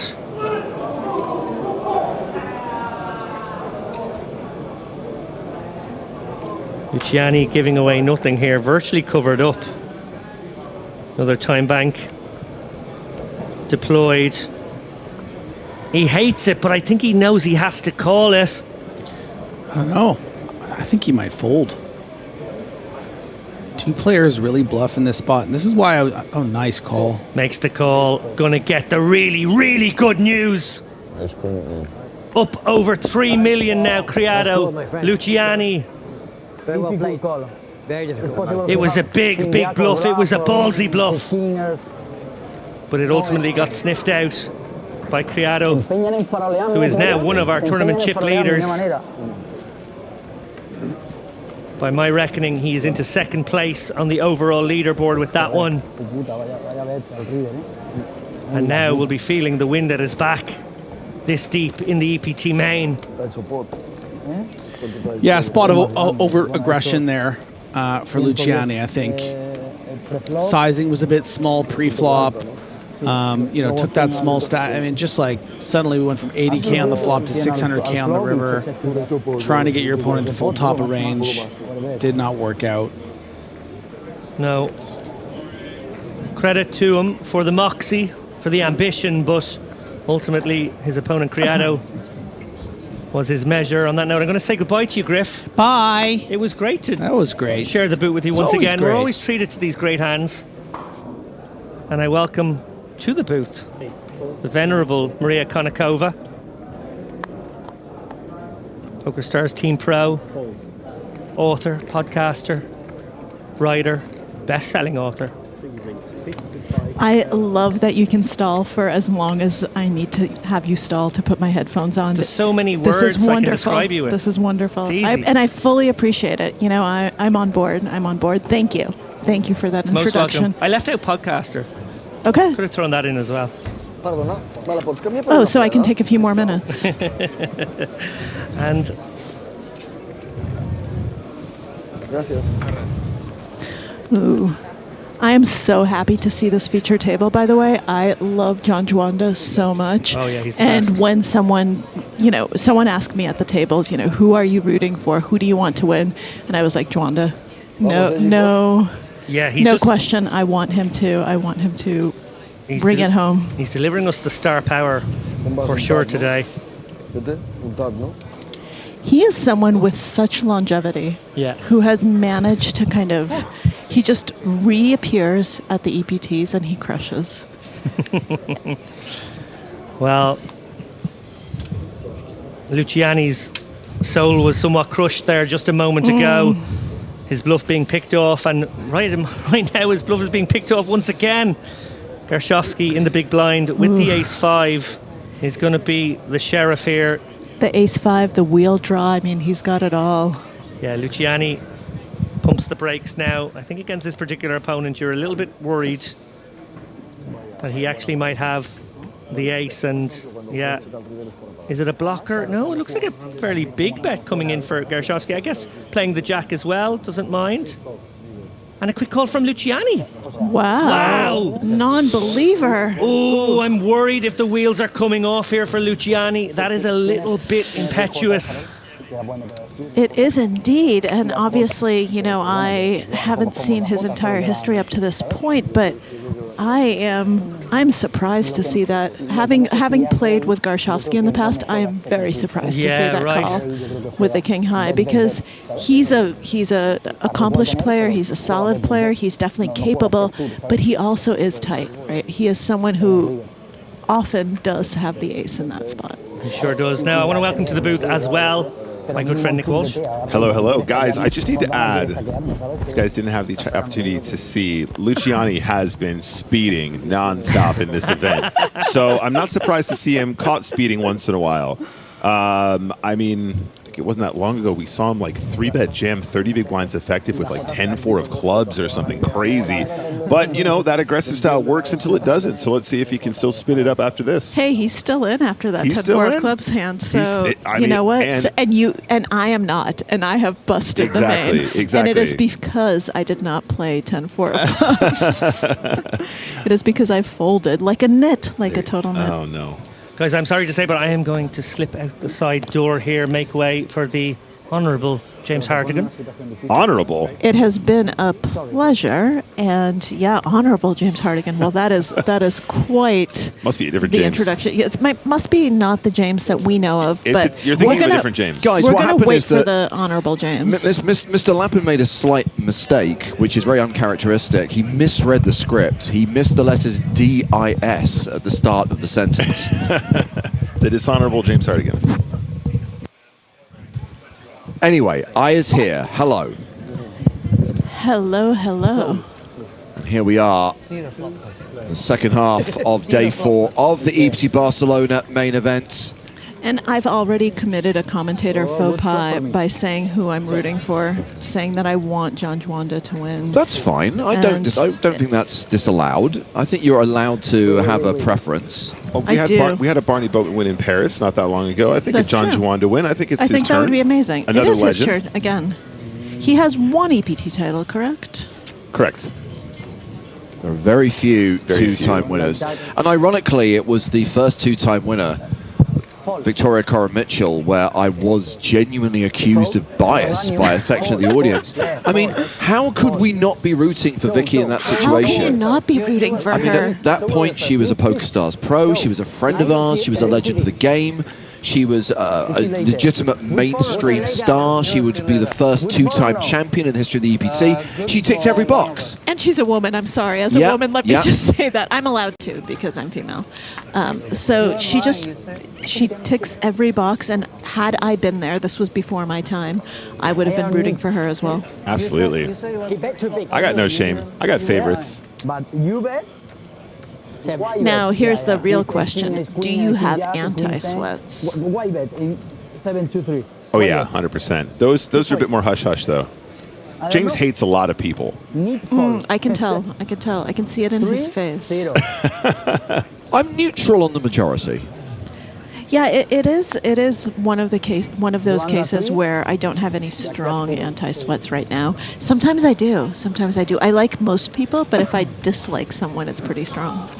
See, I feel like in all my years of poker, there are very few people that I like see in a poker room and I absolutely hate. Yeah. But I wonder if that's maybe why I'm not more successful. Maybe I just don't have that killer instinct. You need the competitive gene. Yeah. That just sees someone and zeroes in and says, this is my nemesis. Ooh, Juanda in a good position right now. Ace-10 against Ace-9. Yeah, we are seeing some weird stuff at this table. top pair folded on the previous hand and folded face up. I don't understand the face up. You know, that is so much information because none of them will be seeing the stream results for hours, right? There is that delay built in. So when you do it face up, it just gives your opponent so much information when you're getting this deep in the main event.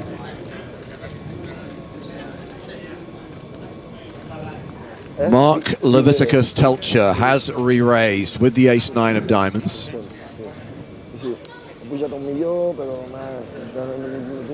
It's a tough spot if you're John Juanda. Yeah, he's about to fold, but it's a tough spot, right? You have the 3-bet. An ace-10 offsuit is not suited, I think you call, for sure, but offsuit, I have been in that spot so many times, and ace-10 offsuit is just that combo that it's just a pip too bad in the offsuit variety, and you do sometimes end up folding and looking like a nit when the person 3-betting has ace-9 or ace-5 or ace-4 Sure.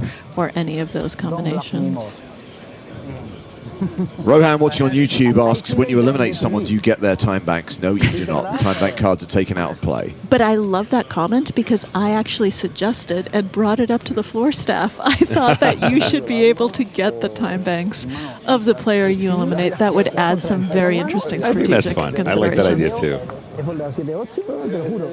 Why not? It's part of their chip stack. It's part of their inheritance. Yeah, you get it's- everything else. I get your resources. You made a mistake. I get your resources. Exactly. We are still at the 10K, 25K blind level.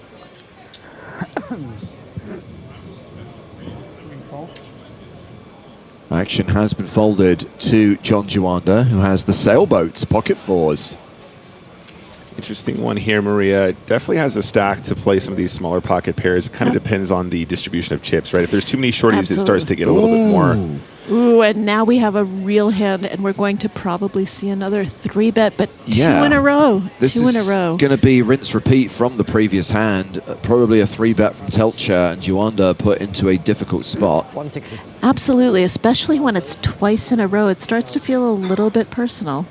And I know that John Juanda is a seasoned pro who knows better than that. And yet, there's this little feeling on the, in your stomach that says, I folded last time. Does he remember? Right. And is he leveraging that? Well, our last session when we did commentary, you were discussing the stories that we tell ourselves. Yes. I imagine all of John Juanda's stories, like internal monologue, is all very, very positive and like on the up and up. Yes, I think so too. And I mean, I think you have to fold the pocket fours here. Oh, yeah. Yeah. It was a marginal open to begin with. I mean, okay. Oh. Okay, they are somewhat deeper, so maybe the set There mine. we go. Yeah, okay. We're set mining. Let's do it. We're set mining or looking to outplay post-flop. That doesn't look like a 4. No, but it's close. It's one off. It is one off. Sometimes I almost have a just set. close my eyes and, imagine.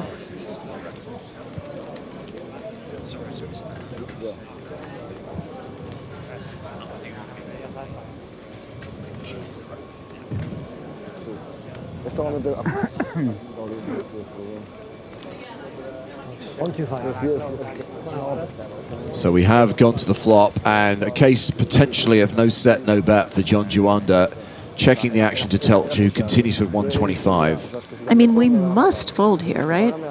And yet he might call. I don't pretend to know. But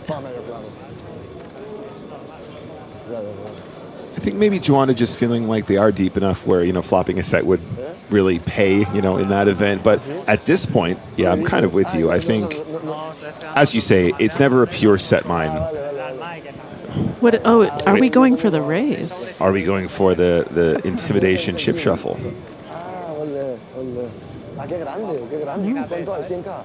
Wow, I am surprised. Incredible. Juanda is going to call the C-bet and see another community card, which is a 4. He knew. Wait a second, the story makes Okay, sense now. He's going to okay. turn the set. Okay. Okay, No, guys, you gotta call. ESP is real. I take everything back. I really thought John Juanda was making a huge mistake there. Silly me. So did I. He doesn't so did make I. mistakes. But you know what? I know that he is a much, much better player than I will ever be. So, so we have to trust him. And here he knew that he was just waiting for that turn. Time bank, is he considering leading the turn? And what do you think about that, Nick? What do you think about that, James? This turn leads.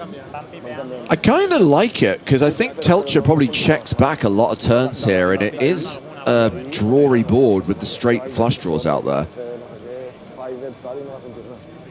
Wow, this is very interesting. I don't know if I would ever find a lead here. No, I certainly would not. I think I would just auto check, and it's, it teaches you a lot to see a player like Juanda take his time and then find that lead. I'd be very interested to see what the solver output says for this. Well, no, exactly, because you're in a 3-bet pot out of position, and you're going to obviously call this flop some of the time, right? But how do you construct a bluffing range on this turn when you're like leading here? You know what I mean? Like, is there any bluffs at all? And I mean, I guess your spade draws. Yeah, potentially, yeah. Like your, ace, queen of spades. Ace, queen, ace, jack, ace, 10 of spades. Obviously, Telcher has the 10 of spades, but we don't know that. Yeah. None of us get to question Hall of Famer John Juanda. No, we don't. We don't. You're absolutely right. Like I said, I now believe in extrasensory perception. I now believe in all of the things that I didn't believe in 5 minutes ago. So, you know. And we're starting the Church of Juanda immediately after this hand. Absolutely. And he has just extracted 300,000 in value from a worse hand. Can he get any more value on the river? There is 1.2 million in the middle, and Juanda has less than pot behind.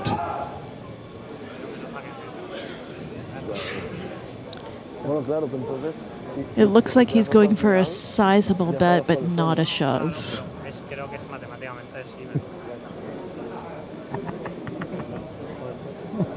$520,000 announced. Wow. I mean, the 3 really doesn't change much. If we're Mark Telcher, what are we thinking here? What were we calling the turn to see on the river? Yeah, other than a 10. And how often does John Juanda have a 6 in his range Absolutely. after defending the 3-bet? I mean, I don't, I think ace 6 just folds. Ace 6 is not the hand you want to be defending against that 3-bet. Sure, I mean, like ace 6 of spades is kind of the obvious one, but like, again, that just probably goes in the bin pre-flop, right? And he finds the fold. Does indeed, as John Juanda chips up to 2.37 million. I've already said I'm biased, so yay. John Juanda, champion of this event in 2015. We have got some 2-time winners on the tour, but crucially, as far as live EPTs are concerned, no one has won the same EPT twice. He could become the first player to win the same tournament twice. And of course, Telcher was runner-up here in 2007, 2 years after winning his EPT title in London. Decided to fight back, I hear you. We return to the main feature table. And I have to say, Brock Wilson is so talented at being able to keep his short stack alive. I mean, he has been short stacked for multiple days now, and yet here he is, where people who had double and triple his chip count have busted. Every time I see it, it's just a master clinic in how to play that stack. I'm like, I'm all in so many times here, and he is just... to be fair, Marie, you could have stopped that sentence after Brock Wilson is talented. That is true. That is true. I did not need the rest of the... An umbrella observation about his play, as we have the raise from Hanok Mariam with Queen 10 of hearts, round the blinds, and it is Raphael Brum who is going to defend with the cursed hand that is Ace-7 offsuit. Now remember, I was there live when this hand went down. I was sitting directly to Spraggy's left. And I have to say, this is a better flop. At least you have a pair. At least you have something. You do. He is up against the flush draw of Mariam. And Queens and 10 still live as well, which is why he's a statistical favorite here. I love seeing the percentages because sometimes my brain doesn't quite wrap around them. I think, wait, how is this other hand the statistical favorite.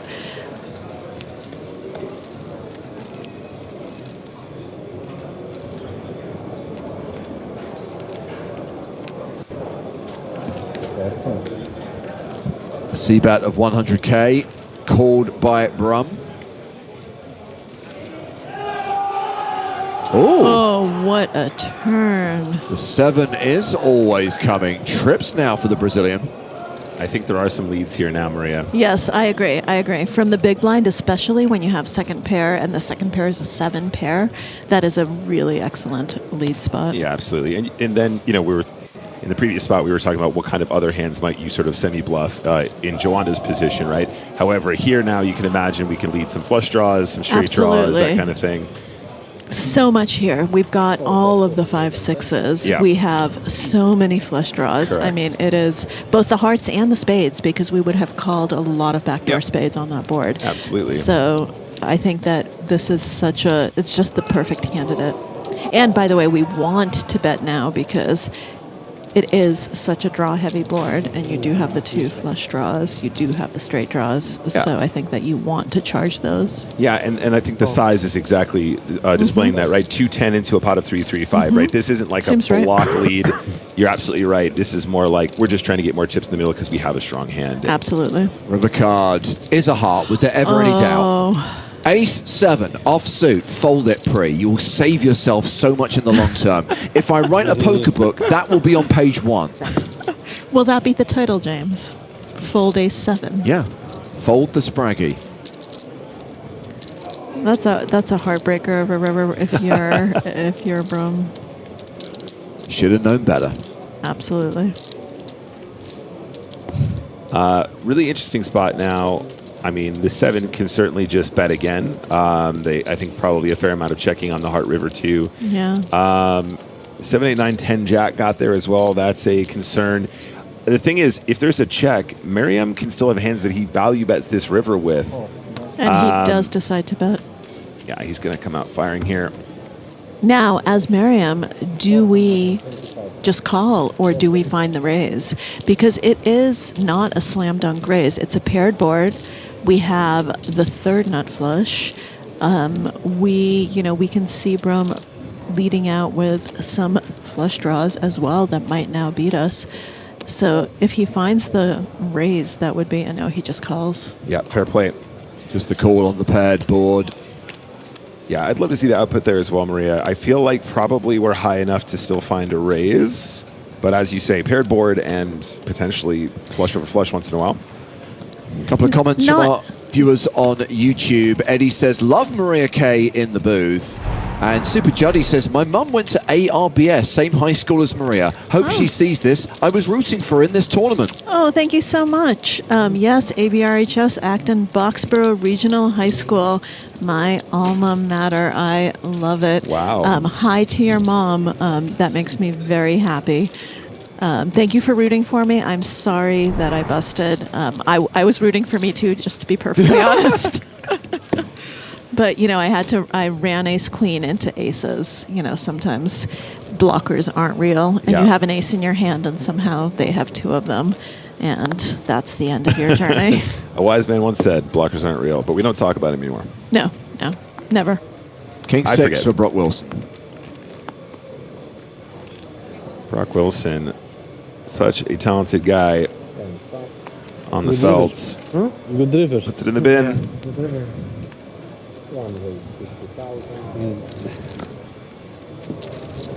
Good river to win the pot. I mean, you have to kind of be rooting for Sebastian Malik as well, right? I mean, his win was so iconic. It really was. Watching the clips back as well, it's so funny. Absolutely. Some real zingers. And so much personality. I Yeah. mean, right? There are so many people who just, you know, they hunker down, and he does it with style and with panache. Obviously, I'm very excited to see Mallets going deep. I'm also very excited that Bib Guy is still in the tournament and still at the feature table. Bib Man. Yes, absolutely. Well, it's an ace-queen 4 flop, so it's top pair versus second pair. Woof, these are really tough spots. Absolutely. Obviously, Mallets can just bet here. I think probably a fair amount of checking on ace-queen 4 when you're out of position here to the dealer too. We have this weaker offsuit ace as well. Our opponent's supposed to be in position here with ace 10, ace jack, that kind of thing as well. So check first, I think. Just quickly going to field this question from Chris asking, how do they get time bank cards? So the shot clock is introduced at the start of day 2, and at the start of that day, every player gets 2 30-second time bank cards. You then get 1 additional card at the start of every tournament break and 1 additional card at the start of every day. And you get to put those in the bag at the end of the day along with your chips, so your time extensions do travel with you. Unfortunately, if you use one, it doesn't get replenished, so you do have to be careful. And if Maria has her way, you're going to seal them off your opponents when you eliminate them. Absolutely, absolutely. I think that is a absolutely wonderful innovation, and I'm looking forward to PokerStars implementing it at the next EPT stop. Speak to Toby. He'll love it. Oh, and what do we have here? It's a 9. Don't get too excited. Mallets went for check call on the flop. I got excited, James. I got excited. Looks like this has gone check on the turn. River for free. It's a 3. Mallets is good. Do we want to bet our really bad ace here, or do we want to just check and hope to get to showdown and hope that we're not up against a better ace? I think we bet. I think at this point, after the turn went check, we just want to bet. I think that's the issue, is when he checks the turn, suddenly he's probably just not going to have many hands that beat us, and we'll end up with hands that want to get to showdown for cheap. And yet we check. Because there is also the consideration that he outchips us, right? He has us covered, and what happens if we lead out? And we're going to lead out probably pretty small, right? We're not going to have a sizable lead here, and then we get raised. Right. And if you're down that branch of the game tree, you're just hating life and saying, why didn't I just check call whatever the bet was going to be? And it's such a tricky balance beam, isn't it? Right, because you don't want to be the guy that never bets when you don't have the nuts because you're scared of getting raised. But at some point, the check here may legitimately just be a safer option that might still catch some bluffs anyway, right? Absolutely. It has other value in a different way. Yeah, it is. Having been in that spot multiple times, as I'm sure you have, Nick, you do go through this calculus in your head because you have to think ahead. You have to, when you're betting, you have to always think, what happens if I get raised, right? It can't just be I'm betting and I'm going to get called or I'm going to get a fold. If I get raised, I am in just so much pain here, and I might end up throwing away the best hand. And honestly, it looks so strong that even though the turn went check, you might think, was he trapping, right? Did he have ace queen that decided to kind of check back so that I would do exactly what I'm doing now? Well, Mallets just called that 80K on the river, won himself the pot. And I'm a bit disappointed that over the course of the day, Bib Guy hasn't got like coffee stains, soup stains, like noodle sauce. I mean, you're allowed to do this, but only on the basis that hoodie remains pristine white all throughout the day. Something I could never accomplish. Can you imagine Joe Stapleton with that thing? Covered in mustard. But that's the whole point of wearing a bib. Everywhere. It's meant to get dirty. It's meant to stop your actual clothes from getting disgusting.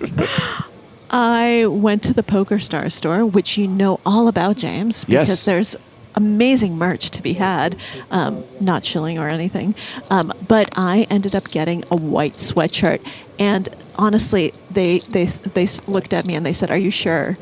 Black seems much safer." And I said, "But which one looks better on me?" And they said, "Well, the white." But I was like, "I'm taking the white. I'm sorry, I'm taking the white." I mean, I don't know if you know this. We do call you Messy Maria behind the scenes, so you're. And you're not wrong, and you are not wrong.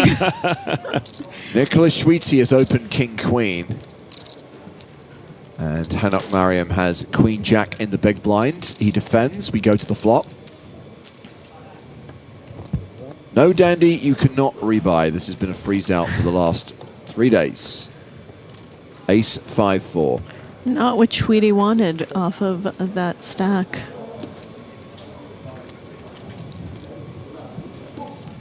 I think this often goes check. I think you're right. Because as Schweety, even though you have a lot of aces, I think that, I'm so wrong. I'm completely wrong, even though. And he takes it down. Just a bet and take it. Betting's good. To be fair, he did have the best hand. So EPT Barcelona runs until Saturday in October to celebrate the 25th anniversary of PokerStars. Sunday Million Live is taking place. This has not run since 2017, a live version of the Sunday Million, and it's going to be at the PokerStars live room at Casino di Campione in Italy. October 2nd through 12th, a €250 buy-in event with multiple starting flights. The first 6 days are all starting flights, and a guaranteed prize pool of €1 million. Expected to be a big event running at the start of October in Campione, Italy. I was at the last one, by the way, the first ever Sunday Million Live, which was in Rozvadov. James, don't give away your age on stream. I mean, I've talked about being there for Mark Telcher's win 21 years ago. Don't worry, we're not this... We're past that. We're past it. Okay, Brock, you need to know the assignment. 9-5 is the hand you have to play today. Absolutely. Absolutely. By the way, on that subject, I don't know if you saw Tim Curry passed away as well. I did. I mean, this year has just been absolutely brutal, and 2 days in a row. Crazy. Yeah, that was... Of course, man. Pretty card, Dad. Yeah. Every time I had something, you jammed on the flop. Wasn't too much. But I definitely was thinking that today, James, when I was playing earlier. When I was dealt 9-5, I was like, I'm sorry, I have to open. I have to play it. I can't fold this hand today. Good hand. No, I don't see. Did it look TV? I heard someone say that if May 4th is Star Wars Day, then we need to have September 25th be Dolly Parton Day. That's fair. I fully agree.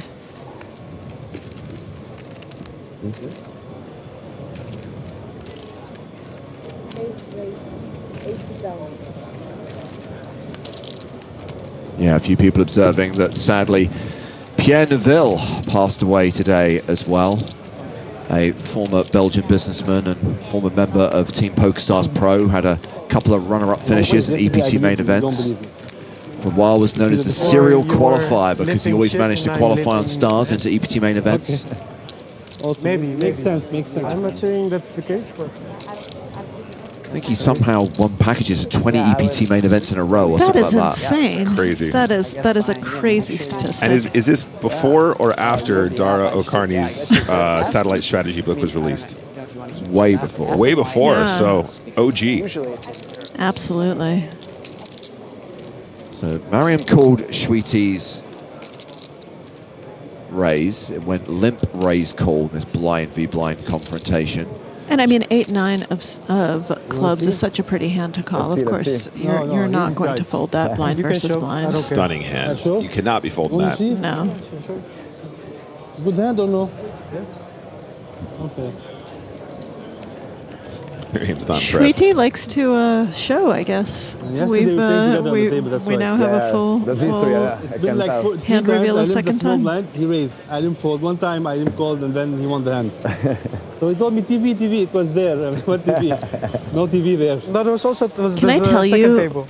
Yeah, one of my pet peeves at the poker table? Sure. And this one is, I mean, it's benign. It's benign, but I hate it when people do not stack and stacks of 20. I get so annoyed by it, inordinately so. You know, I'm not OCD at all, but this particular thing, like it's so, I just want to know how many chips you have. Make it easy for me. So I tend to agree. However, there's someone at this table with who's not stacking in 20s.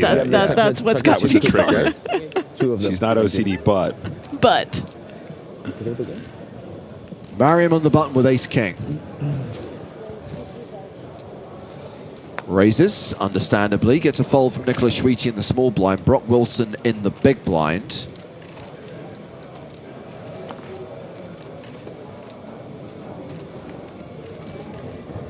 Has King-Jack. Is Brock going to call? Is he going to raise? Yep. Oh! He's going to go for it. And is this the end of his run? Well, he was short stack, gets in his last 9 big blinds, but is dominated and is going to need a lot of help. Finally got a hand. I'm rooting for him. Yeah. Brock is such a nice guy. This is so textbook as well. Wilson Yeah. definitely doing the right thing here, just kind of running into the top of the range, unfortunately for him. But fortunate for Miriam, is a domination situation in favor of the AK.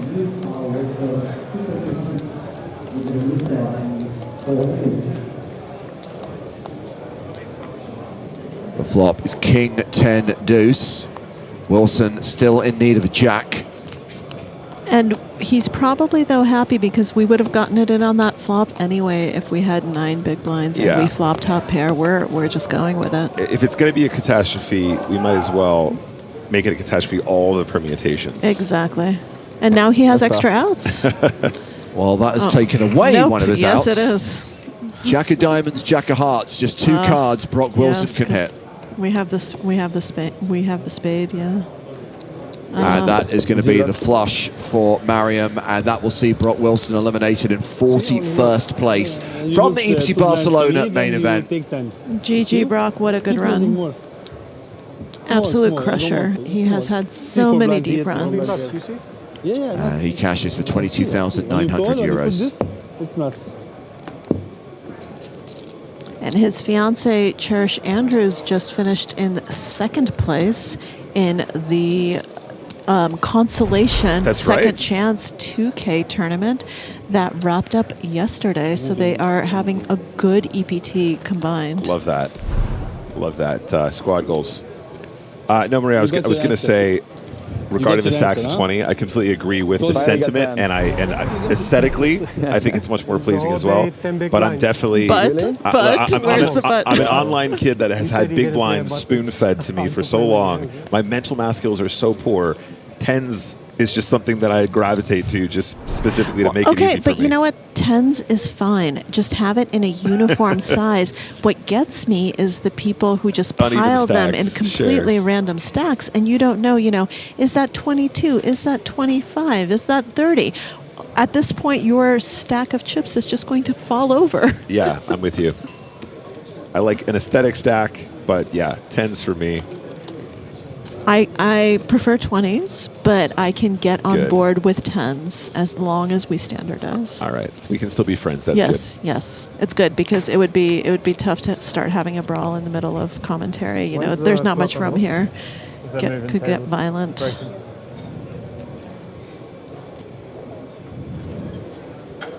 Man, Ferrari is such a good last name.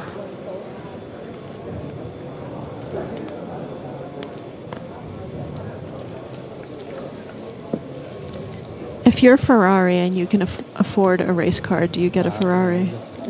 No, I think you have to be contrarian and get a Lamborghini. I was about to say, or do you get a Lambo? So I'm glad that you. I think so. Ooh, and King Queen absolutely crushing. Absolutely, although Mallets has the gut shot and backdoor diamond potential here. Absolutely. Backdoor nut diamonds, which actually makes a difference here when you're thinking about what you want to do. Am I drawing to the nuts? And in this case, the answer is yes, I am. For sure. Ferrari has continued for 50K. Not playing hand, folding every hand. That's fine. I don't think we're allowed to fold yet, but No. I think our hand is strong enough just to call. Yeah, I agree.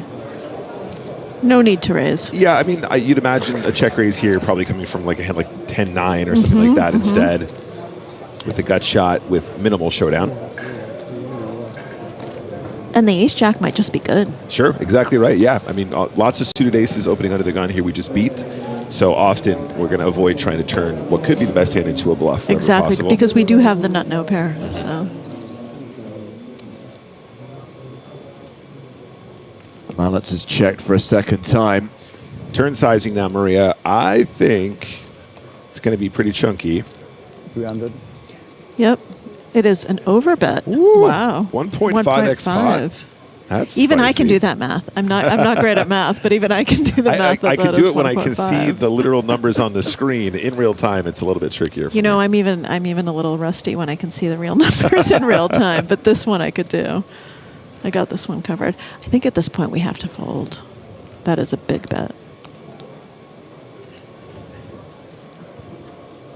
Yeah. And I think that's exactly what we wanted to accomplish. We want to fold away any equity. Imagine if that had been ace jack of diamonds. I mean, then we call, obviously. We're just not going anywhere. But we are very happy with that result when we have the king queen. So current payout is 22,900 euros.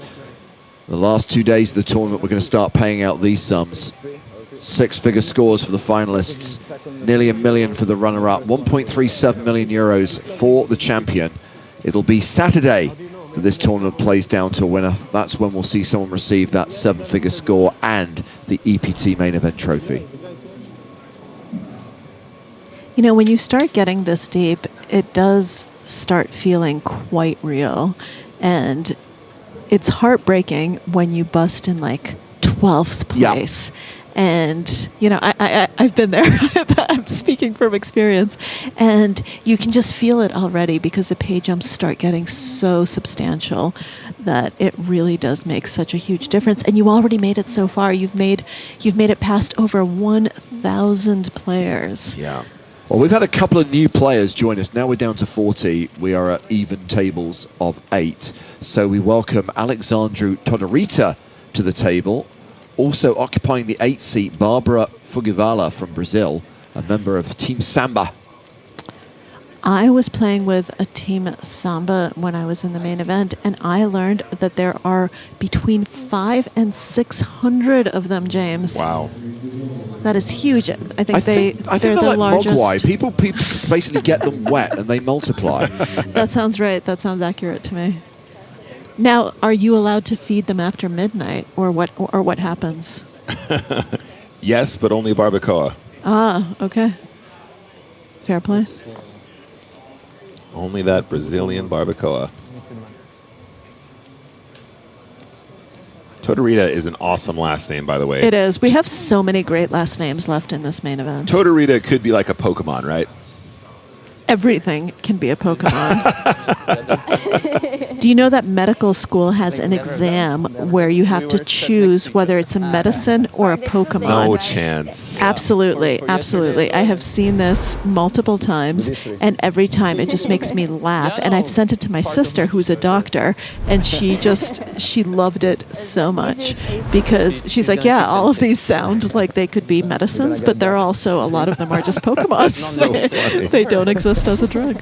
Fine. As long as they come back somehow. Apparently the pronunciation is Todaritza, which actually makes it sound like a drink, right? You're like, hey, Maria, me and you, after this, grab a couple cold Todaritzas. Yeah. Do you like yours with lime or without? Extra spicy. Okay. Sounds good. Just going to sound a note of caution for taking pronunciation guidance from our audience, because inevitably there'll be 5 different people providing you with 5 different examples of how it should be said.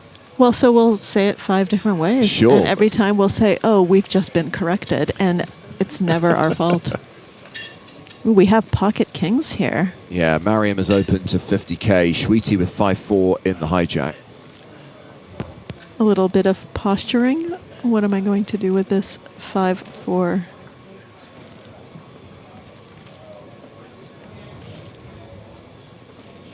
Fugivala with 3s.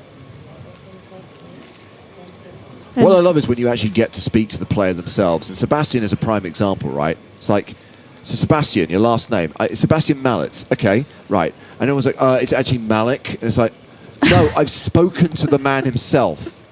I'm going to take his guidance over yours. And still to this day, there'll be people who will correct me. This is exactly like Maria Lampropoulou as well. I've actually gone up and met her face to face. I'm so sorry if I butchered your name. And she says, Nick, I really don't care. Everyone pronounces it wrong. I'm like, oh, okay. I guess I didn't need to worry. So we see the flat from the pocket 3s, which I understand they're deep enough that you want to set mine. You see I'm avoiding the pronunciation of the last names.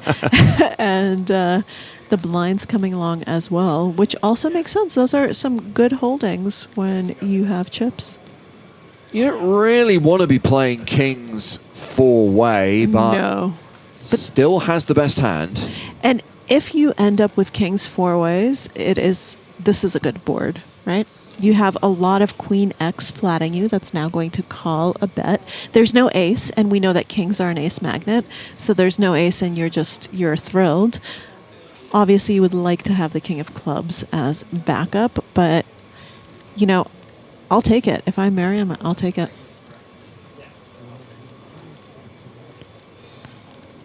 Unfortunately for him, no one has much of anything. Come on, bib guy, what are you going to do? Yeah, but when you're multi-way, you're kind of hoping for that, to be honest. That's true. It's true. The worst thing is when you end up betting and you get 3 calls and you think, oh boy, you know, what's going on here? Yeah, lots to fade at that point. Ram lets it go. And Hanok Mariam chips up to 2.6 million, more than 100 big blinds, with half an hour still to run on the 10K, 25K blind level.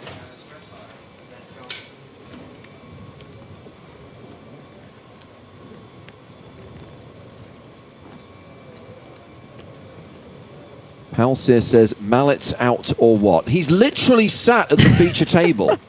He's there in the 1 seat.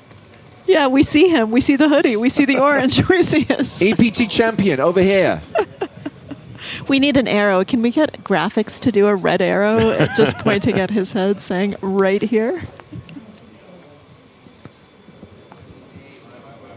On our wish list for graphics for next time. I mean, just like a list of notable names constantly in the middle of the screen, and they just get they get like crossed out as they bust.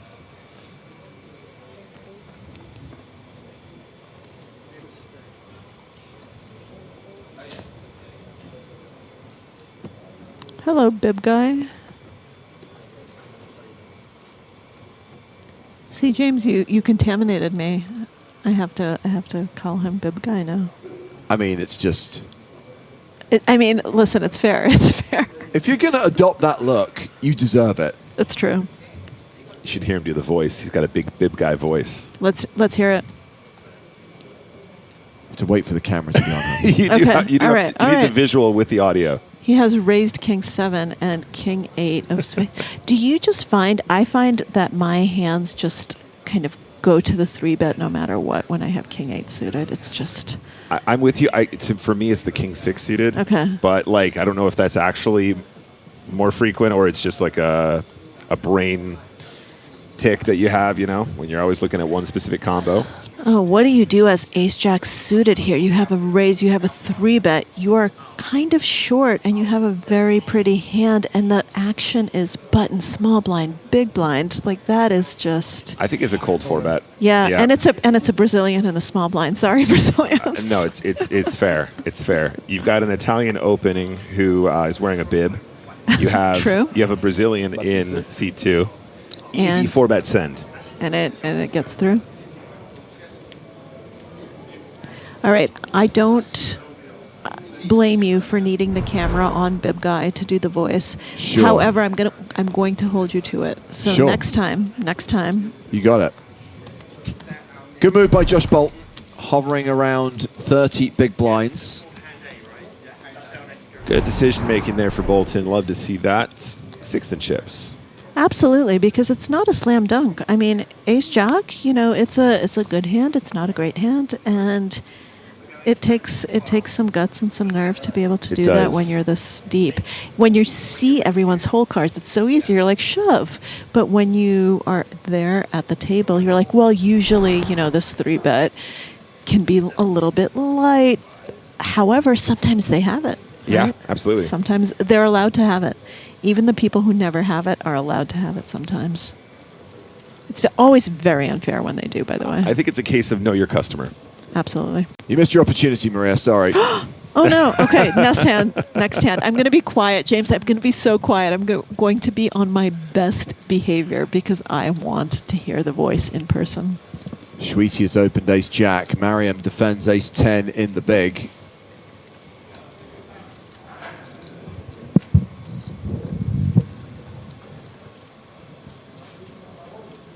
Ten, 8, 8 with 2 clubs. Sweetie out flopped. Mariam has checked to him. And Miriam has the ace of clubs as well for a little bit of backup with the backdoor nut club draw. Absolutely. Yeah, showing some restraint here with the check. I actually like that. And, you know, as a default, Maria, very often you teach new players, c-betting is very good, right? Because it's a superpower in many games that you can play in. So on a board like 10-8-8, you could probably just bet 100% of your opening range here and be very successful at level 1. As soon as we start to find better opponents, though, the check raises start to occur, things get a lot more murky, a lot more guessing, a lot more leveling. So having some checks on this board, I think, is very good. Ace-Jack feels like a great candidate to do exactly that as well. I completely agree with that. And if you're Ace-Jack here, you probably think you're good at this point. And you're going to be in for a little bit of disappointment, because I would assume that at this point, Miriam is going to put some chips in the middle. Yeah. Okay, wow. No, wow. It's a check.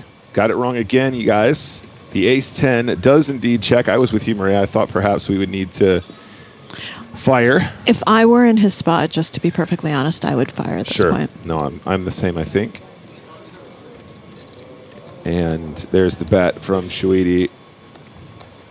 Now, what do we do? Do we call or do we raise? I think we got to raise now, right? I agree. The way that this hand has played, I think we have to raise. What about you, James? I don't know.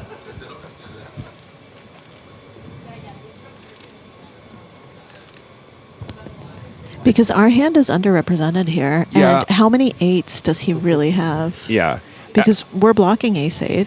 Yeah, and how often does he flop trip eights and not try and get some value on the flop right away? I mean, checking trip eights is not a mistake, I'd imagine, but most of the time you're probably going to want to bet it, right? Because it's so well disguised. Absolutely, absolutely. Especially with the flush draw out there, a straight draw out there. You know, that is not, that board might look like it's very benign, but it actually is more connected than it seems. And he did find the raise. So now as Shuiti, we are not liking life at all. This is a very sad story now, isn't it? I mean, you can't not value bet it, but when you get check raised, it's really Look at rough. his face. I mean, look at his whole posture. He's just wilting. He is not happy. He does have the look of a man that knows it's probably no good, but it just feels like you're getting bluffed some of the time. To be frustrating.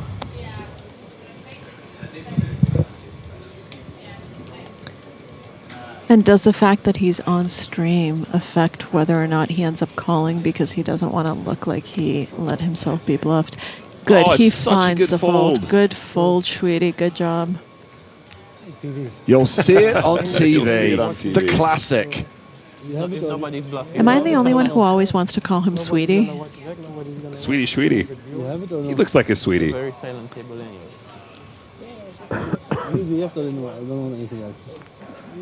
All right, James, I'm ready. I'm going to be quiet. I'm going to be watching all the players. Okay.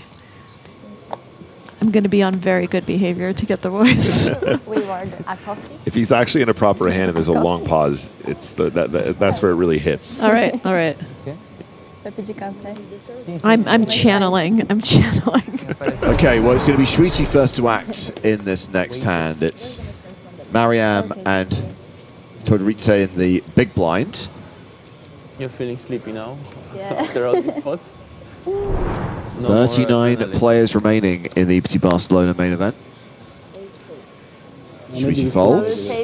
Really big fold. Huh? I made a big fold. Don't believe what I have. To this extent. Fugivala folds, looks like Mallets has folded. Okay, here we go. Something like that. I'm ready for my next course. Octopus risotto with extra ink.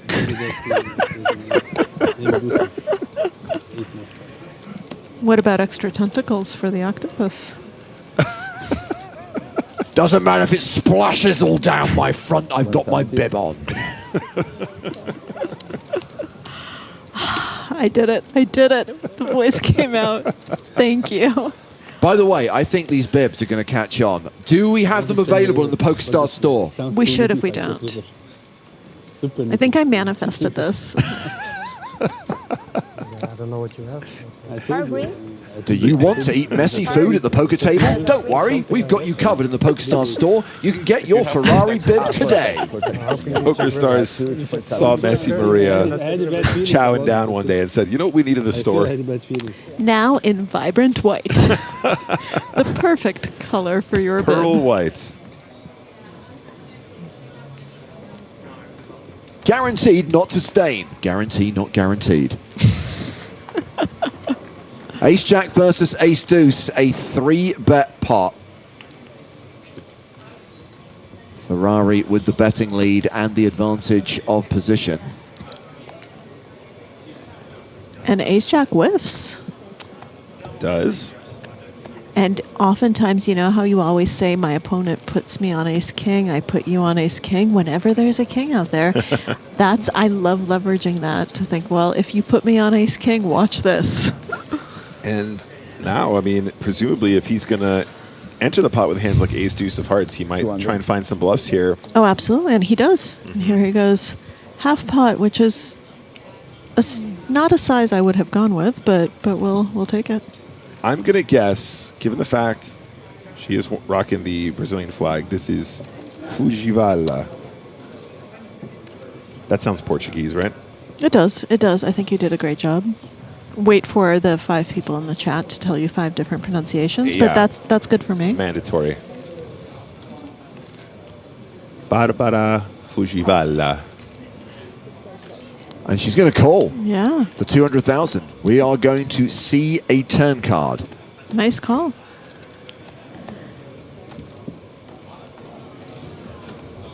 But we're hating life on a lot of rivers, including that one. Let's see if Bib Guy keeps up the aggression. Depends. Did he get his extra tentacles and extra ink? Such an interesting turn. For sure. For both players. Yeah. Like, Maria, how often do you imagine you're betting a flush draw directly on the flop, right? Let's say you have a Jack-10 of spades or an 8-9 of spades or a 9-10 of spades or an Ace-5 of spades or something. Are you going to check this board some of the time? Do you think that's some of part the of time, absolutely. But I am betting it some of the time as well. Sure. Because I do want to be balanced there, and I want to be able to barrel on that flush turn. Now, this is a run out that neither one of them is happy with, and I would not be surprised to see this go check and take showdown value. But also, you know, if you're Ferrari, like, you might just, you have the bib on, you know, and you're a race car. You might just speed it on in. That's right. Rocking his manual Ferrari. Does Fujivala have any thoughts about leading this river after it went check on the turn?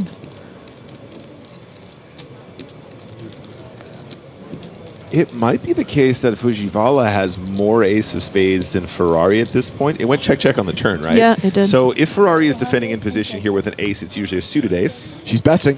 She is. Oh, She's reaching yeah. for those chips. I love to see this. Yeah, I think there's a level here. If you really think it through, most of Ferrari's flushes here will be nut flushes, right? And very Yes. rarely missing opportunity to bet the turn here.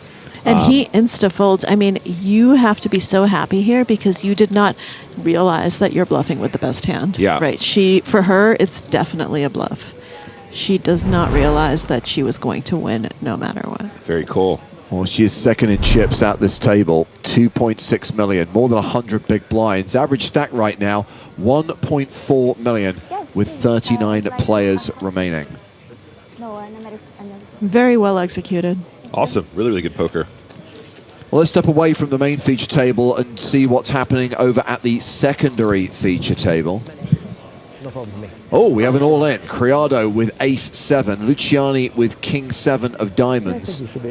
Luciani has not called yet, and we can see he would be the at-risk player here. It's all in for him to call. And he has 10K behind. Is that correct? Are those graphics right? I am guessing that he probably made a committing raise. And Yes, he did. There we go. Good luck, Willie. And here we go.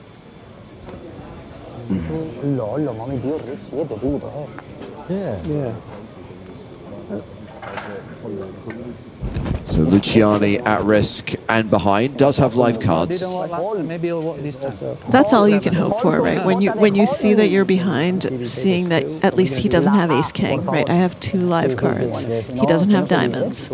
It's about as good as you can hope for in that situation. Yeah, exactly. You still feel very live. Absolutely, absolutely. When we get down to 5 tables, it's a random draw anyway.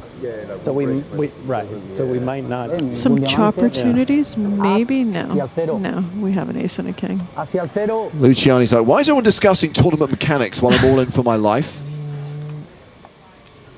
And that will seal the deal. So Luciani KO'd.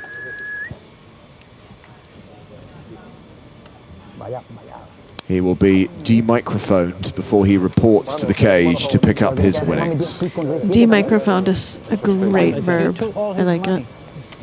Wait, give some to me. I was demicrophoned yesterday. I demicrophoned myself in advance of the all-in to give myself extra all-in equity. Nice. I wasn't sure what it was. The sound guy loves it when people do that and then survive. Absolutely. It's just, I think it's his favorite. I think we should all start doing that. Because, is a you know, huge people stat. do there's a get up, there's a put on backpack, but I feel like the extra, like, just guarantee that you get to survive is take off your mic. Just rip it off, take it off, leave it at the table, start walking away, and then you've basically won the hand. That's right. Back to the main feature table where Mariam is the biggest stack. The short stack is Raphael Brum, who's down to 15 big blinds. Blinds up in about 15 minutes. 38 players remaining. Large over in Twitch chat says, getting D-Mike sounds like getting owned in a rap battle. I like that. I like it. I like it. Sorry, son, you've been D-Miked. I mean, I think this is one of those terms like tilt that can be adopted across various disciplines, Absolutely. not just poker.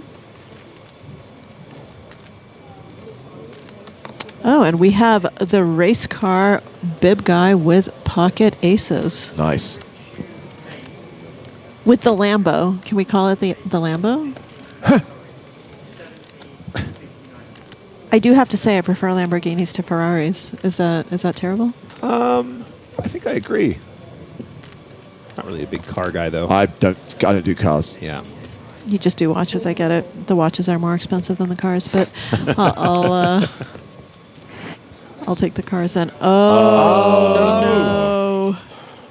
How does this one go? Mallets, do you stay in? 1, 2, 3, 4. Oh, he's just called. Wow. Mallets elects not to 3-bet the ace-king. That is discipline. Now, we saw him fold an ace-king earlier in a pot, ace-king versus ace-king, where it went, I think, 4-bet, 5-bet. right. And he actually put down the ace-king. So I think that was yesterday? Sebastian Maybe earlier today? Mallets I don't is remember. basically giving me permission to just play ace-king slow, and I got to say, it feels good. It feels good. It feels good. Except for those times when you're like, damn it, I should have just 3-bet pre and now that I've gotten outdrawn by ace-2s. Except for all the times it doesn't work, yeah. So Mallet's facing a continuation bet of 125k. Yes, his hand is under rep, but this is not a board that ace-king connects with in any meaningful way. Especially since he's offsuit, he doesn't even have any backdoor flush possibilities. He does call. Well, hopefully he doesn't pick up something on the turn. Let's hope for a clean turn. No king, no ace. I was low-key hoping he just folded flop and just showed us all it's possible. Honestly, I totally agree with you.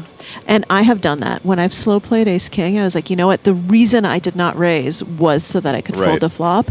And I don't care if everyone's judging me. I'm just going to fold. Just turn off that voice in your head and just Exactly. go, maybe I'm exploited here. That's fine. Yep.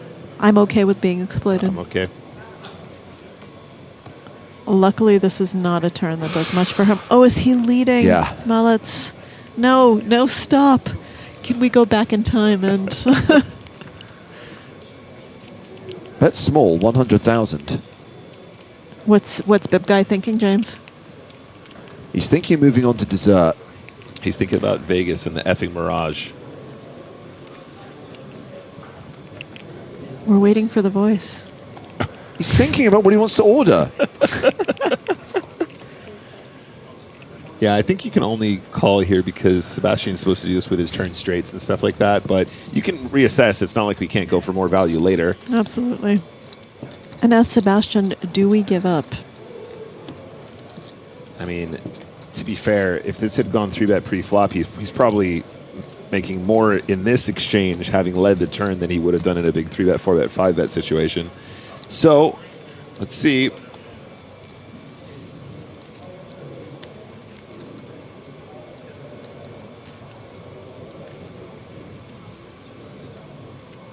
Imagine he turns ace king into a bluff and gets aces to fold. That would be wild. That would be insane.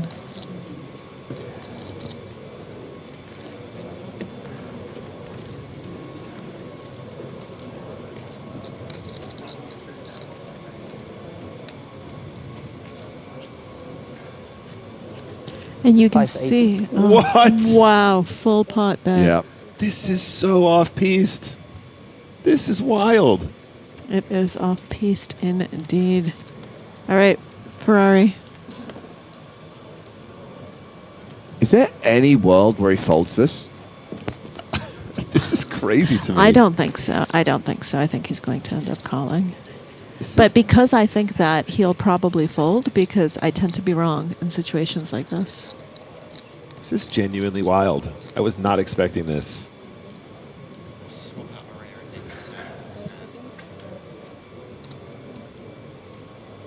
Wow. Wow. This spot. Another time bank card played by Bib Guy. Do we get a voice?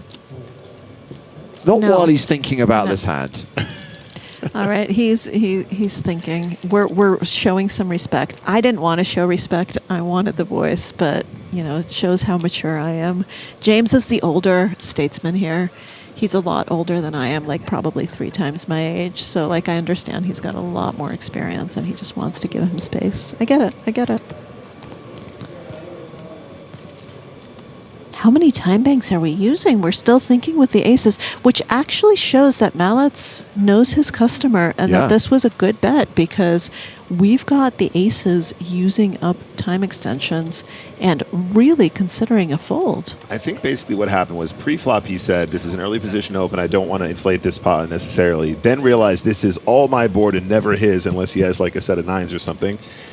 And decided he was just going to try and nick it.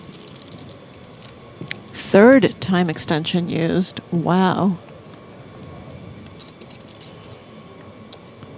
Look at that. This is crazy, man. This is a really wild hand of poker. If Mallets wins this, just hats off.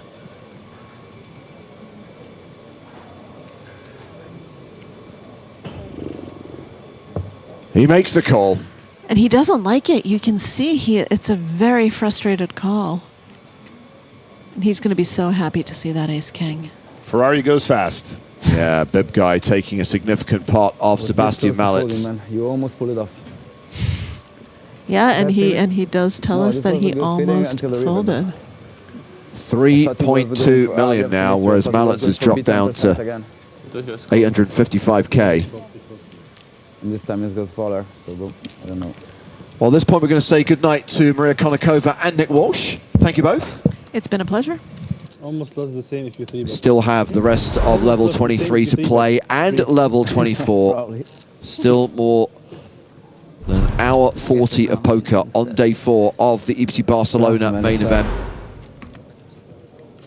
How many aces versus ace king you get?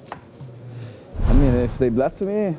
No, but aces ace king, this is 2 times today. Yeah, no, but it just you can check for the flop sometimes on the 100. You know? Just saying.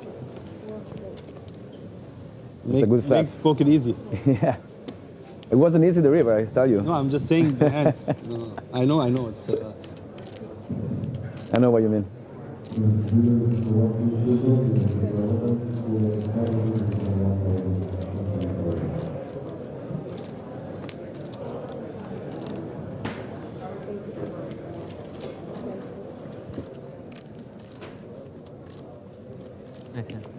Thank you, sir.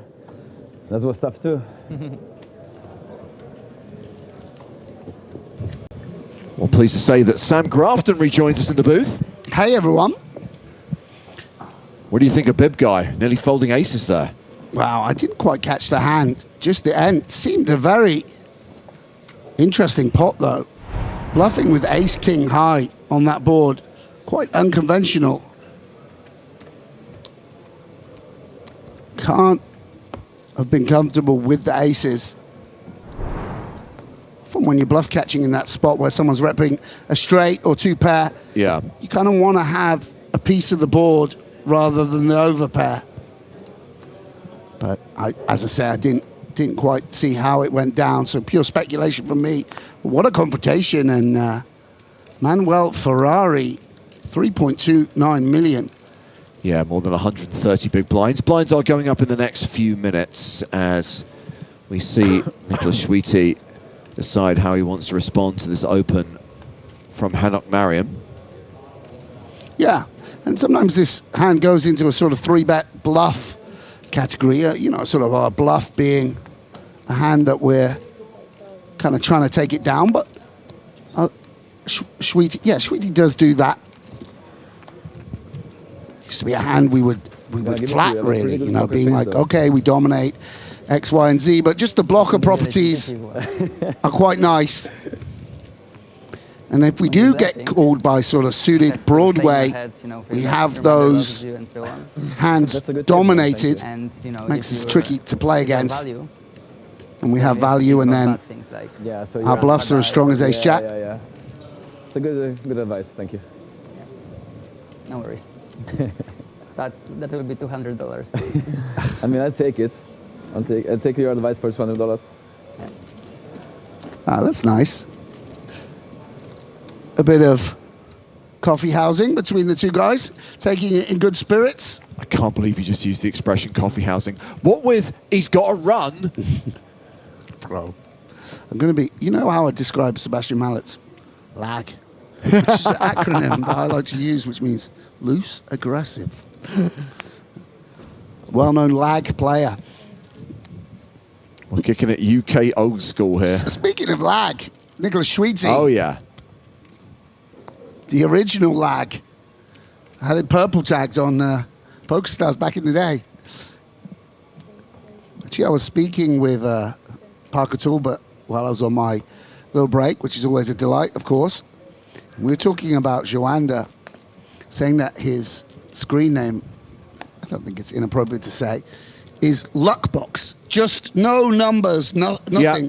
He must have opened this account so early where it was just available. Like any poker-related word, it's like, no one has the word Luckbox. You don't have to. Now it'd be the Luckbox 89999654332 exclamation mark. So quite remarkable. Well, Schwiti found a customer in Josh Bolton. We have an 8-5 tray flop, so Bolton flops best. Yeah, tasty hand to find yourself with in the big blind.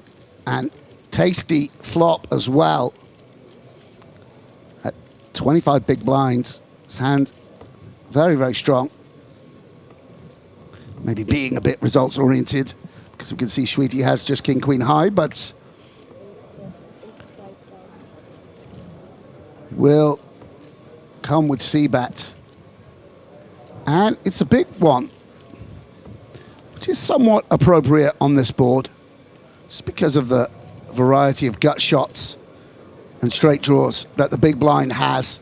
The board develops in a nasty way. So when we have tens, or jacks, or kings, or ace-8 ourselves, we also want to go big.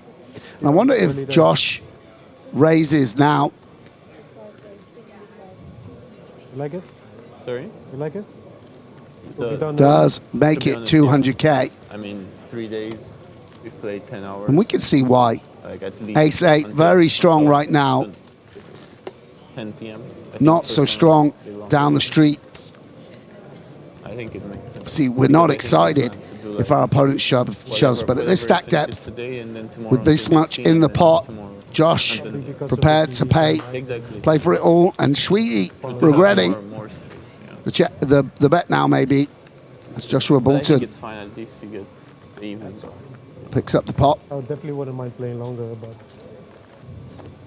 probably they could do like one more level. I don't think it makes a huge difference.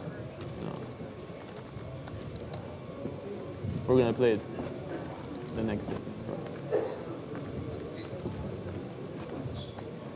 Players discussing their early finish tonight with 4 levels being played rather than the usual 5. Very good chance tomorrow it doesn't take too long to get down to 16.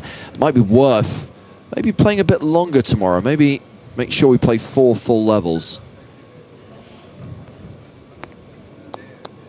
Let's make these guys work. If you want €1 million, you've got to put in a shift. Of course.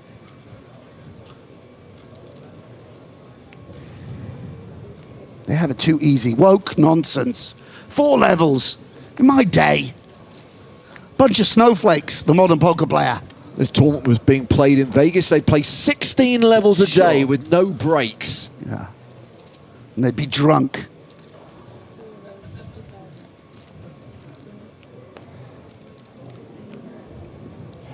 And they'd be playing props on every flop. And betting on the Giants game. What a time it was. Mariam defenses big blind with Jack-9 suited. Both players with hearts. Jack-9-6, top 2 for Mariam. Yeah, very strong flop again for the big blind. It's tough. Okay. I don't want you to get fired. Okay. Yeah, and with basically nothing, why not have a stab?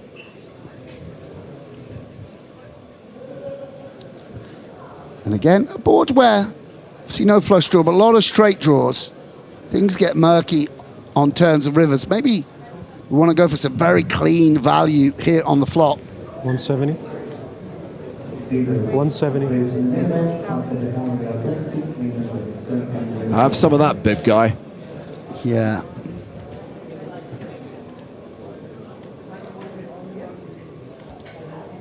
Ferrari in no hurry to release.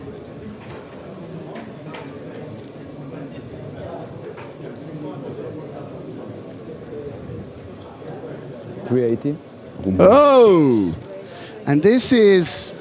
Bad timing? Yeah. The big stack obviously just won a huge pot. I think this is neither the hand nor, of course, the time to do this, but he's gone for it. And it would pressurize a lot of Mariam's hands. It would force out some gut shots that might go for a check raise. But top 2 for Mariam. It's quite interesting, because if we're up against pocket queens or aces, something of that nature, maybe we want to... Wow. Very interesting, and I'm sure he's taking his time here. Not so often that we see a flop 3-bet. And Mariam deciding to sort of keep his range together. If we had a set, certainly we'd want to call. If we had a weaker hand, like ace-jack or king-jack, probably we'd want to call. For that reason, we'll just call with the 2 pair. We can see that's a great decision against the 5-4, which is sort of very thin. Well, he has paired his 5 on the turn. Yeah, and we've outdrawn a hand like Queen-10 of clubs now.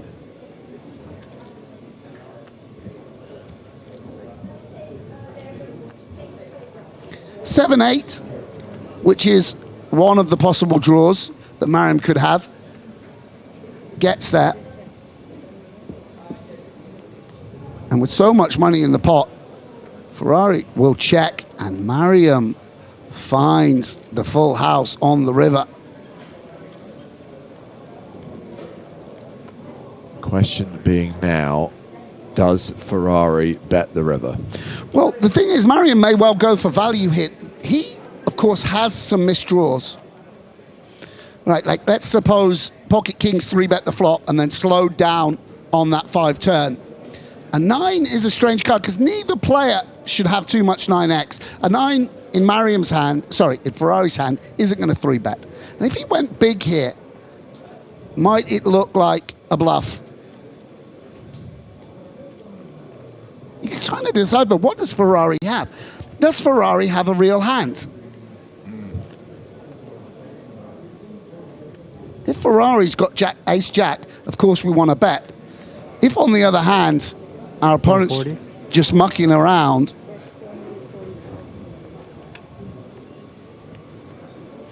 and he goes for half pot. 440,000. It's very interesting. I mean, this guy used 3 time bank cards as to whether he was going to hero with aces. I'm not sure he ever heroes with a pair of 5s. Yeah, I mean, it's quite obvious what he beats, though. He beats 8-10, and he beats Queen 10. But yeah, is that a time bank card? There was a time bank card. Yes. But the question is, do they always check raise? Do they always check raise? Do they always call the flop 3-bet? Can I be a superstar and call with bottom pair?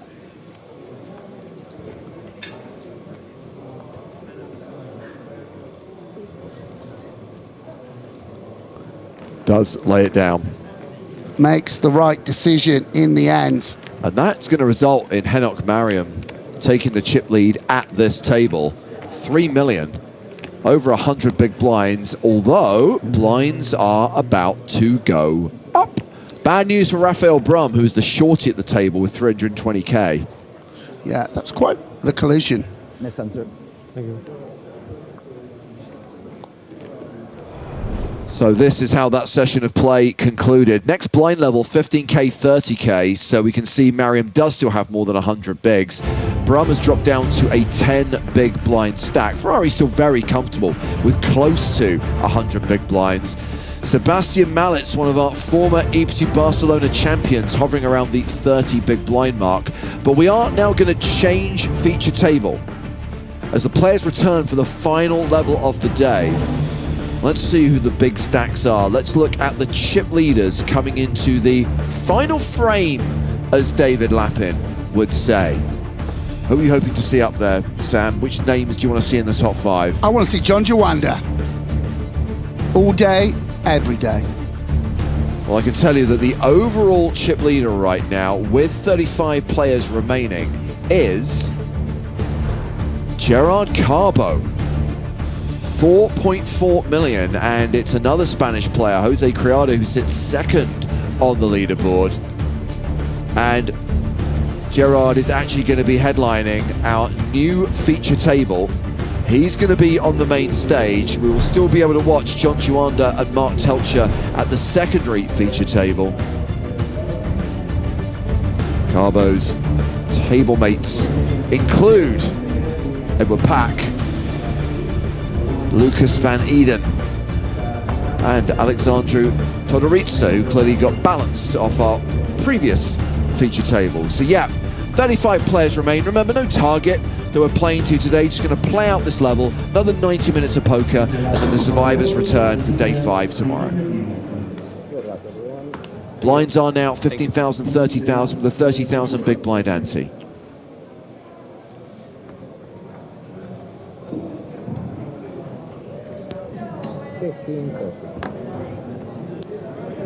Yeah, I saw Joris amongst the top 5 stacks as well. Very, very strong player. Number of big scores on the EPT circuit. Not certain he's ever made the final table of a main, but certainly something of a menace in the side events, and a very accomplished online player as well. Been around a long, long time. Well, this is Yuri Zabrodotsky from Ukraine, all in. 190,000. With the ducks. 190. Short stacked on the button, makes the move. Yeah, and it's an interesting decision for ace deuce of clubs. Eduardo Escada starts this hand with 22 bigs. Yeah, deuce is a bit of a problem because we can't ever really dominate anything. Is an ace enough? Feels like it is. Remember, it is just 7 big blinds. There's going to be plenty worse hands than ace deuce. But in this eventuality, absolutely dominated.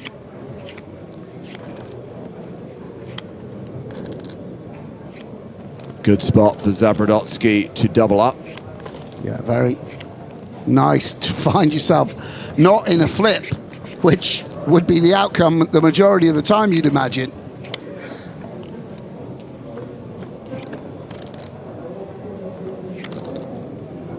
Oh, 2 clubs on the flop. My goodness.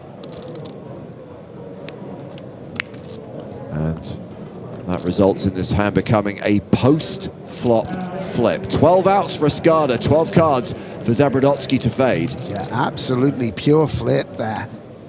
on the flop.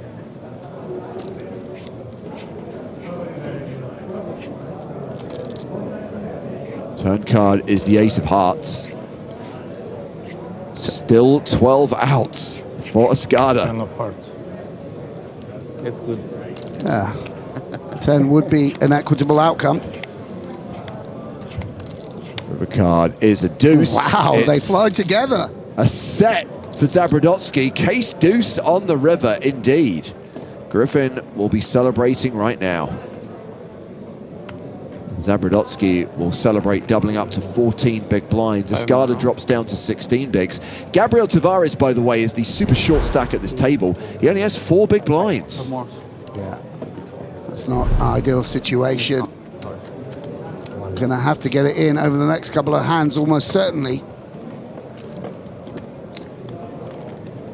That big blind ante looms large when you're that short.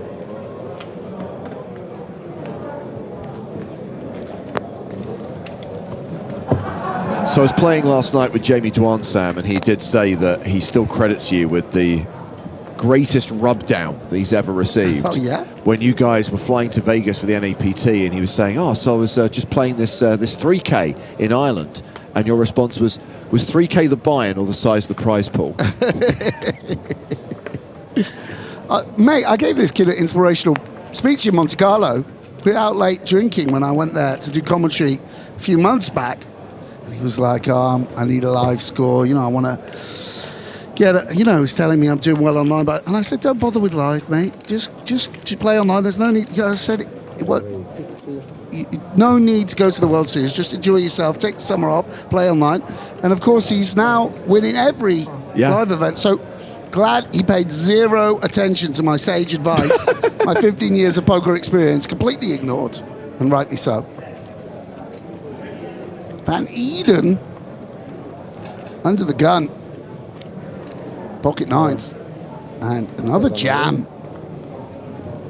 Yeah, Van Eden has opened to 60k. Zabrodotsky with Queen X has shoved for 440k. Yeah, and it is in the range that nines might be tempted to call. 404. I mean, we have opened under the gun. All in and call, so don't please. Well, we will see both of Zabrodotsky's cards. King, queen. Both hands are revealed. Ace, queen. Yeah, ace, queen, suited. Classic race. Zabrodotsky, once again, the at-risk player. And this time, he needs to hit to survive.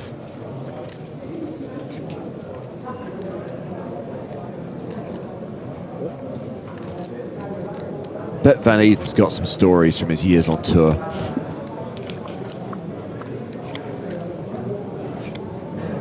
The flop 7-6-5 with 2 spades. Again, a post-flop flip. It's always interesting, isn't it? 14 outs for Zabrodotsky. Yeah, Van Eden obviously with a inviting gut shot to sort of close. Oh, and there we go. No more sweat. The nut flush on the turn, 2 double ups in a row. Yeah, Zabrodotsky reaching heady heights now. So yeah, I mean, that was a 14 big blind stack. So he has now doubled up to 31 big blinds. Yeah, nearly 1 million chips, by the way. That's quite remarkable. Tournament poker, ladies and gentlemen. If I can win Solon, that's easy game. Of course.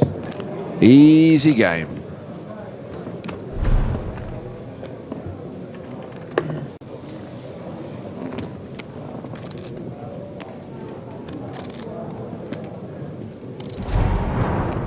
Yep, Zabrodotsky now with 955k. Lucas Van Eden drops down to 1.29 million, about 40 big blinds. Average stack right now, 1.56 million. With 35 players remaining. Still, nearly an hour and a half left to play on day 4.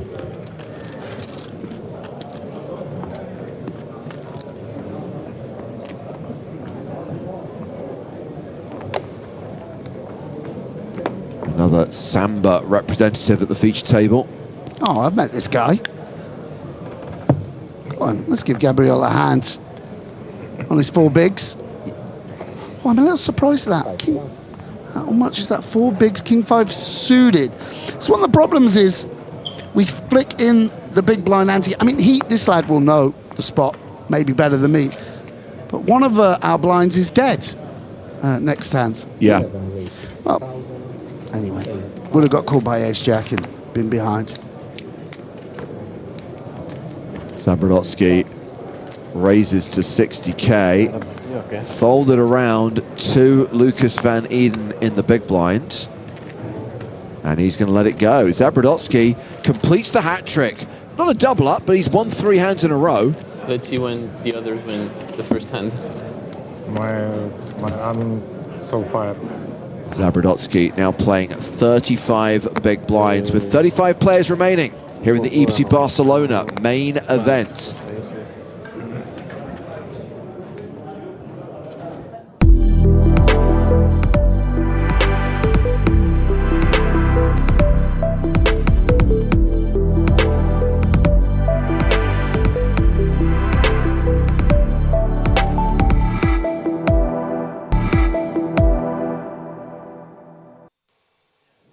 Of course, we have the current chip leader, Gerard Carbo, at this feature table. Haven't seen him in action yet. He's got 4.5 million, Sam. He's got nearly 150 bigs. Must be a great feeling to wield such a huge stack. I mean, it's going to feel very deep now. 35 left. You can see all the tables around you. That final table appearing on the horizon.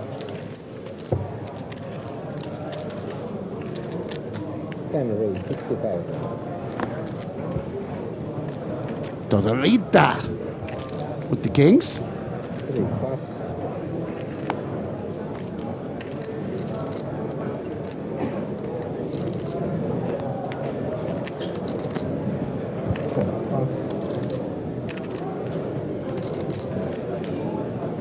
Yeah, and this is going to be good enough, probably. The question is, do we want to call and ever get away if it were to come? Ace, king, 5, all diamonds. Maybe we just check fold and preserve 80,000. Why not allow yourself a little maneuverability? Yeah.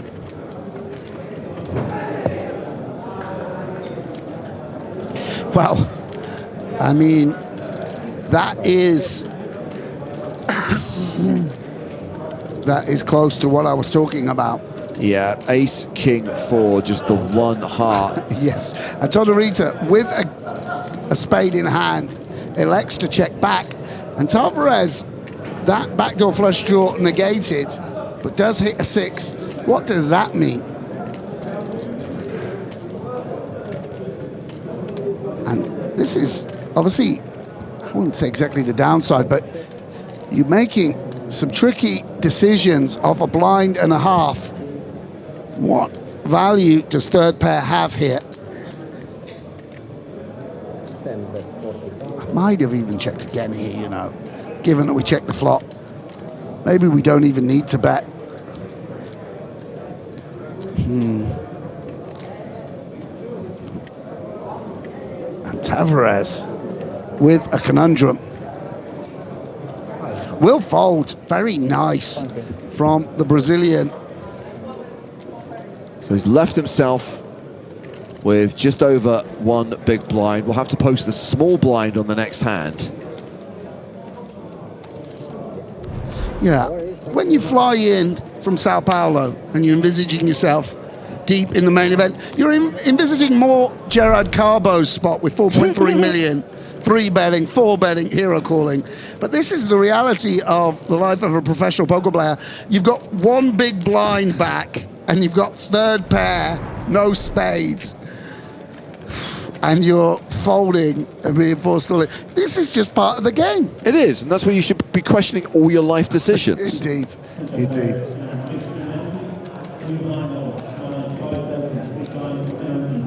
He's got above starting stack. What's he complaining about?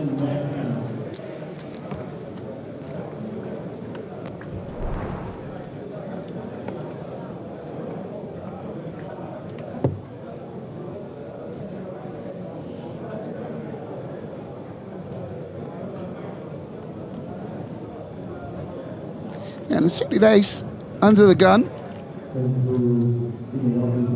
It's a tight fold.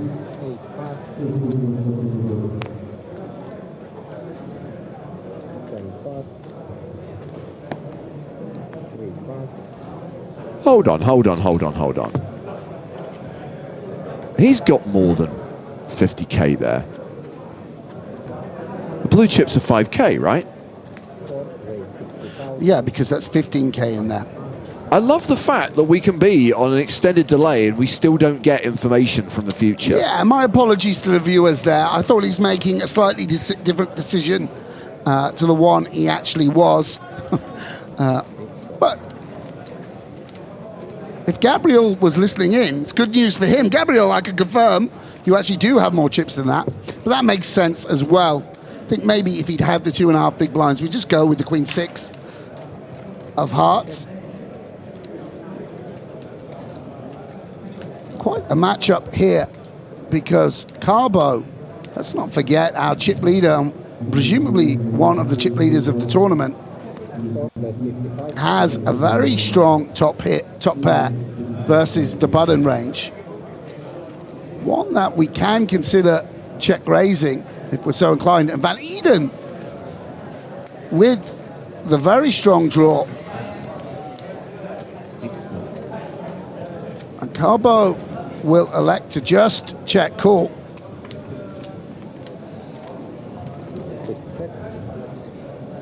Yeah, and Carbo not going to be pleased to see that card. Obviously, the one over card to his hand. But Eden does have spade in hands and that strong draw.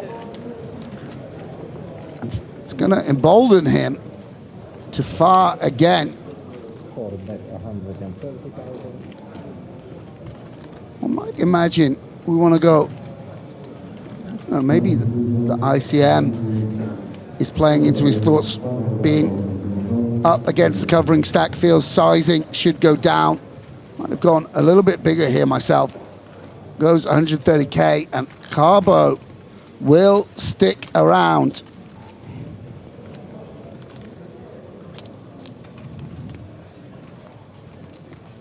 And it bricks off.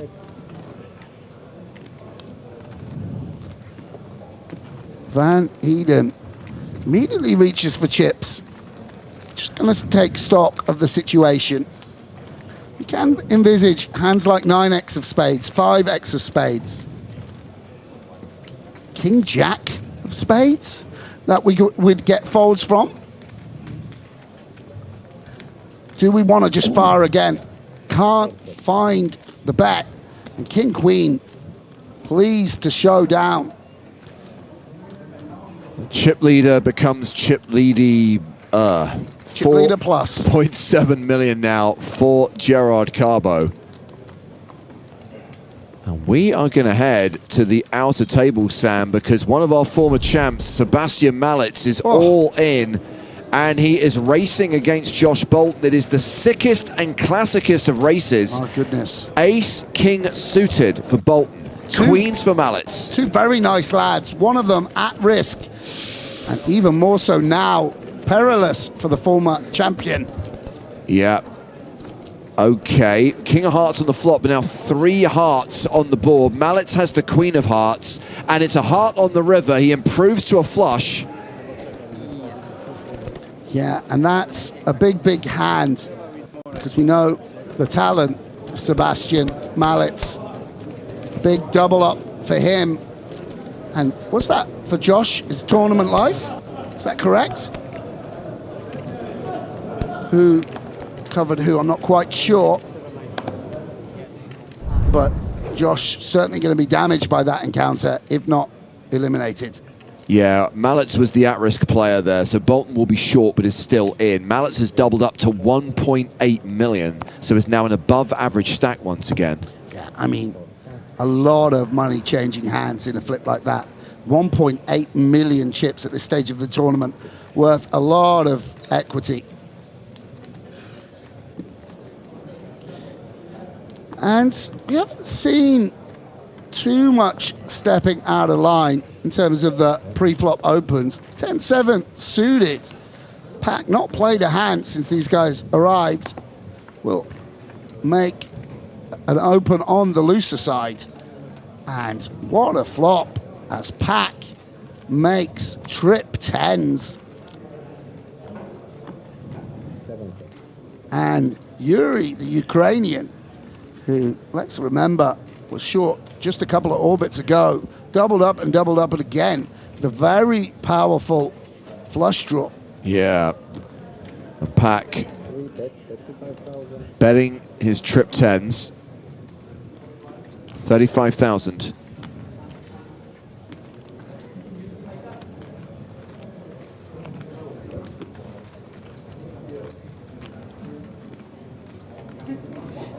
Just starting off with a small sizing.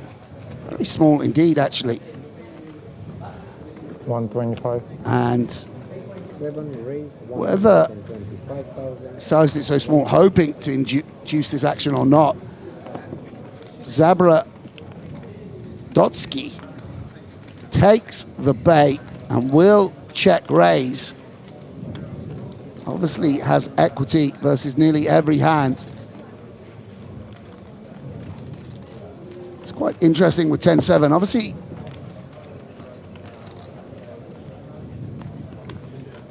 we can be beat. There's lots of bluffs available for our opponent, which we want to keep in.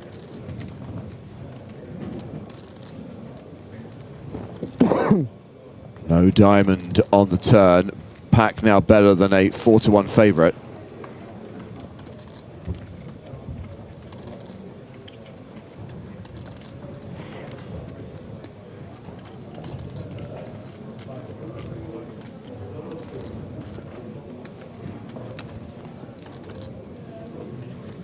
I've double-checked, by the way, guys. Confirmation Bolton was not eliminated in that hand. I know the triangle was against the ace-king. That's probably because he moved all in first. The dealer probably should have repositioned the triangle to Malitz's hand because he was the at-risk player, but sometimes they don't get around to doing that. 175 is the bet.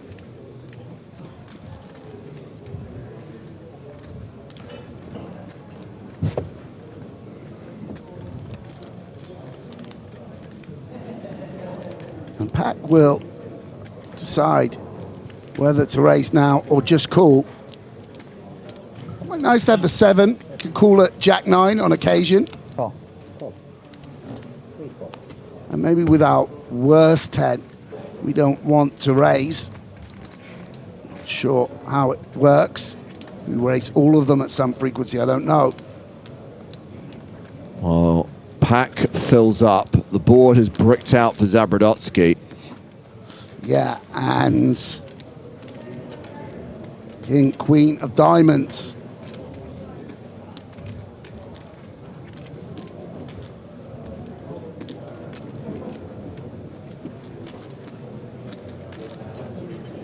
Feels like a tough one to bluff with. Kind of want our opponent to have diamonds on occasion. Want them to have a hand like King Jack or Ace Queen of Diamonds.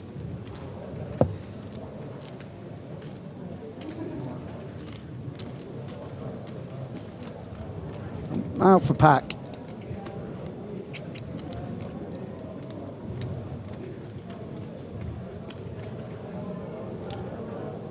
Fortunately, we always have YouTube to tell the players what they should do. Peak Optimist says, shove. Plumpy says, all in here will be just ego. Ego in poker, ego broke. 475k is the bet. And you'll be just contemplating for a moment. Would have to be up against 9-7 of diamonds, Jack-9 of diamonds. Something of that nature, but doesn't, I mean, we could see the Pack did play a 10 like this. So we envisage at most 10s in his range, even has offsuit 10s, King 10 off, Queen 10 off. But what better bluff catchers do we have? Maybe some ace-X of diamonds. High diamond and low diamond would be potentially better. Not quite sure.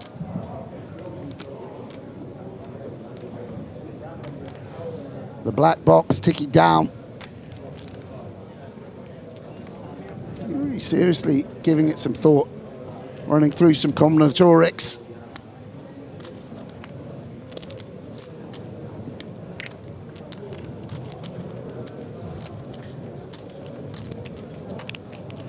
Might be the width. And we can't call when we have Jack 9 or Queen Jack. Do you ever want to call this? Seems a real decision for the Ukrainian. Us seeing the cards, it seems so simple.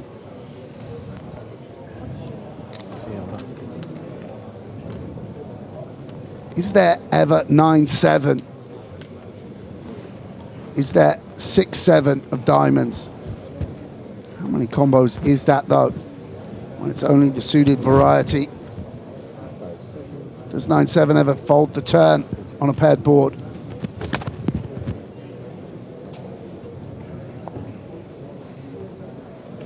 Very interesting. Maybe there's some history playing into this as well.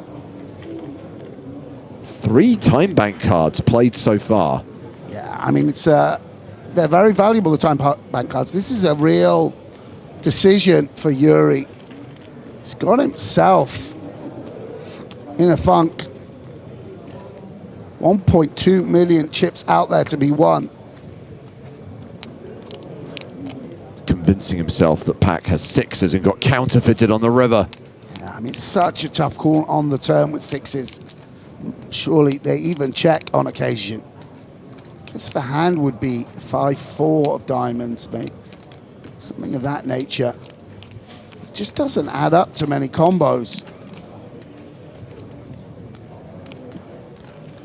No, my goodness, he did it. He heroes with King High and loses a huge pot to Edward Pack. Very tough street poker there from the young Ukrainian. We saw him double up and double up again and make a decent comeback from a super short stack, and now he's basically back where he started, 5 big blinds. Well, we see why he had the short stack, James. He's paying people off willy-nilly with King High. No, I'm just joking. I respect the bravery of making that call. And credit to Pac. You know, I might have been tempted to shove some 10x there on the turn, given the type of hands we're likely to be up against. But the cool, calm, and collected manner with which he played the hand on flop or turn, just calling, delivering, absolute maximum. Just being explained But to... Today we play the full level. Today we play the full level, okay? And we are randomly breaking the... Yeah, we've reached the point when there's fewer than 5 tables remaining, breaking order becomes random. So what is being explained to the players, there is no further redraw in the tournament. No redraws during the day when we get down to a certain number of tables, no redraw overnight until we get to the final 9.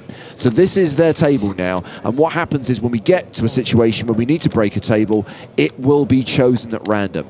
So when we get to the end of the day, there's absolutely no reason to pause the clock and play a set number of hands, because these guys are going to be coming back the same situation tomorrow. Yeah, and 8s going to look like the stone cold nuts, and very unlucky to be up against a strong holding Escada, waking up with ace-jack. That's a significant portion of his stack, even though just 5 big blinds. The pot worth more than Escada's remaining stack. They'll both be desperate to win this flip.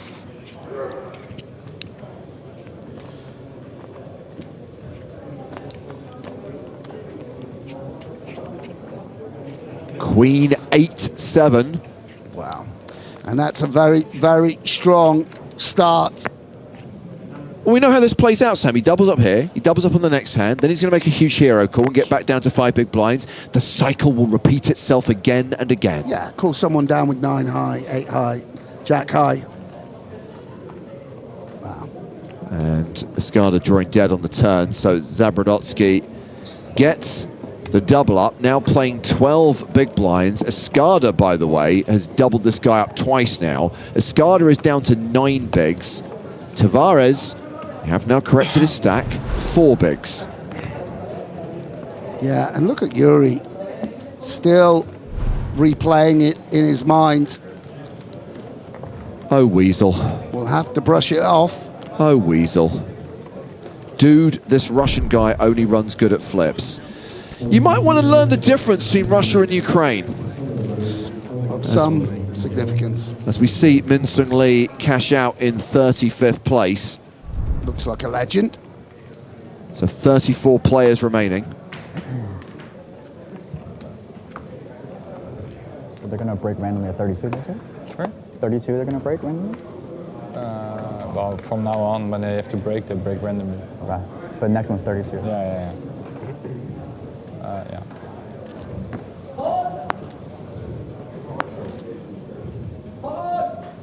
I mean, if we're opening 10-7 suited and winning $1 million chips, why not open ace-10?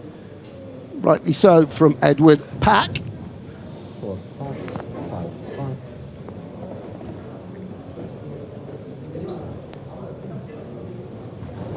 It's quite funny how the energy moves round the table.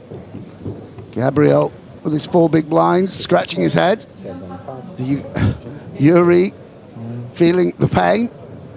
It's interesting here that so deep, Carbo elects to just flat the pocket queens. Very deceptive. Can't get in all these chips against the under the gun player, so sort of setting a trap for the short stacks behind, maybe hoping Yuri would wake up with something. Obviously, quite deceptive post flop. Yeah. And Queen still way ahead on this 9-9-7 flop. Yeah, and 9's not that relevant in either player's range. Pack will open a little bit of suited 9. King 9 suited, perhaps. And we'll begin with a continuation bet. A little bit optimistic against the range we're up against.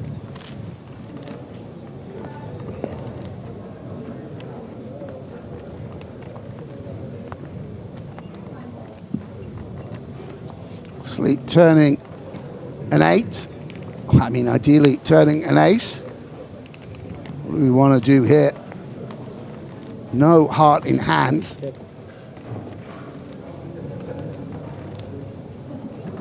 And Carbo will probably seek to extract value now from a 7x, something of set like 7-8, pocket 8s, pocket 10s. 10s might bet on occasion.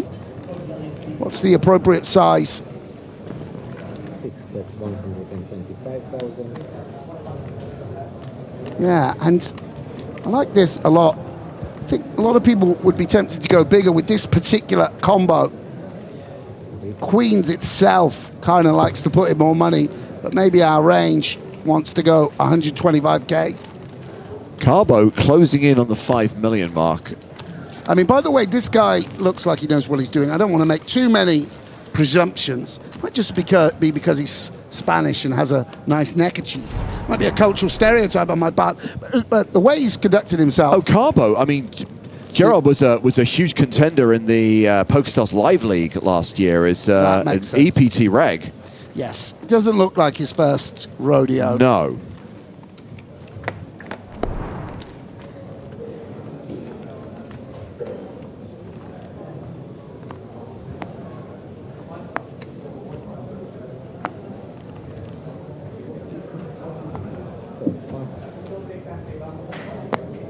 Nines for Tavares.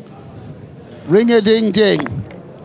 This is the absolute stone cold 4 big blind nuts.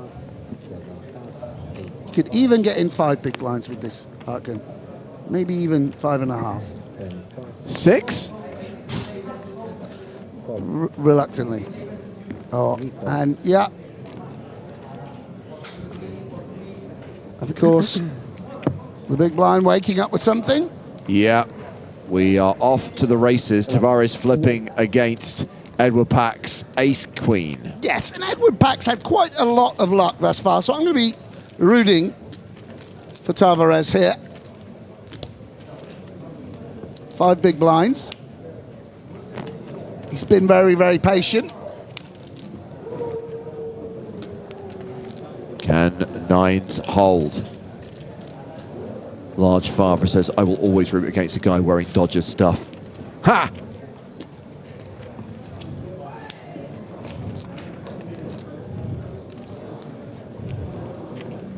King, Jack, Trey. Nines are still good for now.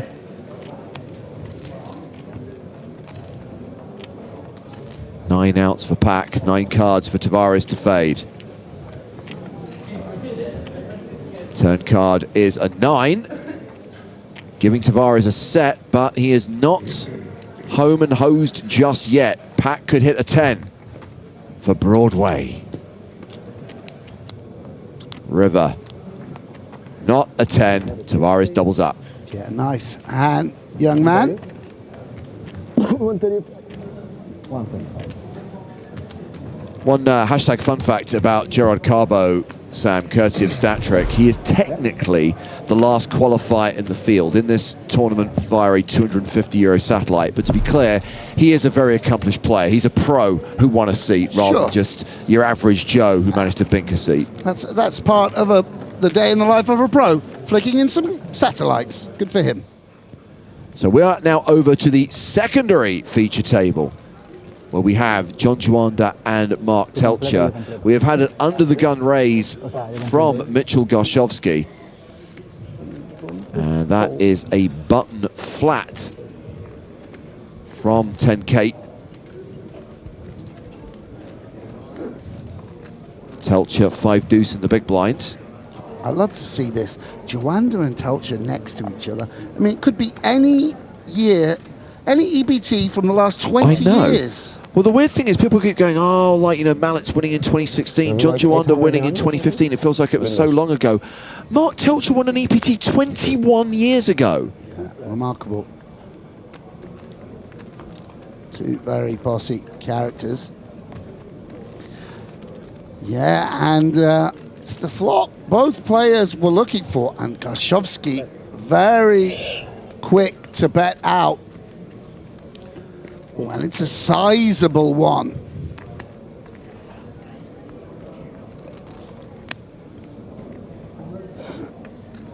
Half pot. Playing 18 big blinds behind.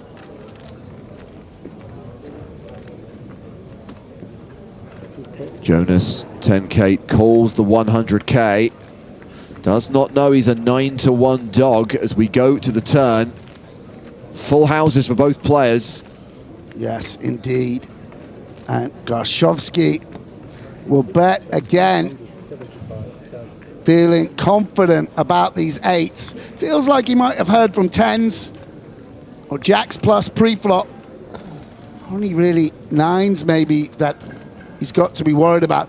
And 7s also feeling strong on this board. Is it do or die time? Do we want to just put in the 7s and protect against overcards? Does shove.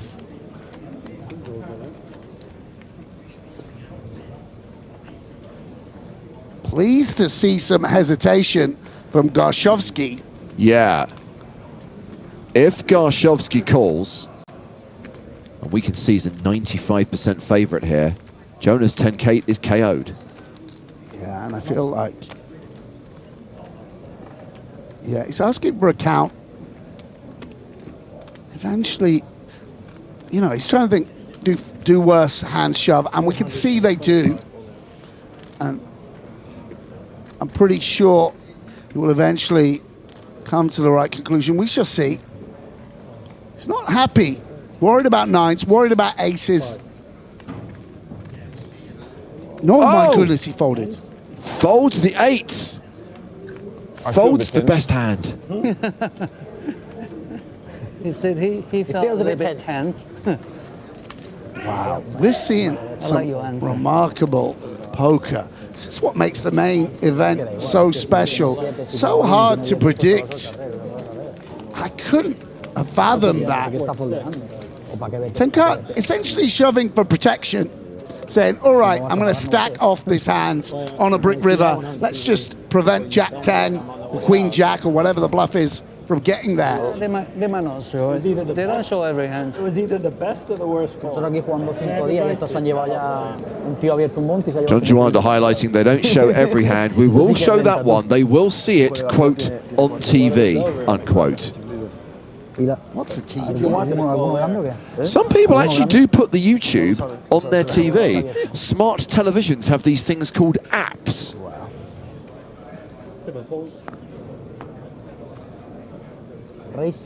Criado. I feel like I've seen a lot of Criado creativity, of Criado action. This will be round 7. Round 6. Round 6? Keep track, John. John. Okay, I'll wait for next one. This is what nice. He acts like the host at the table. It's like we're in his home game. He's serving cheeses on the breaks. Oh, I feel for you, Mark Telcher. Oh my goodness. And this versus the chip leader out of position. 180. And will re-raise. Completely understandably, Queen's very, very often the best hand dealt. Can get it in against worse. Shovsky just having a little funeral for the 9-7 of spades. How much do they play? Sorry. Sorry, yes, I can. One red or 2 red? 2. 2 red? All in. Yeah, and Telcher gonna hope this quick shove is jacks or ace king. Telcher's at risk here, right? Yes. We saw him. It's a 20%. No, levantadinha. No, please. We saw him outdraw aces earlier, making quad jacks. Can you take a picture of this for me? Me too. James? If I get up too, maybe. Criado trying to negate Telcher's stand-up equity. 1 second. He's instructed. He's holding the deal. Just 1 second. Will you take a picture with a puta levantadinha, tío? Send me WhatsApp. No levantadinha, tío. Me levanto yo también. It's being memorialized forever on the PokerStars live stream, Mark. Don't worry. And on the WhatsApp. People will know. 10-10-9. Telcher in need of a queen or running straight cards. Yes. Que no tiene ni 8 ni 4. Can he get that? Hold! Let's not forget a runner-up before. He would want to go all the way. Oh! It's a little tickler. Queen's not good. 2 kings and 4 8s. The kings don't work full house for Criado. Oh, sorry, yes. Has to be an 8 or a queen. It's not good. Indeed. Ah, bueno, el rey también le vale. River is a 6 and Mark Telcher is eliminated. GG, Mark. Good game, my friend. True gentleman going in for the handshake. Another remarkable run. I feel like we do see him go deep quite frequently, given that he doesn't play every event. Look at this. 20 years playing poker together, and he's hassling John for what his cards were. And Criado. 4.8 million, 160 big blinds. Every time we come over here, I feel we see him in a big pot. Very nice eventuality for the Spaniard. Mark Telcher departs. He was the winner of EPT London 2005. He came second in EPT Barcelona 2007. And made the final, nothing. Made the final 5 tables in this year's event. Incredible. Really remarkable. Sad to see a brick go out. Did we lose Josh Bolton? Is he still in the field? I hope so. Nice to have a rooting interest for the Brits. You have to, if you have the 6, Brits, half Brits. I'll save it for the final day. No run boost. Well, well, well. Hello, old chap. Where did you come from? I snuck right by you guys, you know? I felt like you needed a little late night energy. I'm here, baby. Oh, yeah? Yeah. Yeah, because when I think late night energy, I automatically think Griffin. I tuned in earlier for a few minutes, and David was asking you, so what have you been doing in Barcelona? You know, on air. I thought We're I was in gonna this get away great with and this. glamorous location. I thought you were going to share, you know, some insights about the Musée Picasso culture. or Yeah. the Catalan cuisine. And yeah, you're just like, I haven't left the hotel. Look, I'm mate, committed to my craft and my tan. By the way, I took you out the other night, took you to smoke some shisha, so you did go out one. Oh, I did? Okay, you know what? And then do you know what he true. did when he got back, Sam? I can't say it on air. He had an espresso at the bar so he could stay up late to watch Counter-Strike on the internet. This is embarrassing. That is true. Yeah, and you know who came over was Greg, who's now one of the big stacks in this tournament, was chip leader. For 3 I days. just had dinner with him. Oh, yeah? The one of the two brothers? Oh, no, not Greg, sorry. No, but Greg who? the Polish lad who's got the chip lead, I can't pronounce his surname. Okay. Or did have the chip lead. No, but the guys you were commentating on it earlier, the Irish brothers. Ah, of course. The Dwyers. Yeah, it's the Yeah, Dwyer, yeah, Michael's of course. lovely. Yeah, yeah. Yeah, they're great. You play almost 3 times average, mate. Juanda. You have almost Always final table hanging stack. around. Love it. Love to see John Juanda deep in the tournament. You're almost This is final just table pure already. recreation for him. This is just pure Yeah, only goofing you're around. almost 3 times average. It's like he's just turning up and he's like, oh, wow, I'm still better than everyone. It's like, I thought. He's like, eventually, surely I'm going to come and not just be the best player. He doesn't care Not about just- final table. He just loves to play, right? I need He loves replay. poker. I need replay He loves versus poker. three. I was saying to James, He loves it's replay like he's versus hosting you. the tournament as Huh? well I as need playing. replay, more match. Ah, okay. For 3-3. Gonna be for handing 3, out- 5-2. Do you think he's Today John or to everyone or to his close friends he's Johnny? Tomorrow He's and Johnson. And the day after. yeah, Stop. Friday Johnson and Juanda. Johnson Saturday. I hope Juanda. to. It's got a good ring to it. 33 players remaining, and we are at the 15:30 blind level, the last level of the day. Come on, John, I'm leaving soon. Play the 8-5. not No, this time. oh, come on, Not John. Let's go. I've Good, got that's it, John. a bad lookalike Yes, tomorrow. for Jonas. Yeah, Goshovsky, I felt on those.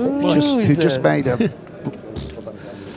fold he's gonna haunt him for the rest of his life. Let me tell you. More like Gorshovsky. Am I right, guys?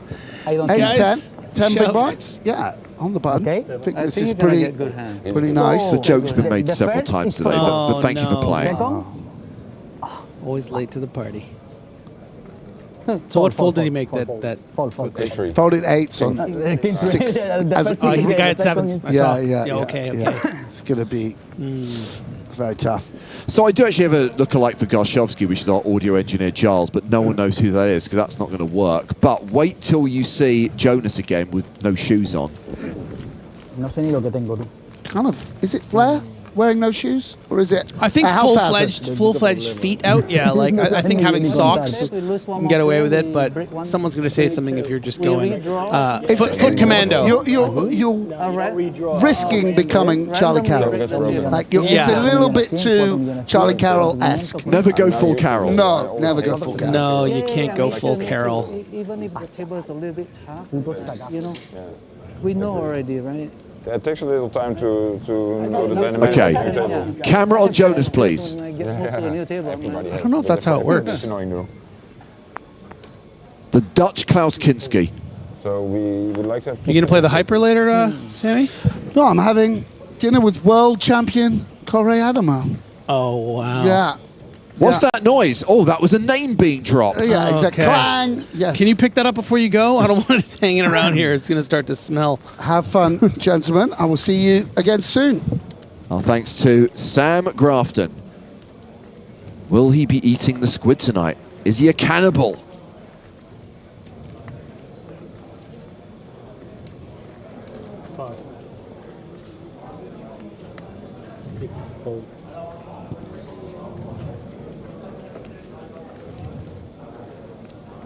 Juanda has opened jacks and we're waiting to find out what Manolfi wants to do with 8. He verbally declares call on the button.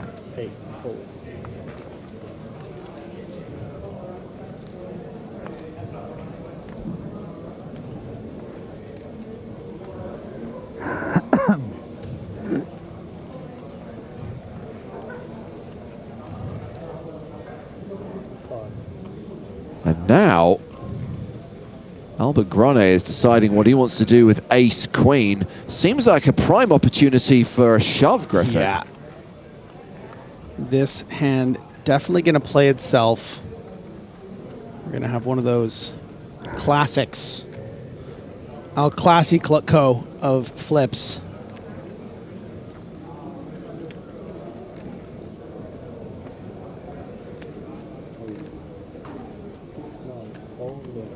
There is the all-in from Grane. So, Juwanda, rejam. Oh, yeah.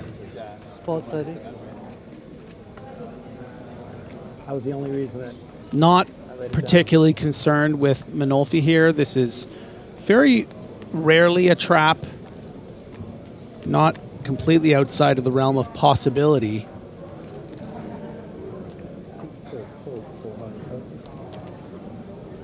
Oh, just a flat from Juwanda. Yeah, I think this tracks in the worlds in which Manolfi is trapping in this spot because of the short stack in the big blind. You know, it's because it really freezes up hands like 8s or 9s just as much as a shove would, right? You're not really over shoving here with 8s or 9s. You're only really going to do it with traps. Wait, I have to stand up.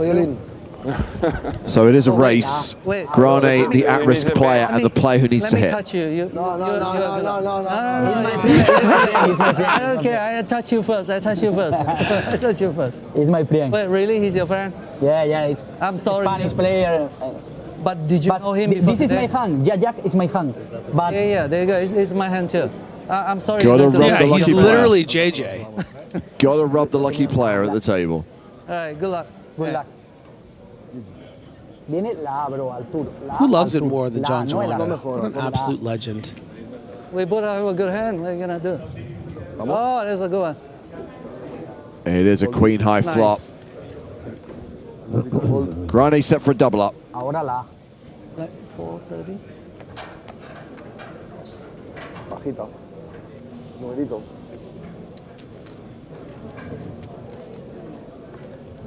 Vale. Grane survives unless there's a jack on the river, and there is only one left in the deck. John Juwanda only has one out. No, I'm sorry. No case jack on the river. Full house. Grane doubles up. But there has been an elimination on one of the outer tables. It looks like we are down to 32 players. 430.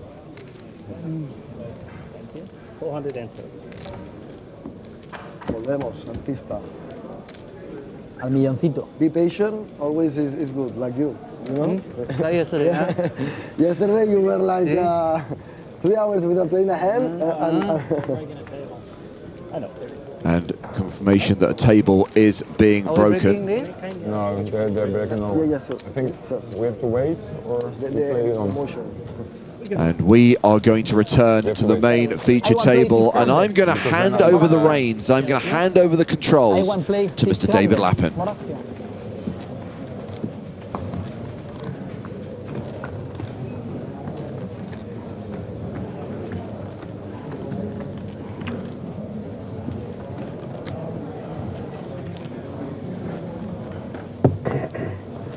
It's just in the makeup chair, almost done.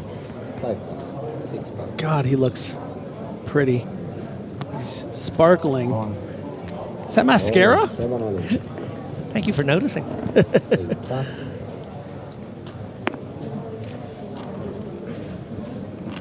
Zawodowski all in here with the ace-9 suited, 36. 360k, I should say. Uh-oh.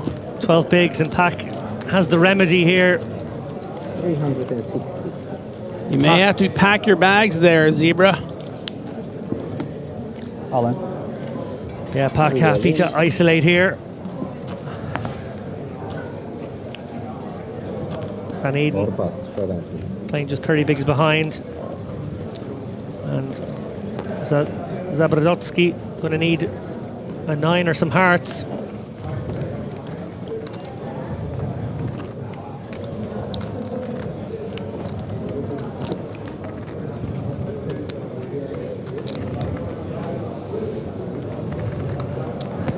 A sullen expression on the face of Zabrodotsky as he awaits his fate.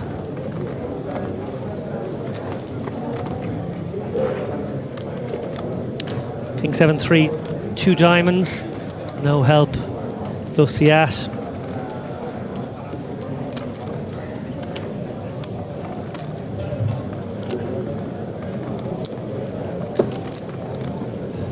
Four of clubs, no good. It's going to have to be a 9. One pull of the deck.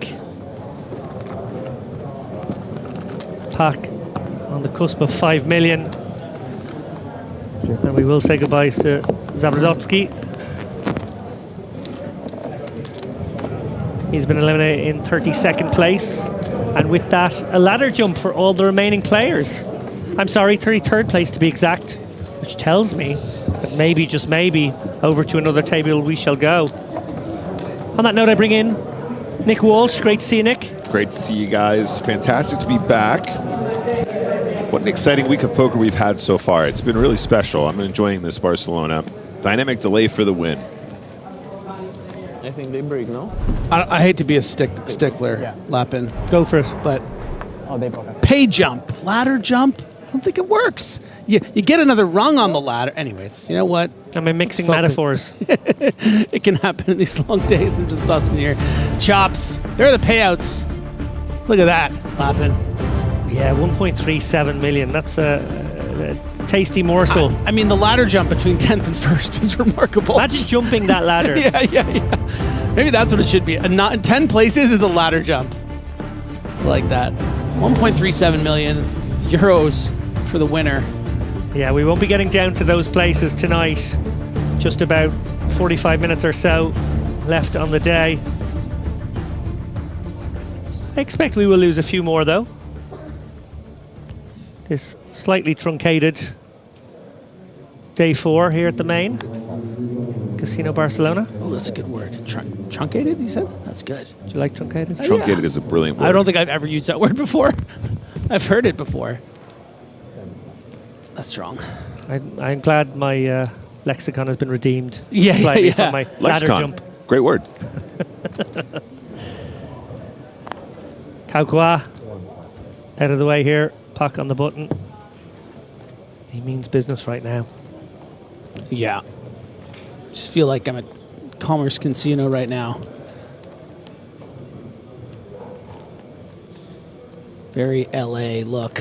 Just the hat, the whole vibe. Van Eaton, reminder, has 30 bigs here, and he does have a hand to play back.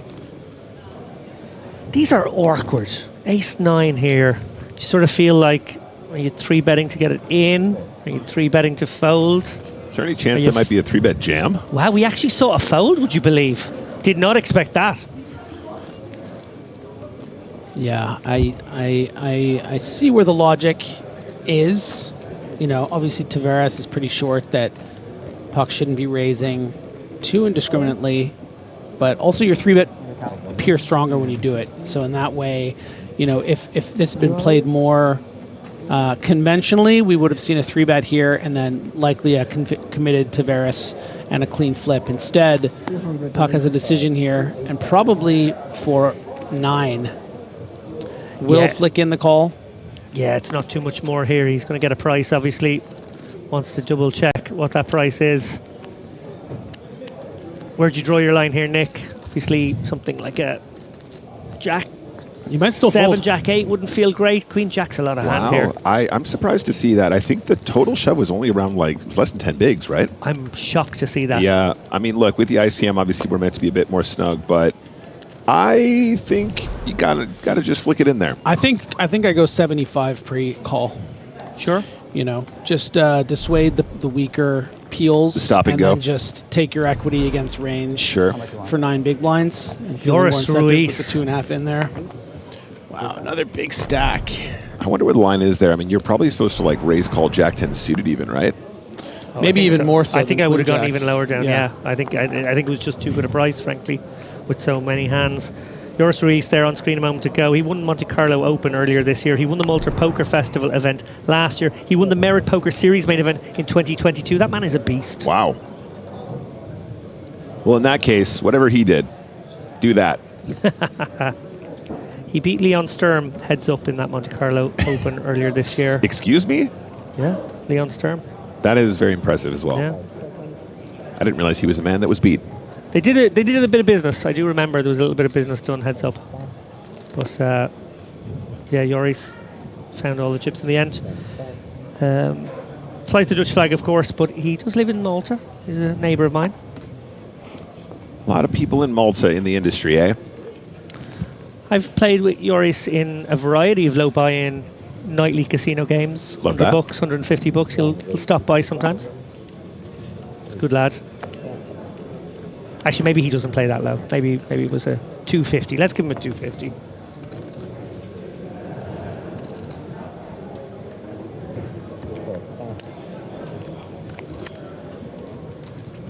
Kaukwa starting us off here. And Tavares playing 13 pigs. It is the kind of hand that might find its way into the middle. Great timing. Oh, nice. Oh, you love the snap fold when you've got the king Oh, jack that's beautiful, yeah. That feels good. Yeah, sweaty moment, but as soon as you see the cards going in there, you're feeling really good about the move. What an uptick for Tavares there. Getting the 7th through somehow. We didn't expect him to. And now getting the king jack O through. Absolutely. It's probably doubled up without going to showdown. I was going to say, I think there's definitely a lesson there. A lot of players really struggling, with, I'm short stacked, and I feel like I'm always desperately getting the money in and blah, blah, blah. Like, just picking up a couple pots here with the big blind ante in play, you see how quickly your stack becomes quite formidable. Just get some folds and you're right back in the mix.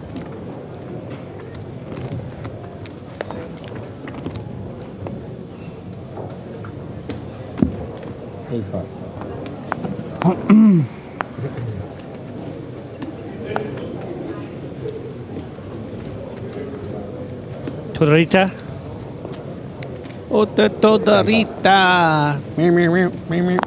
I think it's because we're in Spain, I'm inclined to give every name a Spanish sort of vibe. Even Apparently if it's Torariza.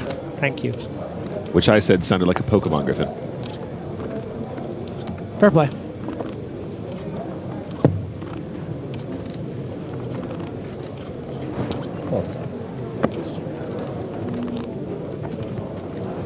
Tavares going to take a Pikachu at the King Queen here. Oh, I don't know whether to throw up or high five you. All right, same time.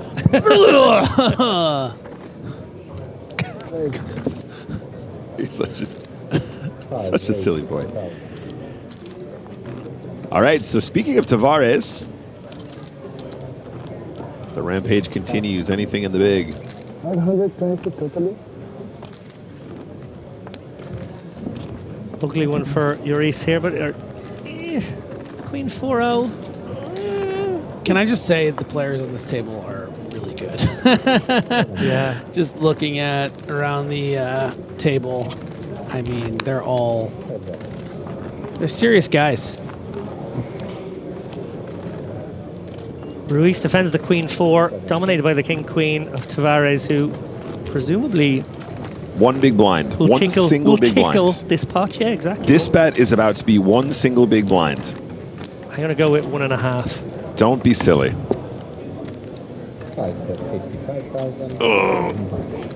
Both of us were made liars. I mean, clearly a massive blunder, right? But nice bet.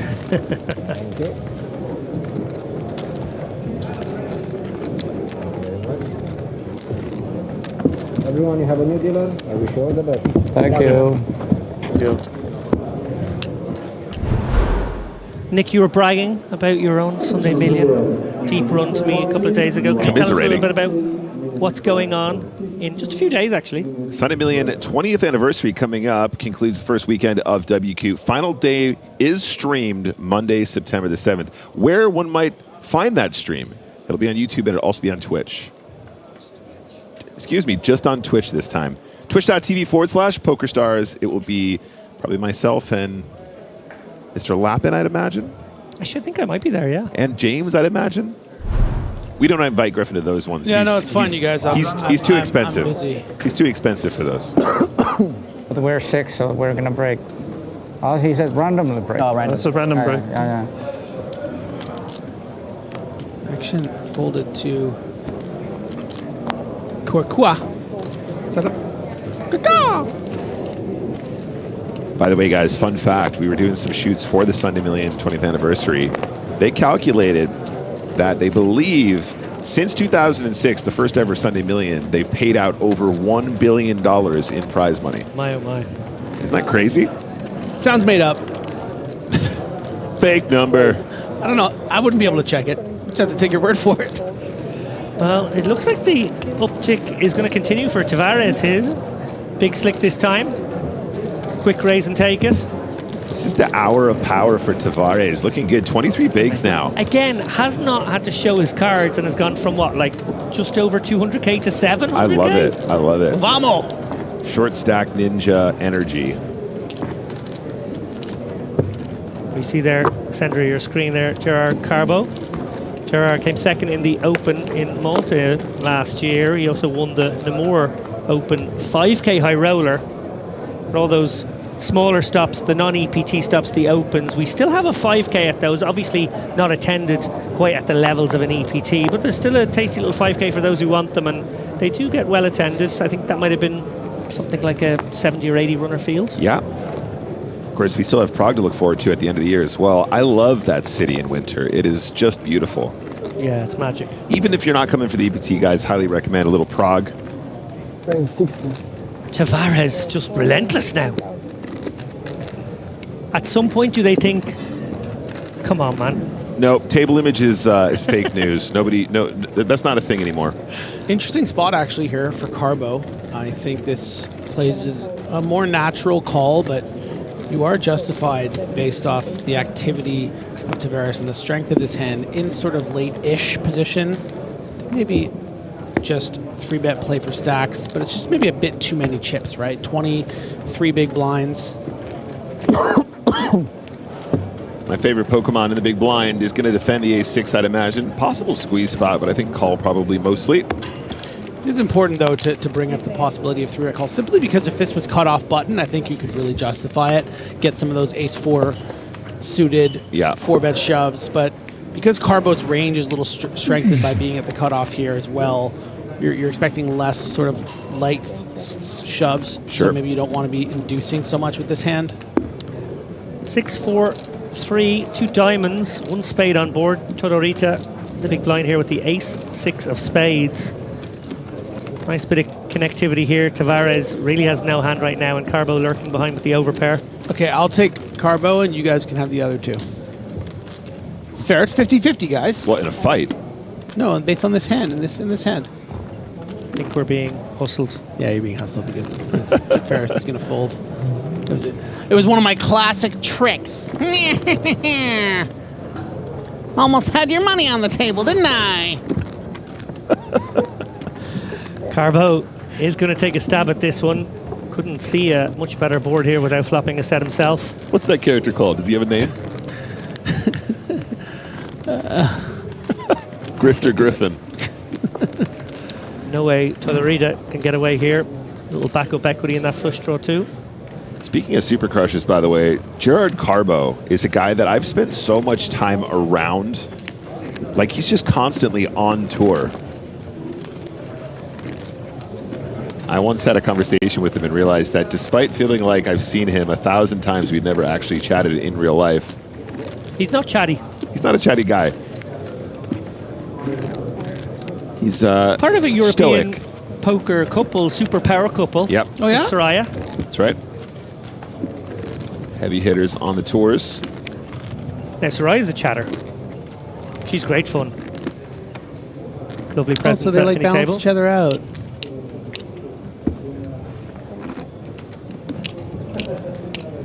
Jack of clubs on the turn now.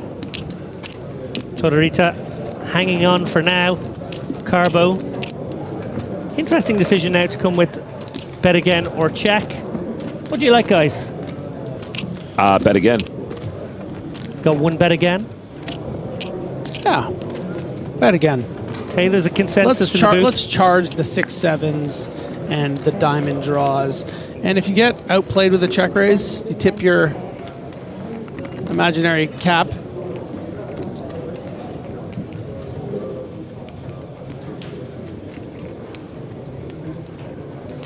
$195. Sort of perfecting the blank expression here. I mean, get a read off Carbo. Try and get a read there. Yeah, it does get more value from that ace-6. Very, very nice.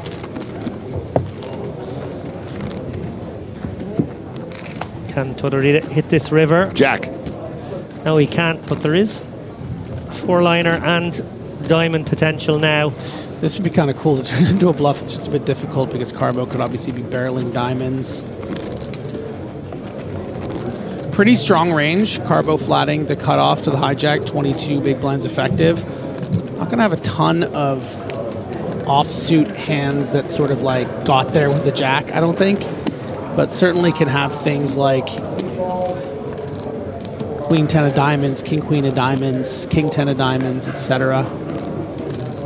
Giving it some thought here, but I don't really think we can do anything other than check back.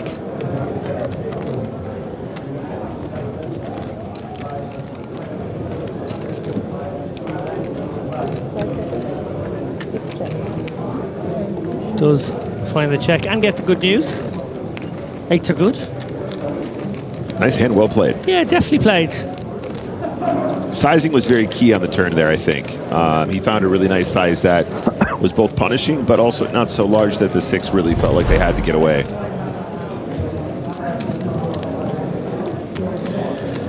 Gerard Carbo, 5.2 milli. So many chips. The Carbonator. Carbonator, nice. Carbonara. Mr. Hydrate.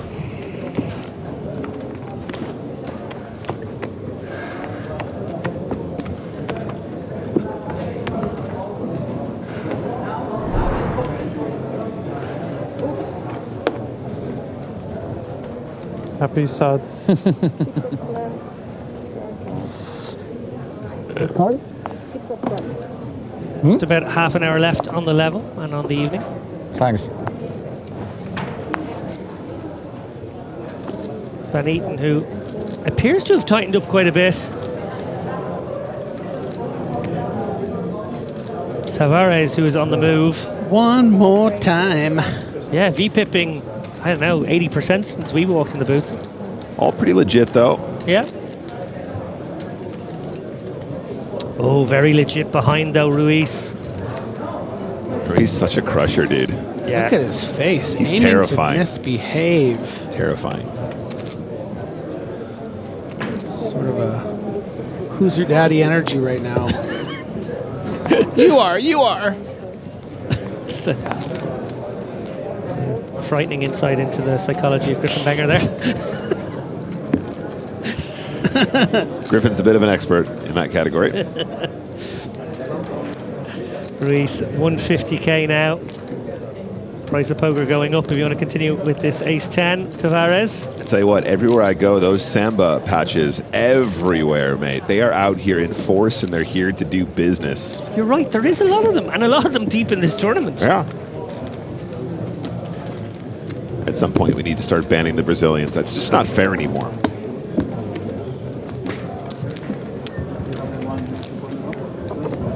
I don't know. Maybe it's mine. I don't know. I'm that. Oh no, we've lost Duncan Cameron in 31st place. Do you remember Duncan from day 2 coverage, Griff? Oh yeah, I even had like a cool basketball metaphor nickname going for him. Dunk Cam. Jack knows. What happened? Now he busted the 30th and he will soon be forgotten. Yeah. I'd like to think he got the last laugh over the table mates. Oh, the bullies, yeah. Yeah, we had some bullies, I think it was yesterday. It was a nice moment where they went again, and he just went, okay, guys, that's enough. Let's move on. That was enough. He stood up for all us nerds out there.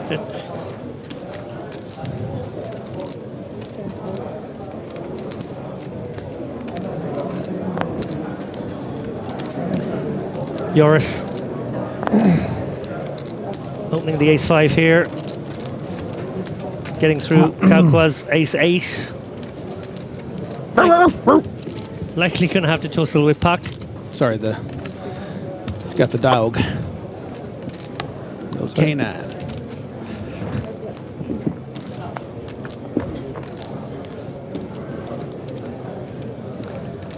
Ace-Jack 3, 2 spades. Ruiz way out in front. I'd say pretty clear C-bet. What's the size though, David? 1, 2, 3, go. I'm going to go 1 1/3 big blinds. 1 1/3. Yeah, 50K, just about. Close. No, that's... In my head, that's pretty much exactly 33.333%.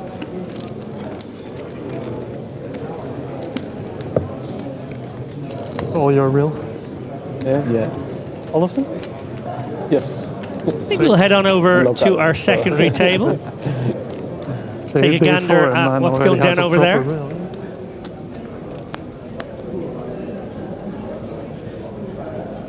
Criado, well, when I left the booth, he had just won that monstrously big pot with the ace-queen. Getting a bit ool here, out of line. 4-3 suited under the gun. 5 seconds. Likely 8-handed. It's pretty aggressive. A nice opportunity for Grane actually to find a 3-bet here because you have those big blockers. It's going to get a lot of respect. You're going to fold out some better hands behind, like even as good as Ace-Jack suited goes into the muck. Ace-Queen suited even gets, Ace-Queen offsuit gets really frozen up. And Criado obviously probably been playing quite liberally with this massive stack. Doesn't find it. But important not to be results oriented because certainly players can wake up behind with strong holdings. And now, Tenkate, am I saying that right? I don't think it's 10 Kate. 10 space Kate.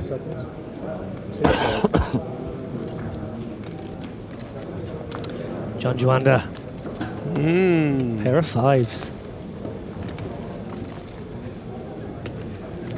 I don't even see his cap anymore. I just see a mining hat. He's got one of those buckets, you know. He's ready to go into the mine and get to Juanda pickaxe. Yeah. Looking for diamonds, baby. Kershowski with another wired pair. It's awkward for him though. He's got 9 bigs in the small. By the way, David, note from chat here, Mango over on Twitch helping us out. It's pronounced Samba, not Samba. I can't distinguish between the two things. I know it's an underrated comment. Thank you for the thank you for the correction.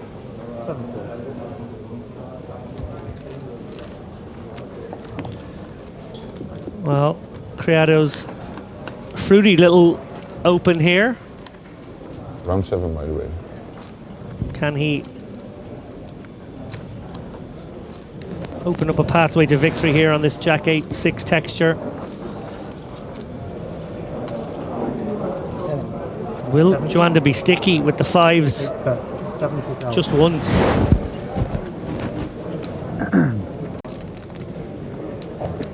Does the having a spade in hand and the little bit of connectivity with that 6 and 8 just drag you in here? Yeah, I think you can call one here.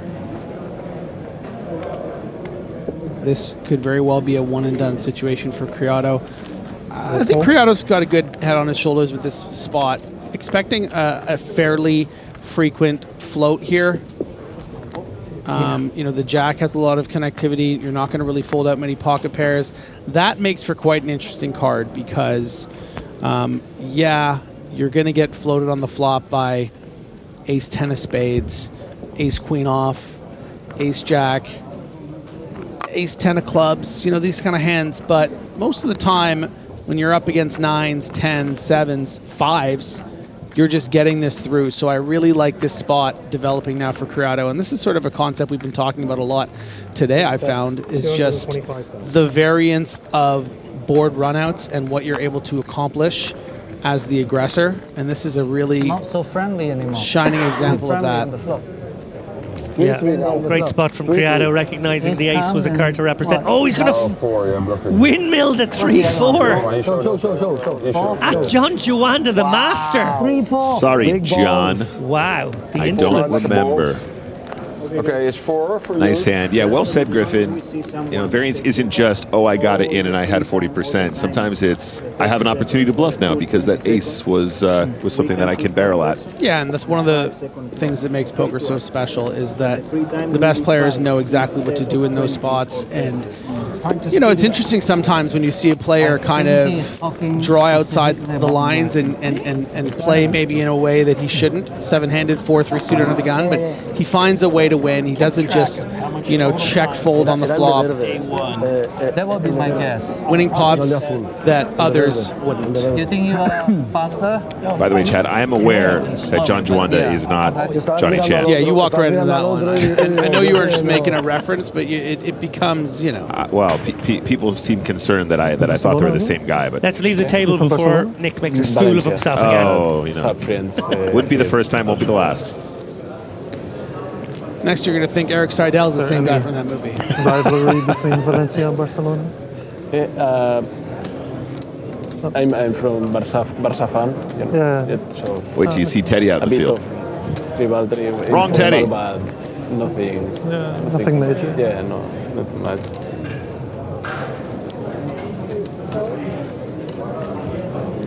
Pat going to limp in here. Which team you support? Van Eden. Feyenoord. Playing pretty honest for a while now. Yes, yes. 9-3 suited. It's one of those ones that How they doing sometimes now? you see get bumped up. All right. All right. Definitely They've been raisable. worse, they've been better.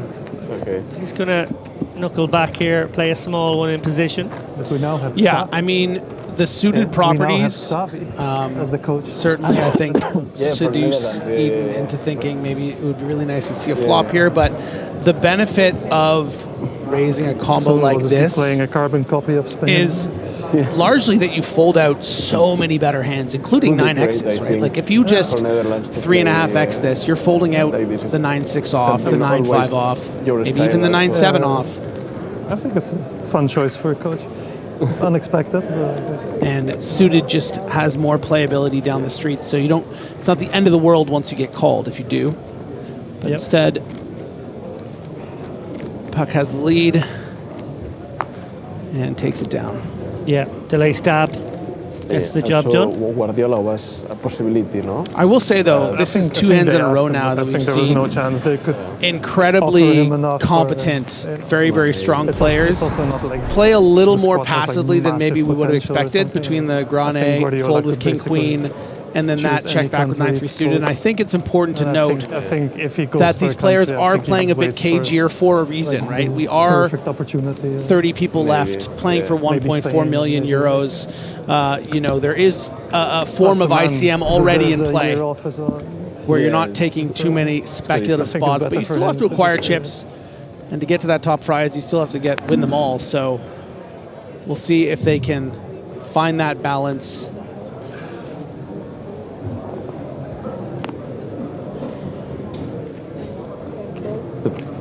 Netherlands was close in the versus Morocco in the. It was very close. I think we knocked ourselves out. Like it was embarrassing the way we played. It's like Cow. Yeah, but it was close one. Yeah, it was close. I mean, they scored. They scored like the 88th minute. Yeah. But then the penalties were embarrassing, and also like extra time we had like 20% possession or something. Like it's like they completely lost their own mojo a bit. Yeah, that's true. That's true. They started playing with 5 defenders and 6 defenders. And Yeah. it's nonsense. I don't like that. Pack in there again. Two-man style, Ace two-man 9 off, raise and take it this time. Pack He in also there. did some very weird things. It's like he made like substitutions like right before the penalties, and then the substitutes don't take a penalty, and then like, just weird World stuff. Cup retrospective going on here. Xavi will be better. Carbo and Xavi will be Ruiz, better, clearly football so fans. More offensive. He's a super intelligent guy, so he'll figure it out. So if I was a footballer and I could play for Xavi, I would be excited. Yeah.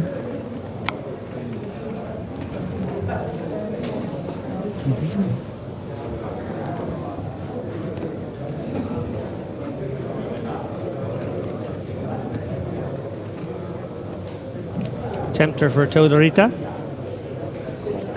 Let's it go. I'm really tempted to bring up a little Finnish anecdote as we look at the Finnish player with a hockey hat of all 60. things and finding a raise. So this is a perfect opportunity. So are you, either of you familiar, probably you more so, Nick, Teemu Solani? Do you know his speeding ticket story? I don't think I do. This is a great story. So in Finland, I think I know. Well, don't spoil it. I'll tell it right now. The amount of money that you get, that your speeding tickets are relative to your income. So Teemu Solani is the most famous Finnish hockey player ever. Okay. Like, won cups and he's won the the worlds, all that sort of stuff. And he told a story of doing roughly 73 miles per hour in a 55 mile per hour zone and received a fine of about $55,000. Oh my goodness! You watched the final here. Because that's how the system works out there. Like if you're rolling in it, like don't speed. And he was given the choice of paying the $55,000 or doing 6 days in prison. And so he decided to do the prison time because he was just like, oh, it's like a daycare. He said it's like nothing. It's like finished. It's not like a crazy thing. But then his agent or his manager told him that like he shouldn't have a criminal record. He'll have trouble getting in the States and playing hockey. So he paid the $55,000. That's incredible. So safe roads in Finland, I think. So good old socialist country as well. I understand the concept, right? Because what they're trying to say is if you're rich, you don't just get to like pay the ticket because you can afford it and like whatever, I'll speed whenever I want, right? But to be honest, there should be a cap though, huh? No, I like it because otherwise you're just penalising poor people. Yeah. Thank you for the correction at Sokan H1. Very good. Cow Q is pronounced Cow Q. Okay. Oh. Once you leave the desert. Oh wow, let's get back to the poker here because Cow Q turn sass here.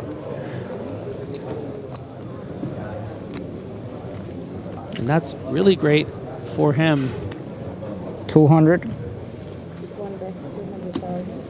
Oh my God! And Solani's most famous team,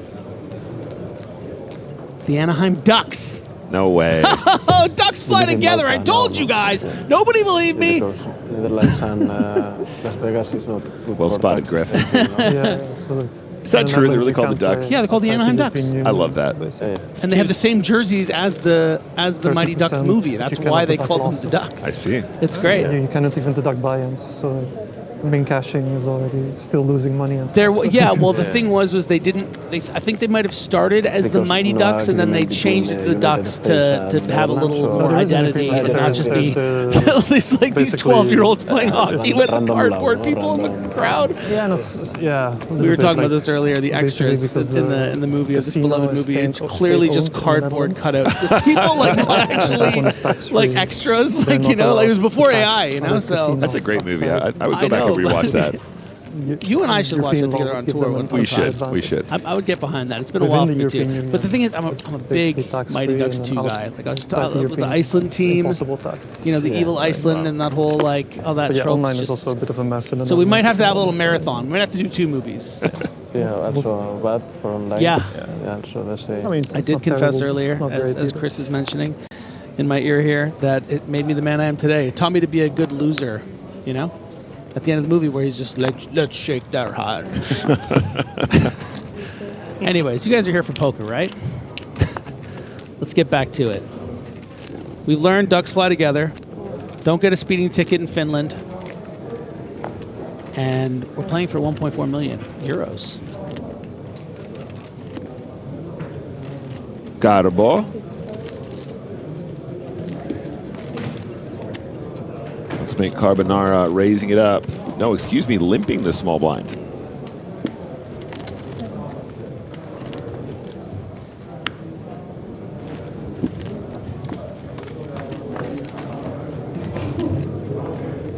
Queen, 8 deuce on the flop.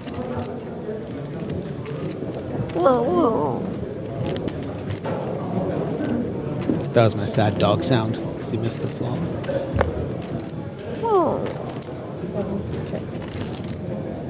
He's got K9. Because he got that dog in him. He got that dog in him. 8 of spades on the turn.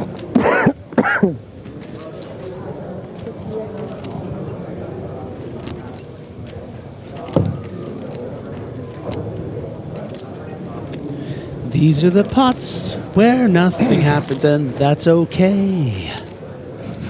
He's got ace high, he's got king high, not incentive to bet.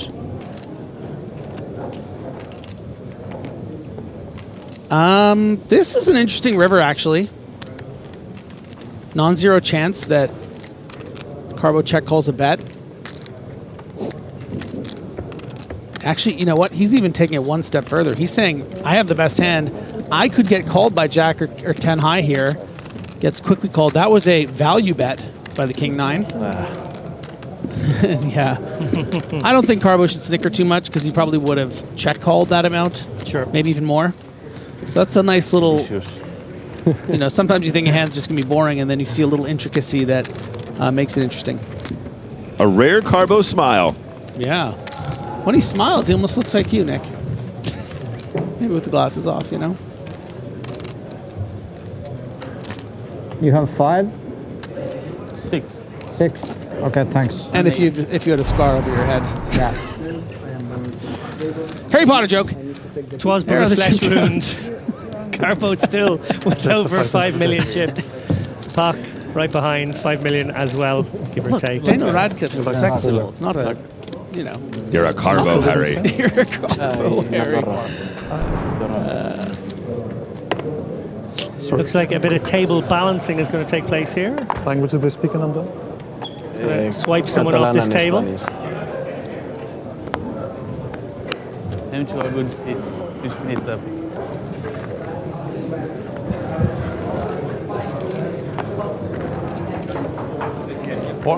Plan Eden now with the real one. Ah, yeah. No, let me just. Sorry.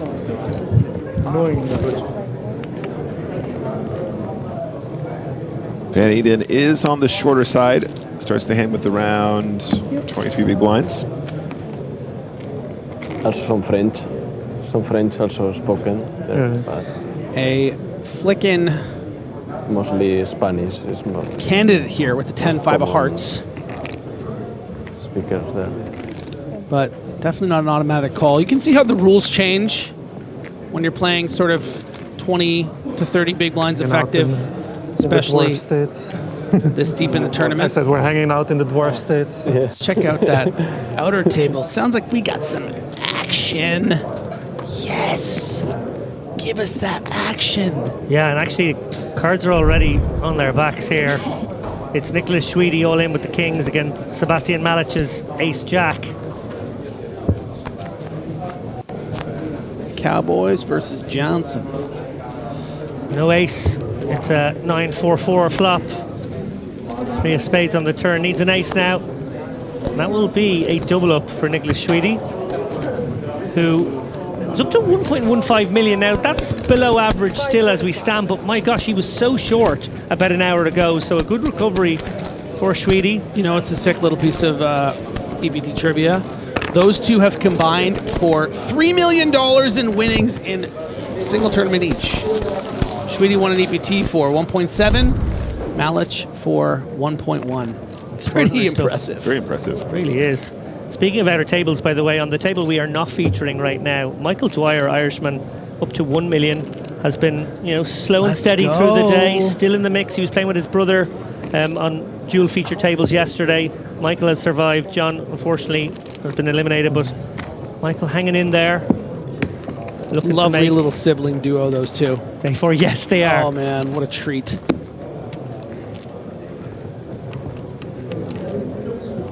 Michael, of course, had a monstrously big win online about a year and a half ago. For, I think, Did you see second his place 1.1 Did you see his million, t-shirt? something of that nature. Really unacceptable. Crazy number. Spun it up from $100 to Netherlands, Spain, Pretty July impressive stuff. 2010. It's like, Sick. Oh, it's yeah. like Told me he threw a huge really party. messing with our heads. He did in Ireland. Were you at the party? You must have been. Well, I live in Malta. I we was are invited only to the shot at party, a but I did not get on a World plane Cup. to attend No, that not party. for But it was a 100 years. who's Okay, who here's of my Irish question. poker royalty. If he had offered to pay for your flight, would you have gone? I think he might have, actually. Okay, great. He was in very generous humour, Michael. He is Yeah, I bet. a tremendously generous person. Yeah. Speaking of champions, Griffin, two-time EPT/NAPT Hyper champion. That's true, and Irish Open champion. And of course. We were just talking about Ireland, so it seemed Of course. relevant. No way for me to also. Are you going to do the three-peat tonight? Yeah, I'm flicking it in tonight in the 1K Hyper. More finish, but Yeah. Also, flicking it in here is Ruiz to the tune of 225k here, coming over the top of Carbo's Open. He might be a goober, but he's a poker player, goober. There you go. I'm talking about Griffin, by the way. Sorry. Came across like I was talking about somebody on the screen. Payback. I did have to borrow money to play it. I didn't come prepared or anything, so. Luckily, I still have some friends out there. You're going a new head coach of the Dutch team.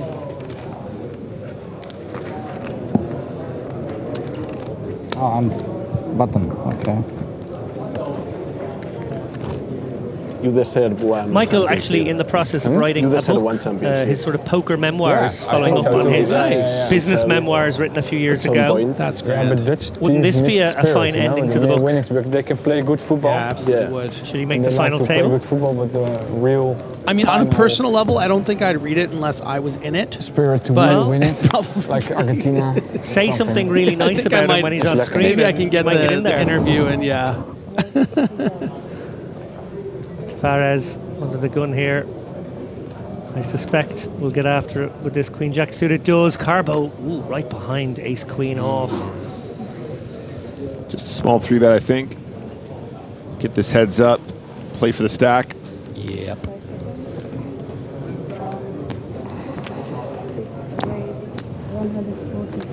Does take it upstairs to 145 or 140, I should say. Oh my gosh, Kauku. He's got the Django's on the button. Playing 1.8 million. And very likely to 4-bet this one to something in the neighborhood of 350k. Who 350? Yeah, I think the thing that for Carbo, it's going to be pretty easy to make a big fold. Yeah. Just with the nature of the seats. This is just never light. It's just, I mean, in this situation, you actually see a fair bit of players will even fold pocket jacks. So he's just going to have queens, ace, king plus so often here that it makes for a pretty easy, 4.5 big blind loss for Carbo. Let's move on.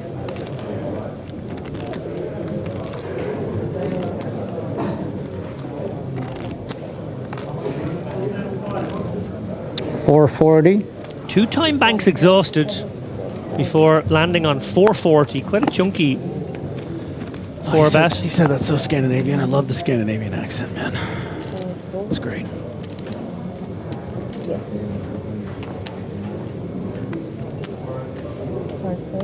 $440, not really leaving room for anything other than the 5-bet jam now. I thought maybe the 350 left room for the 5-bet fold if Carbo was to get frisky. Okay, it's not technically part of Scandinavia. Yeah, you're right. Nick just looked it up for me. Sorry, Griff. The Finns are in the neighborhood. I was doing it to shame you. I recently learned that fact. So did I, and I realized it as you started typing in, and I was embarrassed. I was like, it's okay, well, let's not bring it up. But they would have called me out on the chat, and then I would have been canceled. You can't have that. I think he has I will a write a lovely letter. accent. These 51st staters. I will write a letter to T. Mussolani himself. I'll pay for the speeding ticket. Just let me keep my job. Perfect. His name's Tony? Sick. Tony Kauq. Taking it down. That's how you pronounce it.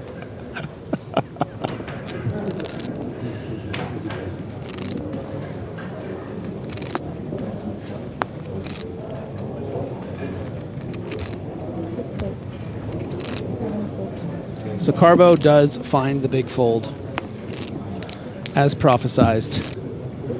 Nearing the end of the day here, right? We are. Shorter day today, but still so much action to come, Griffin.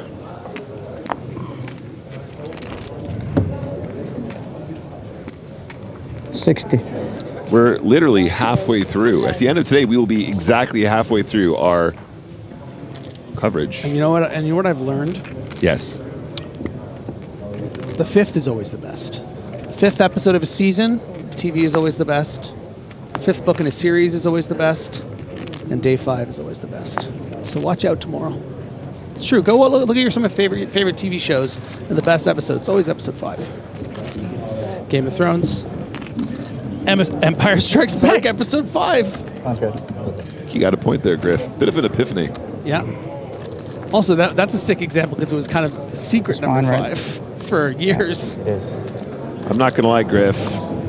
Your suggestion that we should play the 1K tonight is marinating. Do it. I like it. Dude, you know what I watched today? Between shifts? Season 4, episode 5 of Reacher. And it was the best episode I'd ever seen of the show. It was so good. It was like this sort of epic Mission Impossible chase scene, like falling off route, like crazy stuff going on. If any of you watch Reacher, highly recommend the new season. I think it's my favorite season, and the newest episode in particular because it was episode 5. Fast and Furious 5, Rio Heist. The Fast 5. It's the best one. Thank you. It's by far. It's a legitimate good heist movie. Has anyone ever read Dungeon Crawler Carl Book 5? That's what I'm saying. It's supposed to be the most the best book. We need confirmation. More 5s in the chat, please. By the way, are you kidding about this? Because I looked this up the other day. Is that true? Dude, it's so they did a poll ranking all of the 7 books or what it was, and the average rating of book 5 was 1.6. No way. It's by far the most. It's 80% of people say it's the best book. 3.6. Incredible. Behind. Thank you. I sincerely didn't cue that up. I didn't. No, I thought you were referencing it because we talked about it with your lady at the pool. But I guess it was just her and I talking about that. Puck in a super dominating position here versus the under the gun open of Ruiz. Going to 3-bet to 150k. I feel like these guys are going to play a big pot here.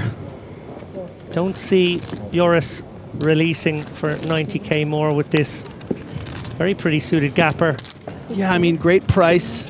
Hard to really rep anything if you 4-bet, right? You really only do it for value at this stack depth with like aces and kings. I think, I know what you're saying about playing a big pot. I think if it was like, if the jack wasn't blocked, right, we'd get more textures that would get more interesting, like aces versus jack 9 suited, for instance. So this might just be a dead board situation, but I'm hoping for something like a 7-8 of spades.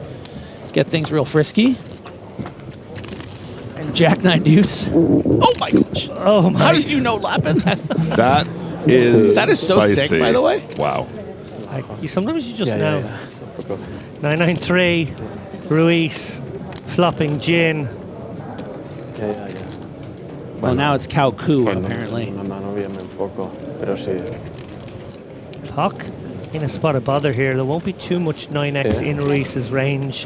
It's going to come with quite a shock. It's going to have the what? 10 9s, jack 9s, 8 9 suiteds. Ace 9 suited. King 9 suited for the price might flick it into. Even queen 9 suited. Okay, well maybe I'm wrong. Maybe there's a few more. I mean, I don't think you're wrong. I think that it's just sort of a price and depth thing, right?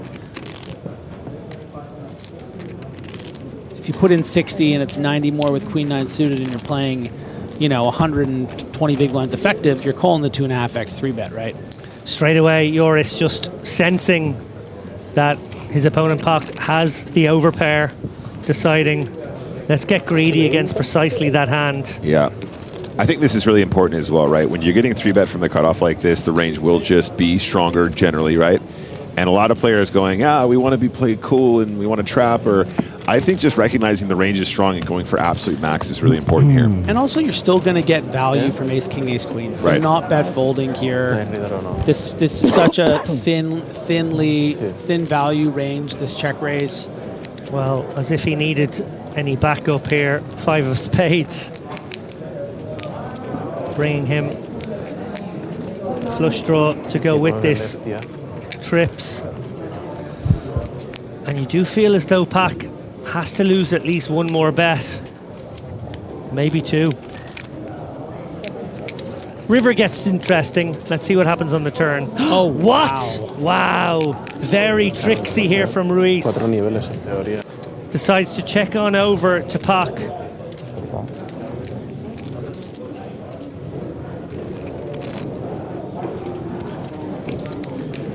Yeah, maybe Ruiz just thinks there might even be some weaker than ace high floats, and you can sort of induce some bluffs from, like, you know, a king jack of hearts or something, right? We're about to see the double check raise, perhaps.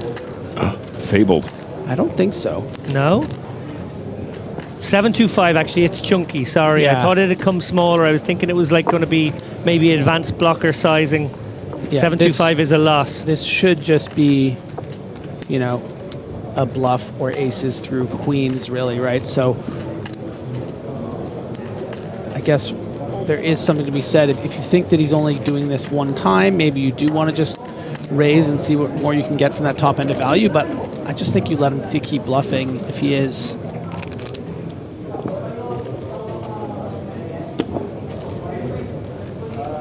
So interesting, this one. Looks like he is carving out call. No? Yes. And what an incredible final hand to day 4 of the EPT Barcelona Main Event. 2.4 million chips in the pot. That's almost 100 big blinds. No miracle jack on the river. 7 of clubs. Ruiz in the box seat. Having faced the big bet, you got to check it on over. Is there enough chips in this pot now? Pac surely doesn't want to bloat it anymore. Instant checking for sure, right? He's going to get the sick news. Yeah, this is the downside of being out of position here with the Jack-9. Tricky to know how to proceed. The check on the turn did merit a fair old big bet there, though. So river block could have been interesting. I was thinking perhaps that might be a more interesting line, but huge pot regardless. 164 big blinds now for Joris. Yeah, I mean, a block might have scared off the bluffs that he might have had, though. So. Bit of a body blow there for Pac. Bit of an understatement, I would say. The Pac-Man. Catastrophic. Yeah. 2x average, though, you know, a good opportunity for him to reset going into tomorrow and getting some perspective from some friends, reminding him of this incredible opportunity and all the good things that have had to happen to get him up to this point. I mean, that's one of the biggest challenges of getting deep in, especially a tournament field of, you know, over 1,000 people, is that there's going to be ebbs and flows. You're going to get unlucky, but he's done so much right to get to this point. Fabulous. He's got to keep a good head about it, even though he got very, very unlucky for a massive pot. 60. Tony K popping it up to 60, ace 10 of hearts.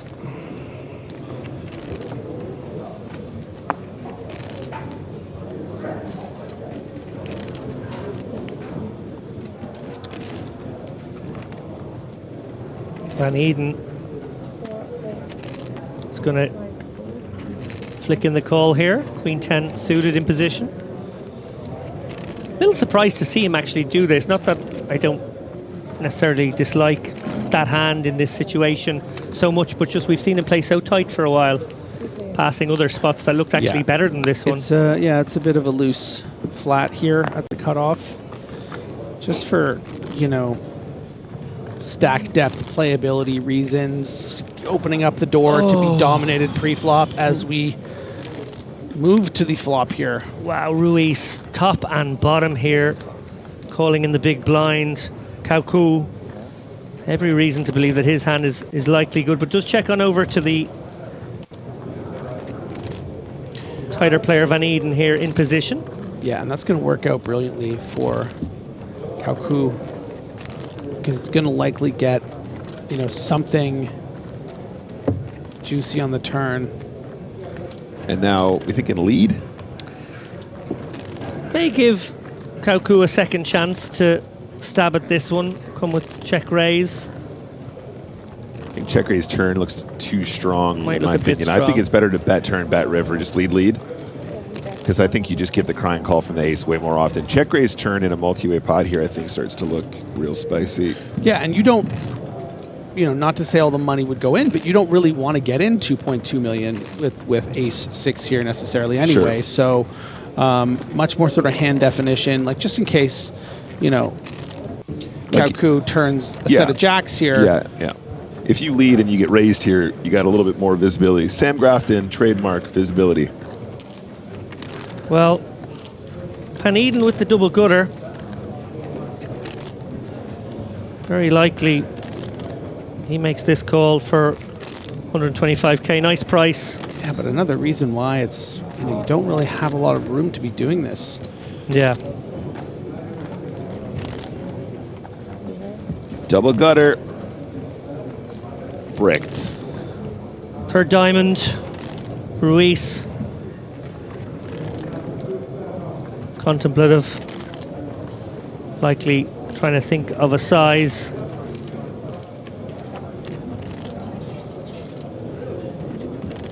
Try to extract some value from exactly the kind of hand Kauku has, while also maybe not having to face a bigger bet on this connecting sort of river. Does check it over though.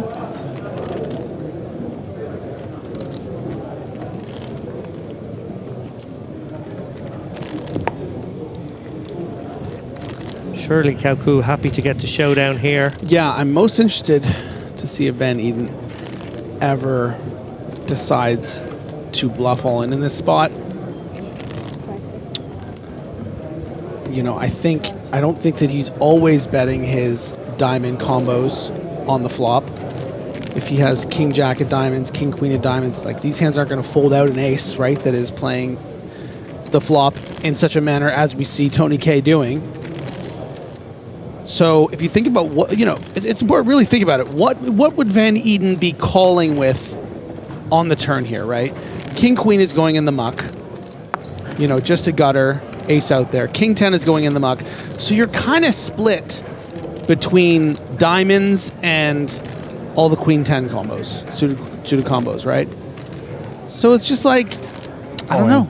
And so he goes for it. I'm telling you, because he just has a lot of diamonds in this spot. I think it's really hard for his opponents to have diamonds given that river action as well, right? And he doesn't have 9-10 suited. Like we even said, queen 10 suited was a bit of a reach flatting there. So he's not flatting as weak as 9-10 suited. And yeah, look how quickly the two pair has folded. That is magnificent work. Still one to get through here, though. Yeah, but look how bad this is as a calling hand. You have a 10 in your hand. Yeah, it feels awful. awful. So if we decide, and you know that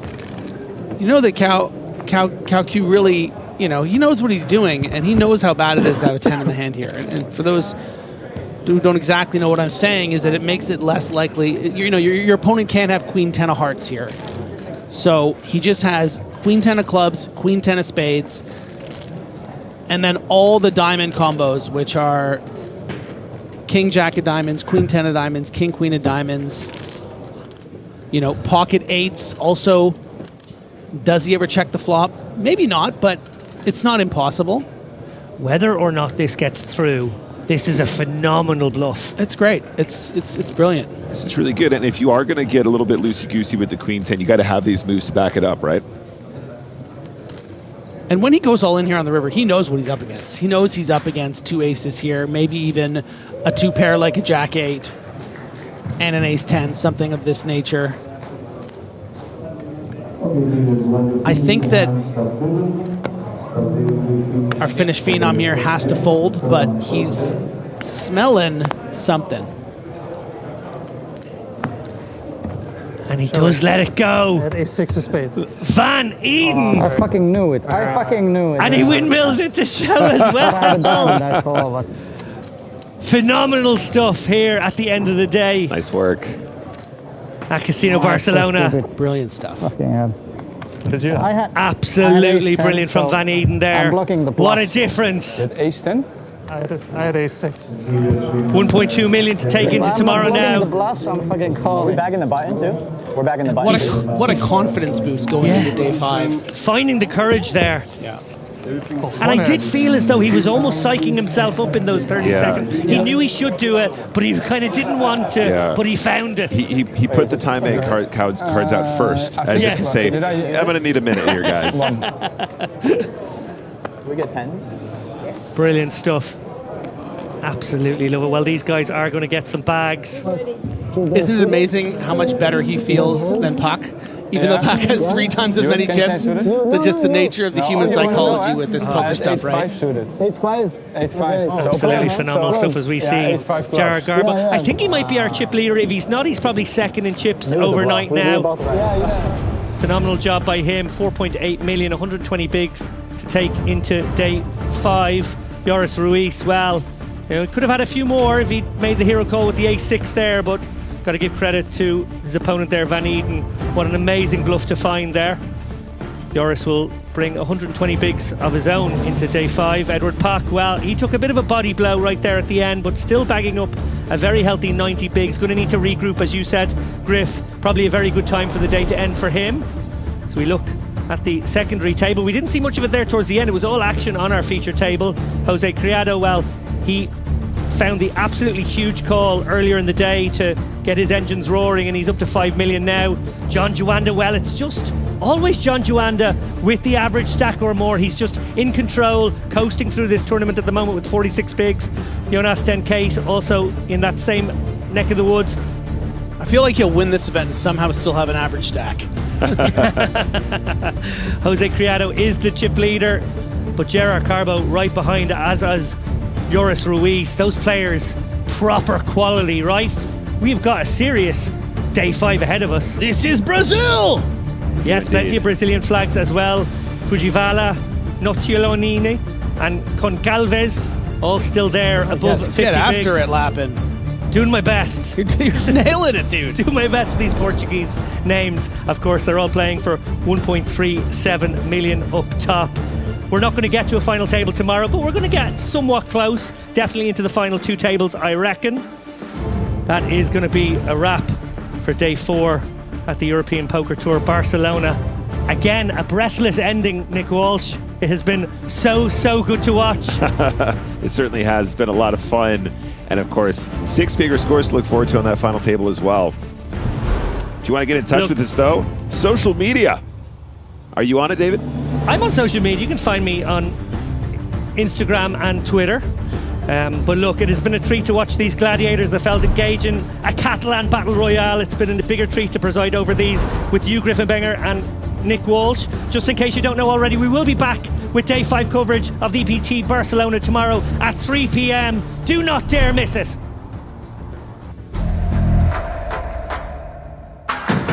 I can feel the lights on my skin.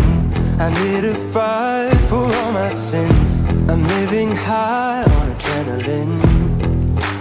Oh, you can do your best to hold me down. Ain't nothing left that can stop me now. No time to rest, I'ma show you how. Oh, 'cause I was made for this, I'll never